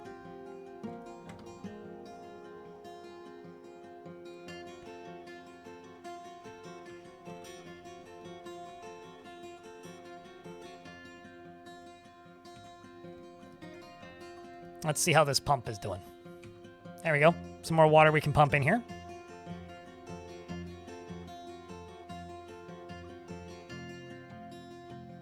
It kind of is a very big stick. One of my favorite dog tendencies is the overly enthusiastic, like, stick discovery when they find a stick that's just way too big for them to carry, but they try to carry it anyway. It's like, oh, you silly mutt. You can't fit that in your mouth, and yet they try.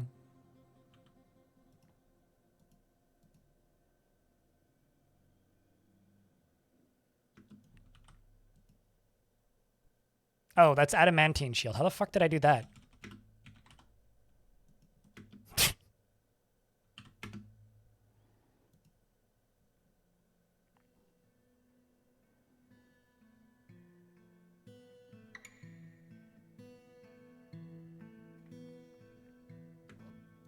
And now, as you can see, every dwarf that runs through this puddle here gains some skill in swimming.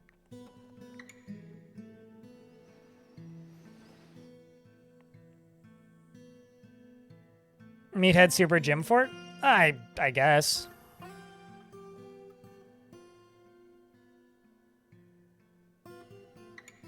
I mean, they kill my silk suppliers, in regards to the cats.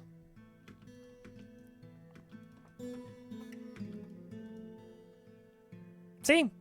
We're up to novice swimmer already. Also is drowning.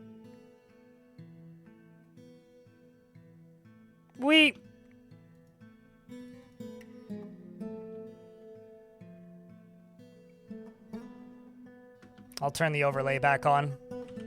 Actually, I think it's re-enable the overlay.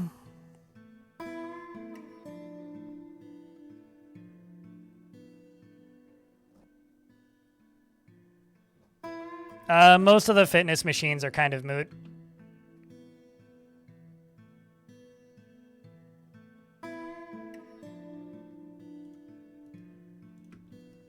So this dwarf is going to go push. I got other skills. Novice swimmer Rusty. What? Why you no gain swimming?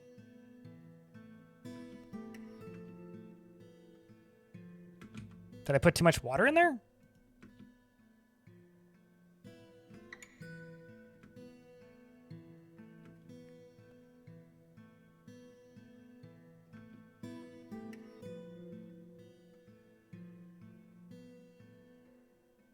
Oh, see, there we go.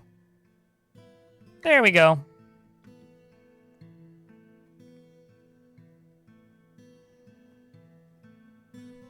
Have to clear the rust first. Yeah, that's true. Also, they're getting more now that they're drowning. Up to level 38, or XP 38. Maybe I should put more salt in the water. Disable overlay.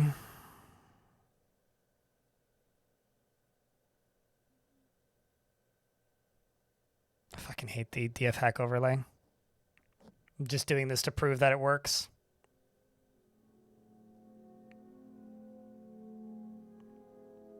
What got me into Dwarf Fort originally? I finished playing,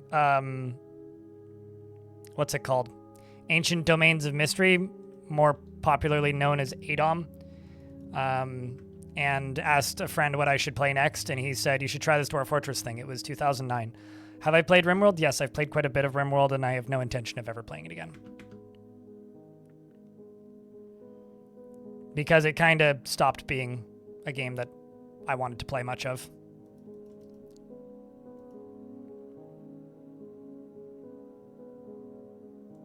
You have to go forge a steel shield. Well, that's good.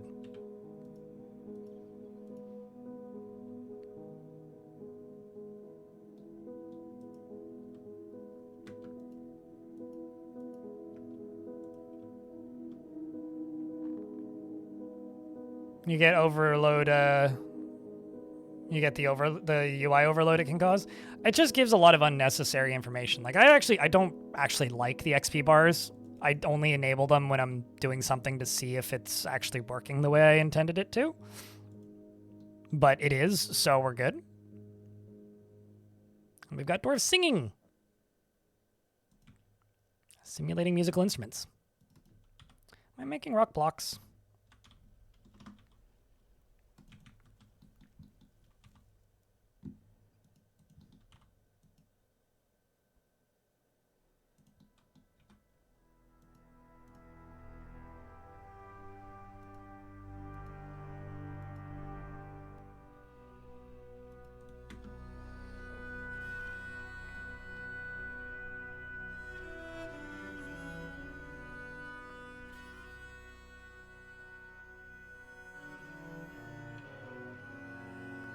I mean, there's a lot of little capitalism issues with RimWorld.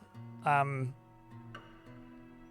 don't know. I try pretty hard these days to not just turn my entire stream into a let's just complain about RimWorld, because a lot of people like RimWorld, and I don't on paper have anything against it. So it's kind of an apples and oranges comparison, but I do kind of take issue with the fact that they renamed their hardest difficulty to the Dwarf Fortress slogan, so that when you look up the Dwarf Fortress slogan, now you just get RimWorld stuff. Like, there's a lot of, like, I don't want to say success chasing, but, like, you know how on YouTube, if a YouTube video does really, really, really well, there are certain types of people that will just go and make a very similar video with a similar style and a similar theme with an almost identical thumbnail. It's kind of what it feels like, but in the video game format, where it's like, oh, you saw something that was super successful, which you admittedly enjoy or liked, And so you try to make your game emulate that as much as possible. And that kind of makes me go ick.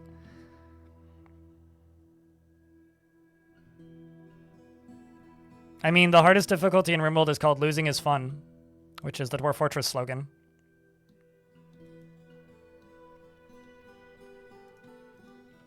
I'm not even talking about, like, titling schemes.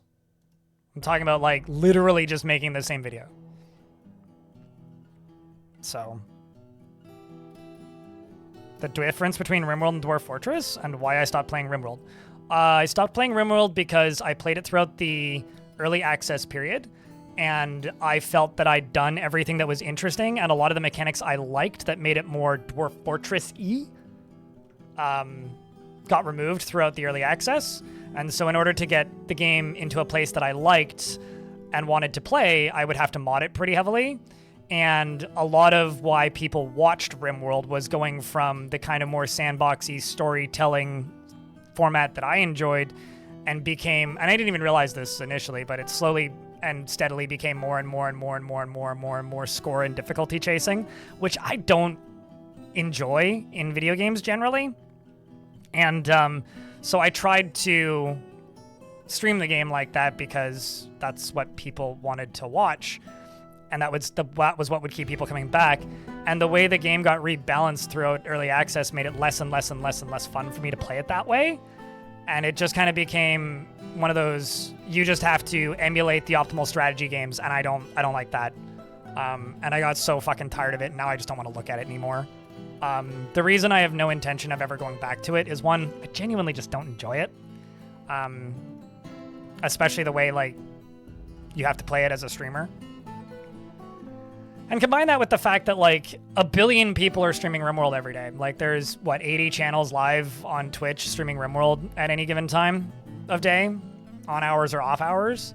And there's, like, maybe half a dozen on a good day for Dwarf Fort. And I enjoy playing this game. I feel good about this game's business models. I feel good about the creators of this game. I enjoy playing this game more. So I stopped playing RimWorld because I burnt out on the playstyle that was required to stream it, and don't like playing it because of changes that they made periodically. And please don't ask me what the changes are, because honestly, there's a million of them. There was a million small things over, like, the 8 years or so that it was in early access.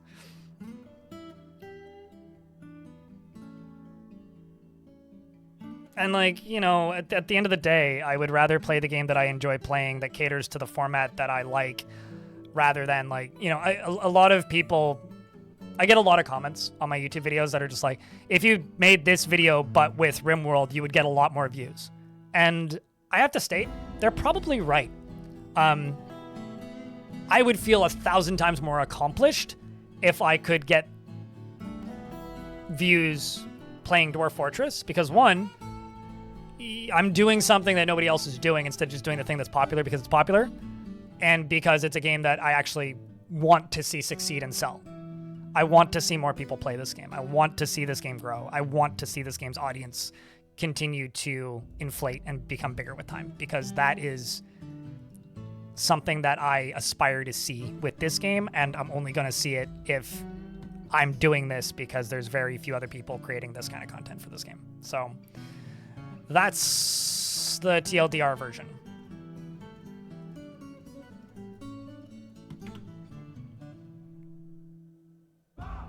It's easier than RimWorld.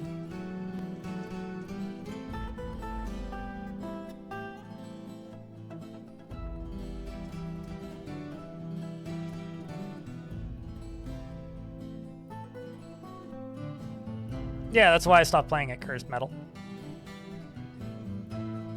I mean, like, that, and that isn't to, like, knock RimWorld at all. Like, RimWorld is a totally fine game. Like, I have nothing against it. I've played several thousand hours of it. But, like, I ran out of things that were new and exciting, and the game just felt more repetitive the longer I played it. And I fucking hated that first DLC that they put out, and that was the nail in the coffin for me. I was already pretty much done with it before that DLC released, and then they released that DLC, and I was like, this is awful. I'm good.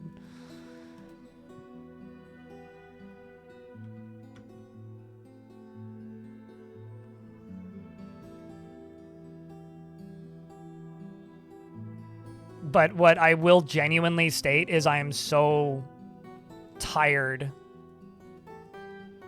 of RimWorld players doing two things at me, which is oh, this isn't even remotely as messed up as RimWorld, which is one of the reasons I burnt out on RimWorld, to be honest with you.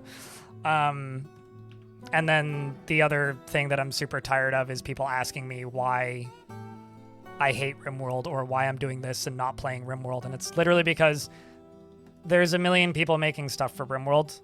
I don't enjoy playing RimWorld. So, yeah.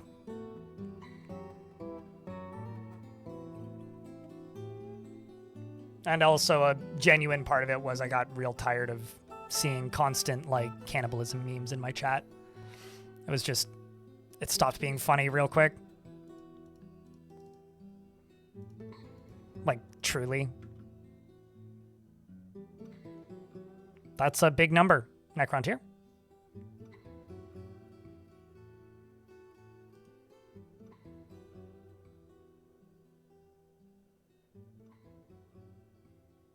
So you're binging videos in the meantime? It's probably the best way to get into it, Reclaw.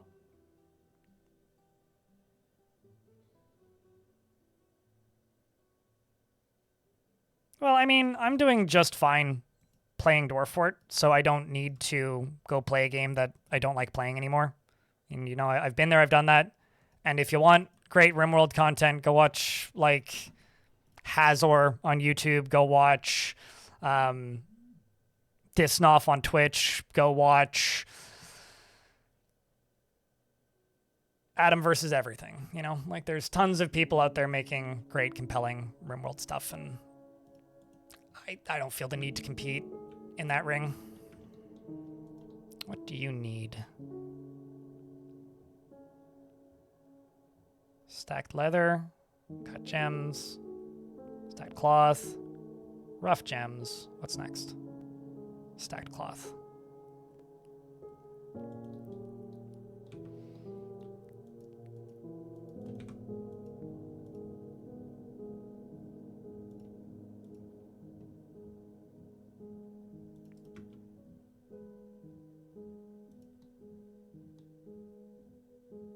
I did a little bit of Twitch stalking recently, and Disnoff has like 27,000 hours of time streamed in RimWorld.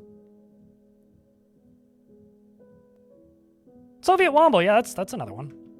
I know that name. As you can probably tell, I don't watch a lot of RimWorld.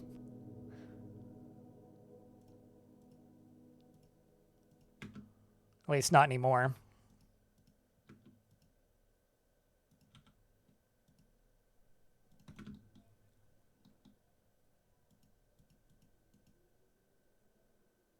Dwarves are being extravagant, singing songs. Oh, I mean, I've streamed 15,000 hours of Dwarf Fort, so.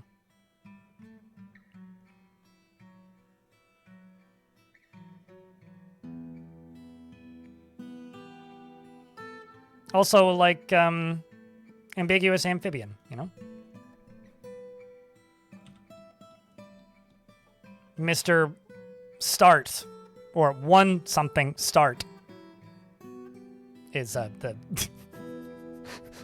the classic ambiguous amphibian experience.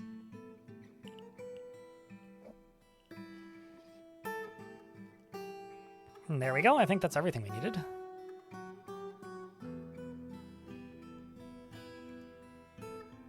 Okay, so this is a stoneworker shop, 2 pieces of hematite, yak leather, round bloodstone cabochons, rope reed cloth, rose gold quartz, pigtail cloth. Hopefully they make something nice. We can use it to finish up that guild. And I need to make a temple, which I think I'm going to put over here.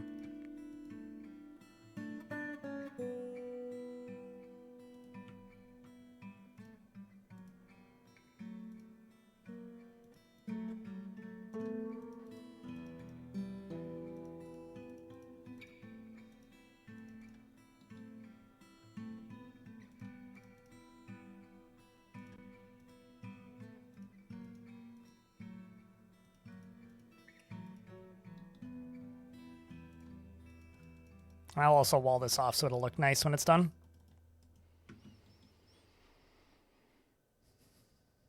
Artifact better slap. They're learning to swim. Yeah. I mean, what's your swimming skill currently here, Dwarf? Novice. I'd love to see it. But let's pause this real quick. Drop down here. See where we're doing. Oh, sweet. We're full. Excellent. Let's see what the score is currently on this.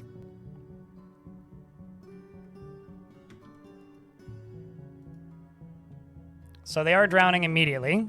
Unlike Scout Pie here. Is a dabbling swimmer, so is actively gaining skills all the way along. All the way along. Pops out. Gets out. Winded from holding their breath. And they go do it again.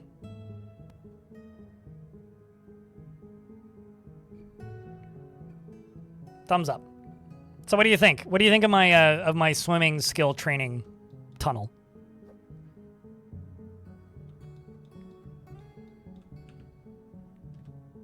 Would you try it out in real life, chat? I think it would fit quite well in Action Park. Been thinking about Action Park recently because I watched Class Action Park, the Action Park documentary. Kind of recently. Looks like fun. Yeah!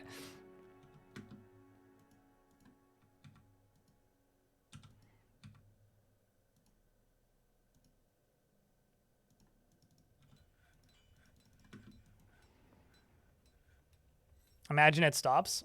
It's a Final Destination machine. It is kind of a phobia machine. Just hope the power doesn't cut out somehow. We just need the power to come back on real quick.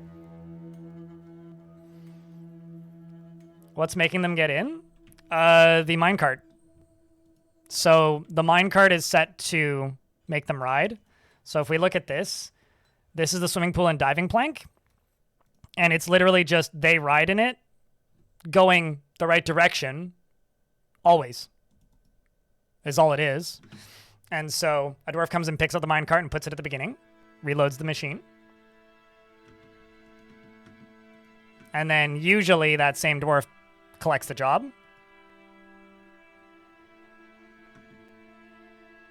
And then they ride through. And it gives them like a dozen experience or so in swimming. It's a slow grind, like it's going to take a while, but we've got dwarves like this one already up to novice swimming, which is like more swimming skill than any dwarves will ever get, generally.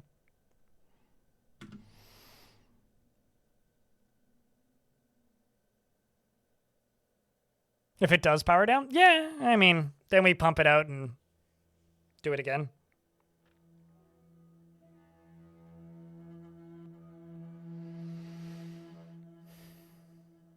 You've been watching a few streams and tutorials, specifically yours, and to get a real foot into the game, and I have a question. Are you weird for making rooms and corridors all square? I think that's the most normal thing. I'm the weird one for not doing that. It's not possible to make a Skinner's Guild? A Swimmer's Guild! The Leonard Skinner's Guild. But yeah, no, there's no such thing as a Swimmer's Guild.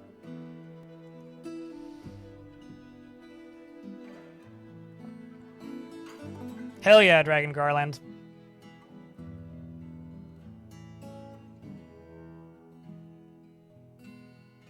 Is also all you need in most cases? I would say you need one. You need, like, competent.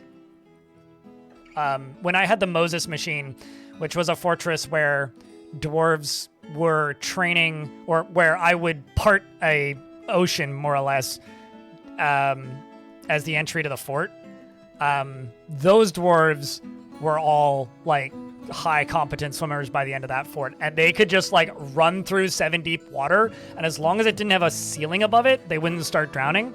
And so they could just like run through the water and stab things to death. It was pretty nuts.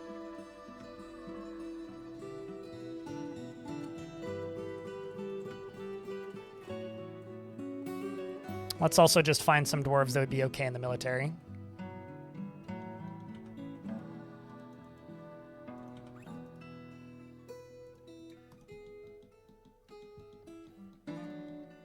Like you. Would you be any good?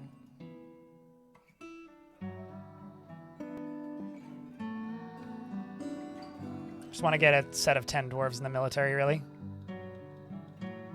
So she sees lying as an important means to an end, eh? That doesn't seem good. Joe would like to fight. Find skill mastery off-putting. You also want to fight.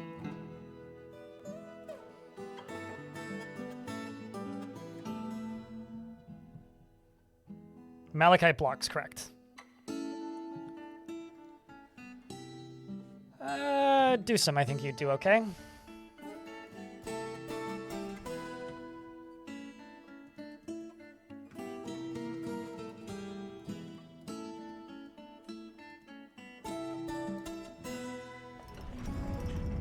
And Cogsack has created Adek Zakel, a hematite quern, and offers it to the new dirt.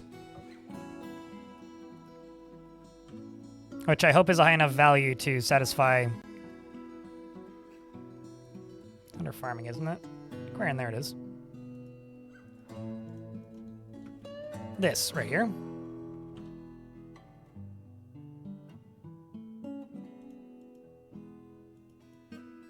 In fact, they're getting to place their own thing. Oh, that'll do her. This is hematite quern. Craftsware ship is of the highest quality. It is encrusted with octagon-cut bloodstone and encircled with bands of yak leather and round, brilliant-cut quartzites.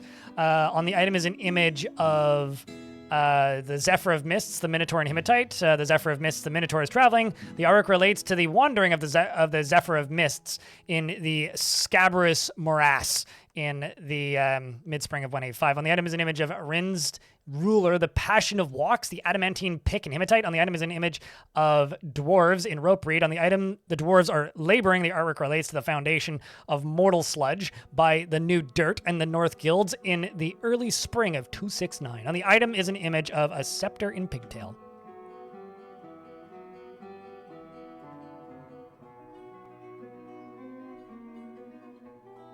There you go. So that one's now done.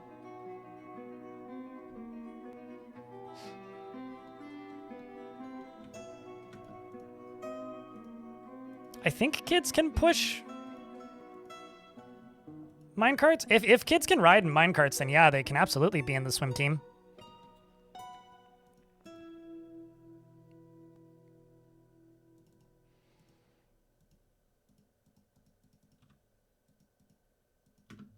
I think they can.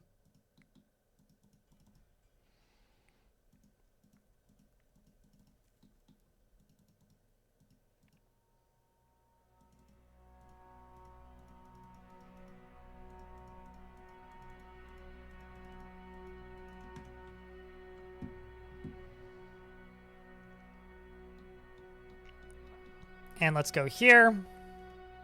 Say altar. Steel altar. Just one.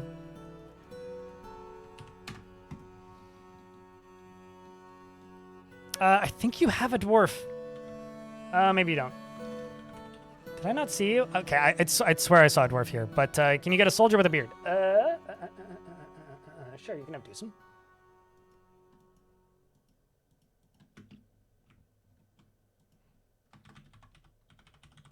Although maybe you died. I actually can't remember.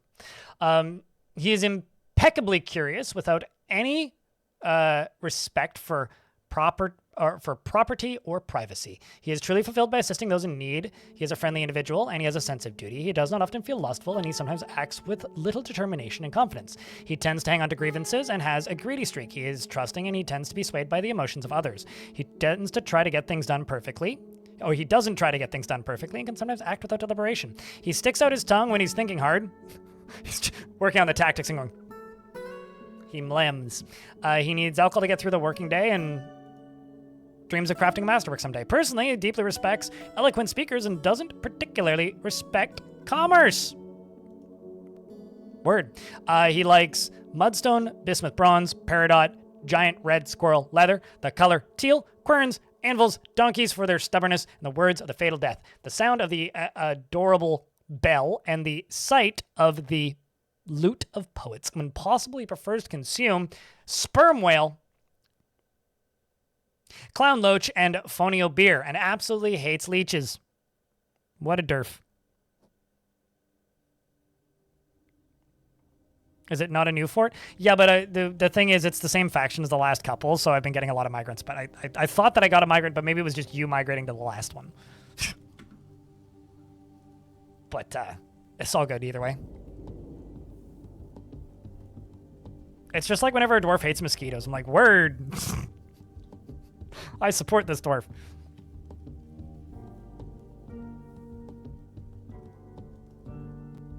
And the very normal mission of hating mosquitoes.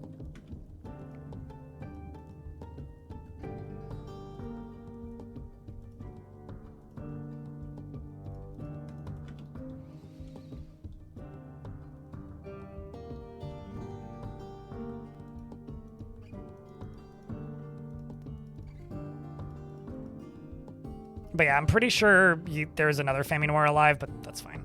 So if you want me to give that dwarf a variation on their name, let me know. Otherwise, it doesn't really matter.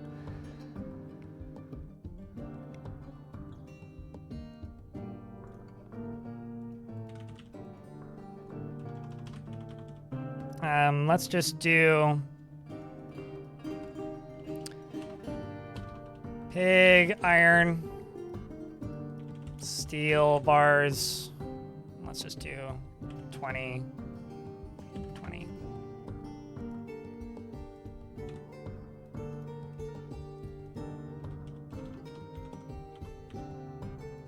Let's just also do some hematite. Cool, I still have more lignite lying around. Plenty of iron as well.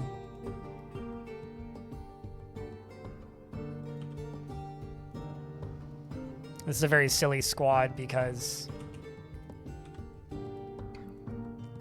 they are just using shields. I think my favorite change as of late is probably actually that they can just wear boots on shoes. Might be one of the best, like, small sounding changes this game has ever added. It does remove a lot of tedium.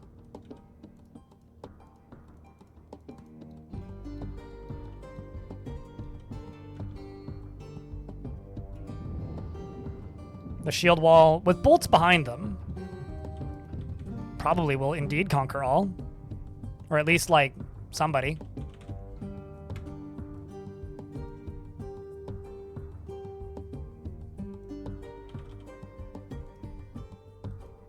I don't actually think I have any malachite. I think I mined it all.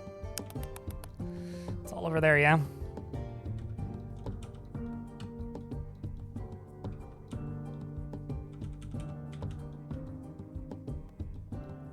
That was all hematite.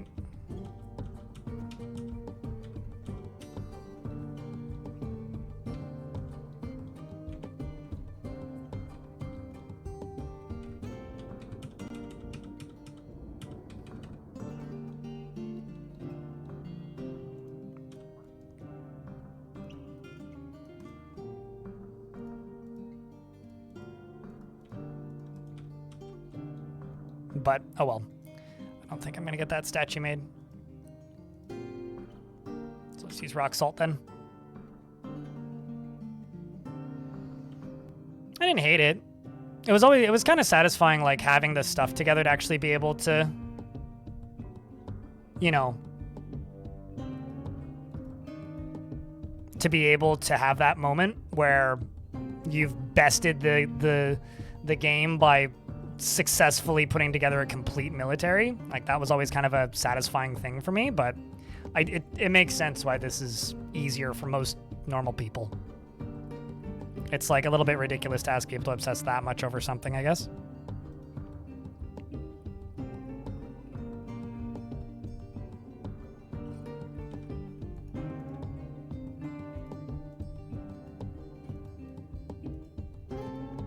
It's also something that takes like way too much explaining, that the game didn't explain itself well enough.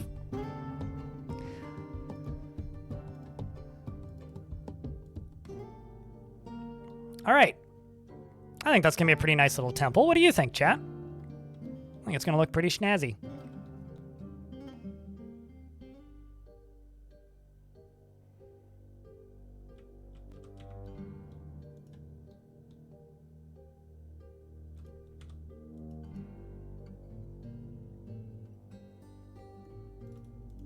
What is my manager doing? Probably mining, right?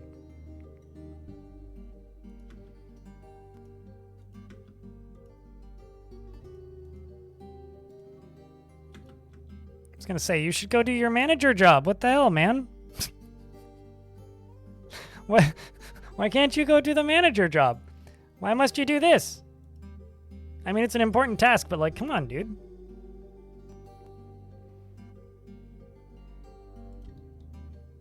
Like, come on, man.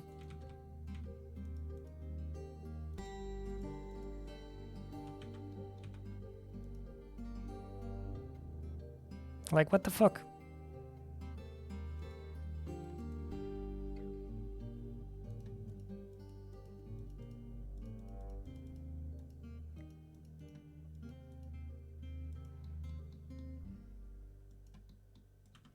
And I can grab this squad and go boop.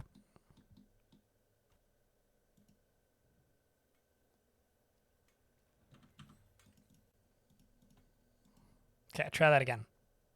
Go get yourself some gauntlets, Dwarf. Who's the temple to? I haven't looked into it too much yet, actually. It is for the Turquoise Fellowship. And let's find out. The Turquoise Fellowship is... The game's saving, and so I've got to wait for it to be done saving. And then I'll tell you what the Turquoise Fellowship is. We'll turquoise that fellowship and make sure that the fellows are all very well shipped. In very comfy packaging. I don't keep it alive until the Dino Fort drops. I don't really have a plan for this one, Orange. It is raining like evil rain that makes you get bruises and bleed. So the above ground is very mean. Here's the goal. Make everybody a legendary swimmer, or make a legendary swimmer. How's that? Is that a good enough goal? Chat, does that pass the goal sniff test? Anyway, they worship Datan the Diamond, and Datan the Diamond is the god of mountains. So it's the god of mountains, is what it is.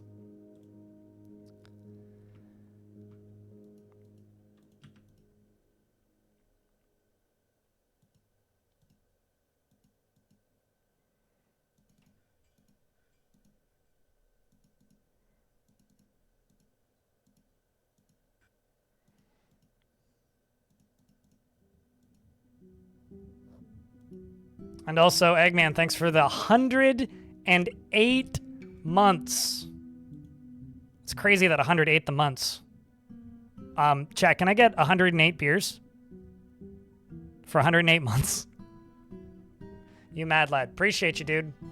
Thanks for keeping that sub alive. It's one of the longest running ones. There's 4 tier 3 subs that are that old. Did it arrive already? Because I shipped it on Thursday. It's kind of crazy if it arrived already.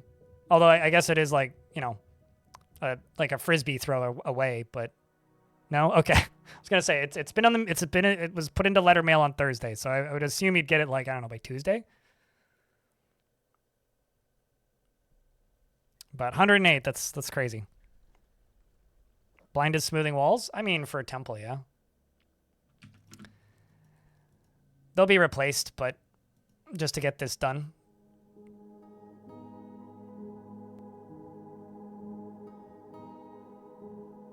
I'm going to make Swiftwing into the Shrine of Earth for the god of mountains. And there we go. Temple is satisfied.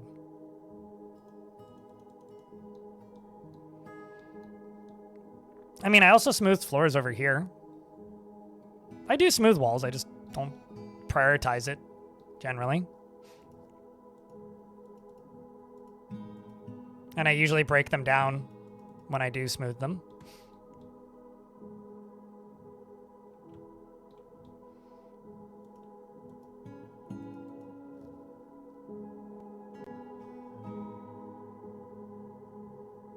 To learn more about this god? Will we? I don't know, do you want me to? Could also make statues.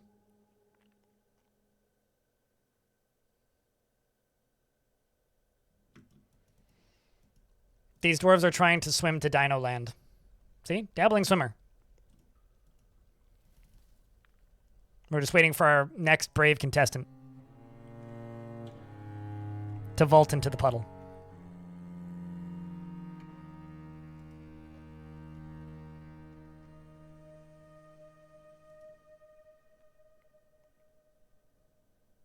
Oh, geez. Yeah, I don't have any alerts currently. I lost all of my alerts when... How do I word this? I lost all of my alerts when I updated my OS to Debian like 2 weeks ago, and I haven't put in the time to make the alerts work again. So thank you very much for the $108. That's $1 per month. That's a lot of months. I have to just restate that. I don't even know how many years that is off the top of my head. That's how many months that is. Jack, can I get a couple more beers for the $108 tip from the Eggman? You're very kind. Cheers, dude. Seriously.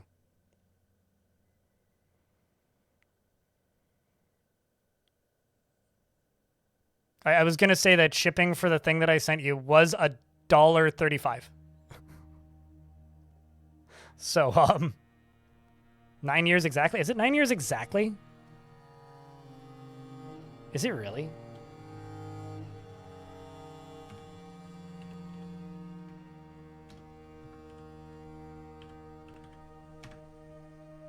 Yeah, it is literally 9 years exactly. Woof. Okay.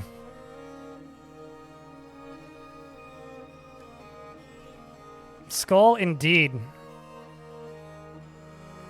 Skull indeed. This isn't quite a roller coaster, but are we married now? I don't think that's how that works.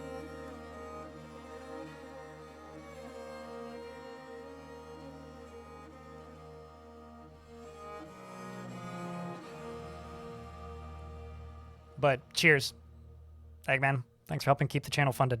Appreciate you.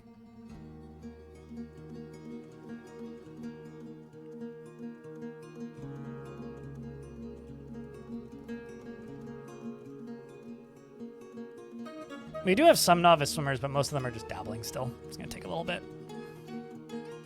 Just taking turns. Very clean dwarves, though.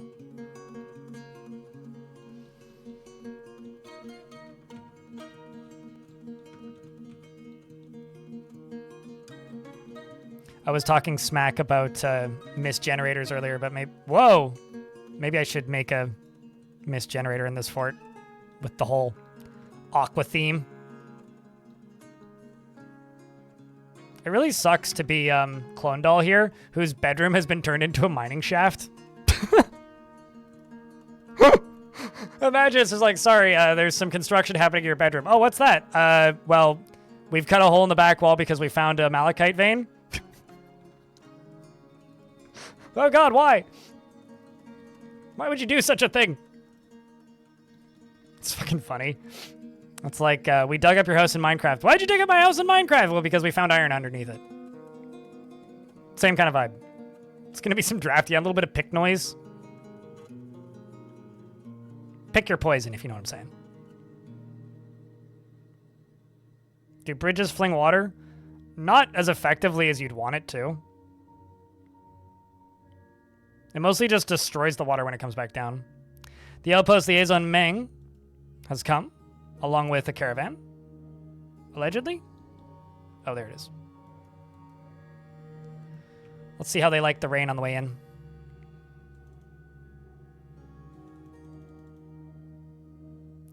Trade sentiments are tenuous at best. Well, that's not great.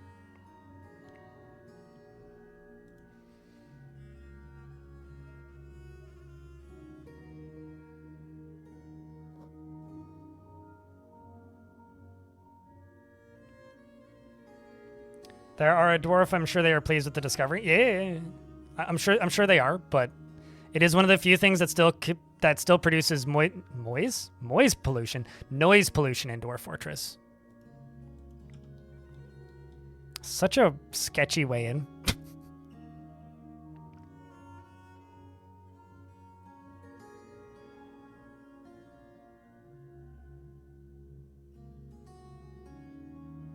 Also, I have to say, because Willem All in YouTube chat said this, Jurassic Park theme plays. I can't wait. And I also really like the Jurassic Park music. Maybe I should rewatch the original Jurassic Park. To get, like, you know, primed. See, they're injured. Covered in bruising. This dwarf kind of... Oh, nope. Never mind. This dwarf is also entirely bruised. And is also injured now.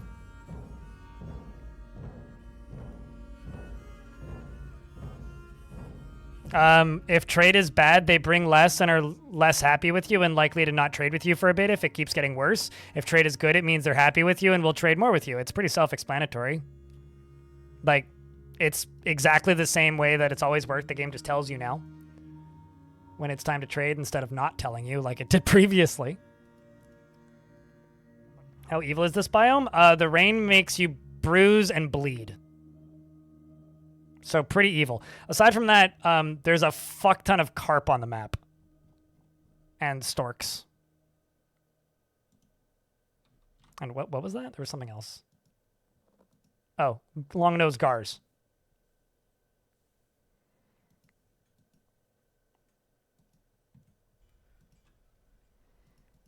And they asked me to make them amulets, so I'm selling them amulets.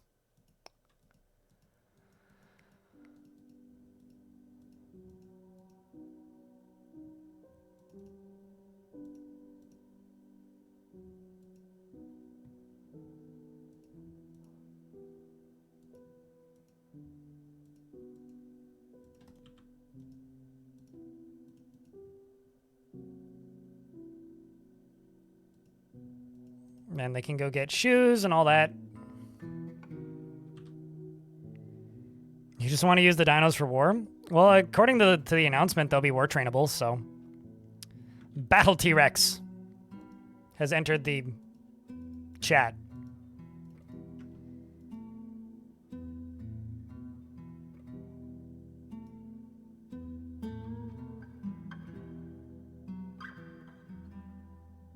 What they want to trade, and when you check the Civ window, it's already too late. It's supposedly that's something that Tarn wants to address. I don't know when, but that is something that has been on the to-do list for this series of updates for a minute. It's because it's training them in miscellaneous objects, which means it'll make them really good at picking up random crap and throwing it at them. Because, like, if you train a dwarf in wrestling, you don't actually want them to, like, have weapon skills, because if they have a weapon skill, then they'll just use that weapon. But if they're really good at wrestling and miscellaneous object, then they'll rip the weapon out of the enemy's hand and beat them with it, or their armor off and beat them with it, instead of, like, you know, what you want them to do. They're very, very, very ineffective at fighting forgotten beasts and titans and stuff like that, though. That being said, they're really good at fighting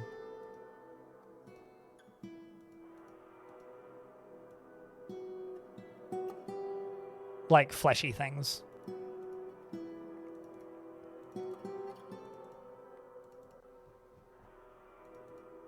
Let's see if this makes them any happier than they were. I'm going to give them a nice big profit on that so that we can have better trading vibes for next times. How's your swimming skill doing, Scout Pie? Still dabbling? Nope.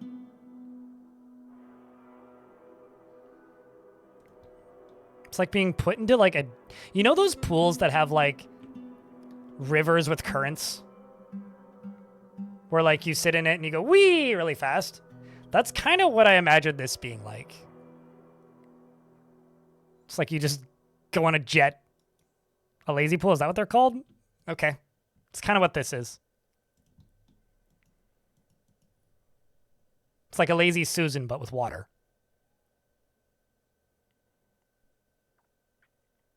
If they survive the trip home, I mean, they'll just be a little bruised. They'll make it. Then they'll blame me for it. And actually, wouldn't that be really funny if, because they always leave with injuries, they blame me for the injuries? That would actually be really fucking funny. If I take the fall for a bunch of injuries that the squads get because they're like, well, they did it.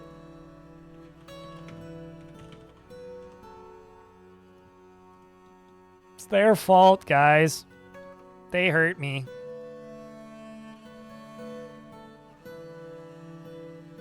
Also, I don't know what happened to this bunny, but this bunny died in the filth, so maybe the bunny bruised to death.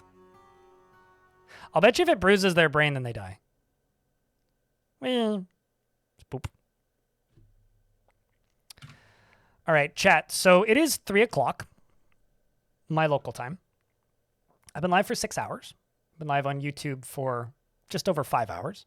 It is Saturday, and I have tickets to go to a local show that's happening up the street from me in like 2 hours. So I need to shower, and I've got a few things I got to do around the house before I leave, including eating. So I think we're going to wind down for the day. You guys happy with how this fort's looking? You satisfied with my science? If there's other minecart-related science you'd like me to do in this fort, let me know. We could do that and just make the theme of this fort minecart science. How's Clone Doll's swimming skill coming along? Novice! Hey! Moved up from dabbling. But I think that this has been a pretty good one so far, if I do say so myself. We'll have to do more shenanigans with water as well. But I think that's me for the day.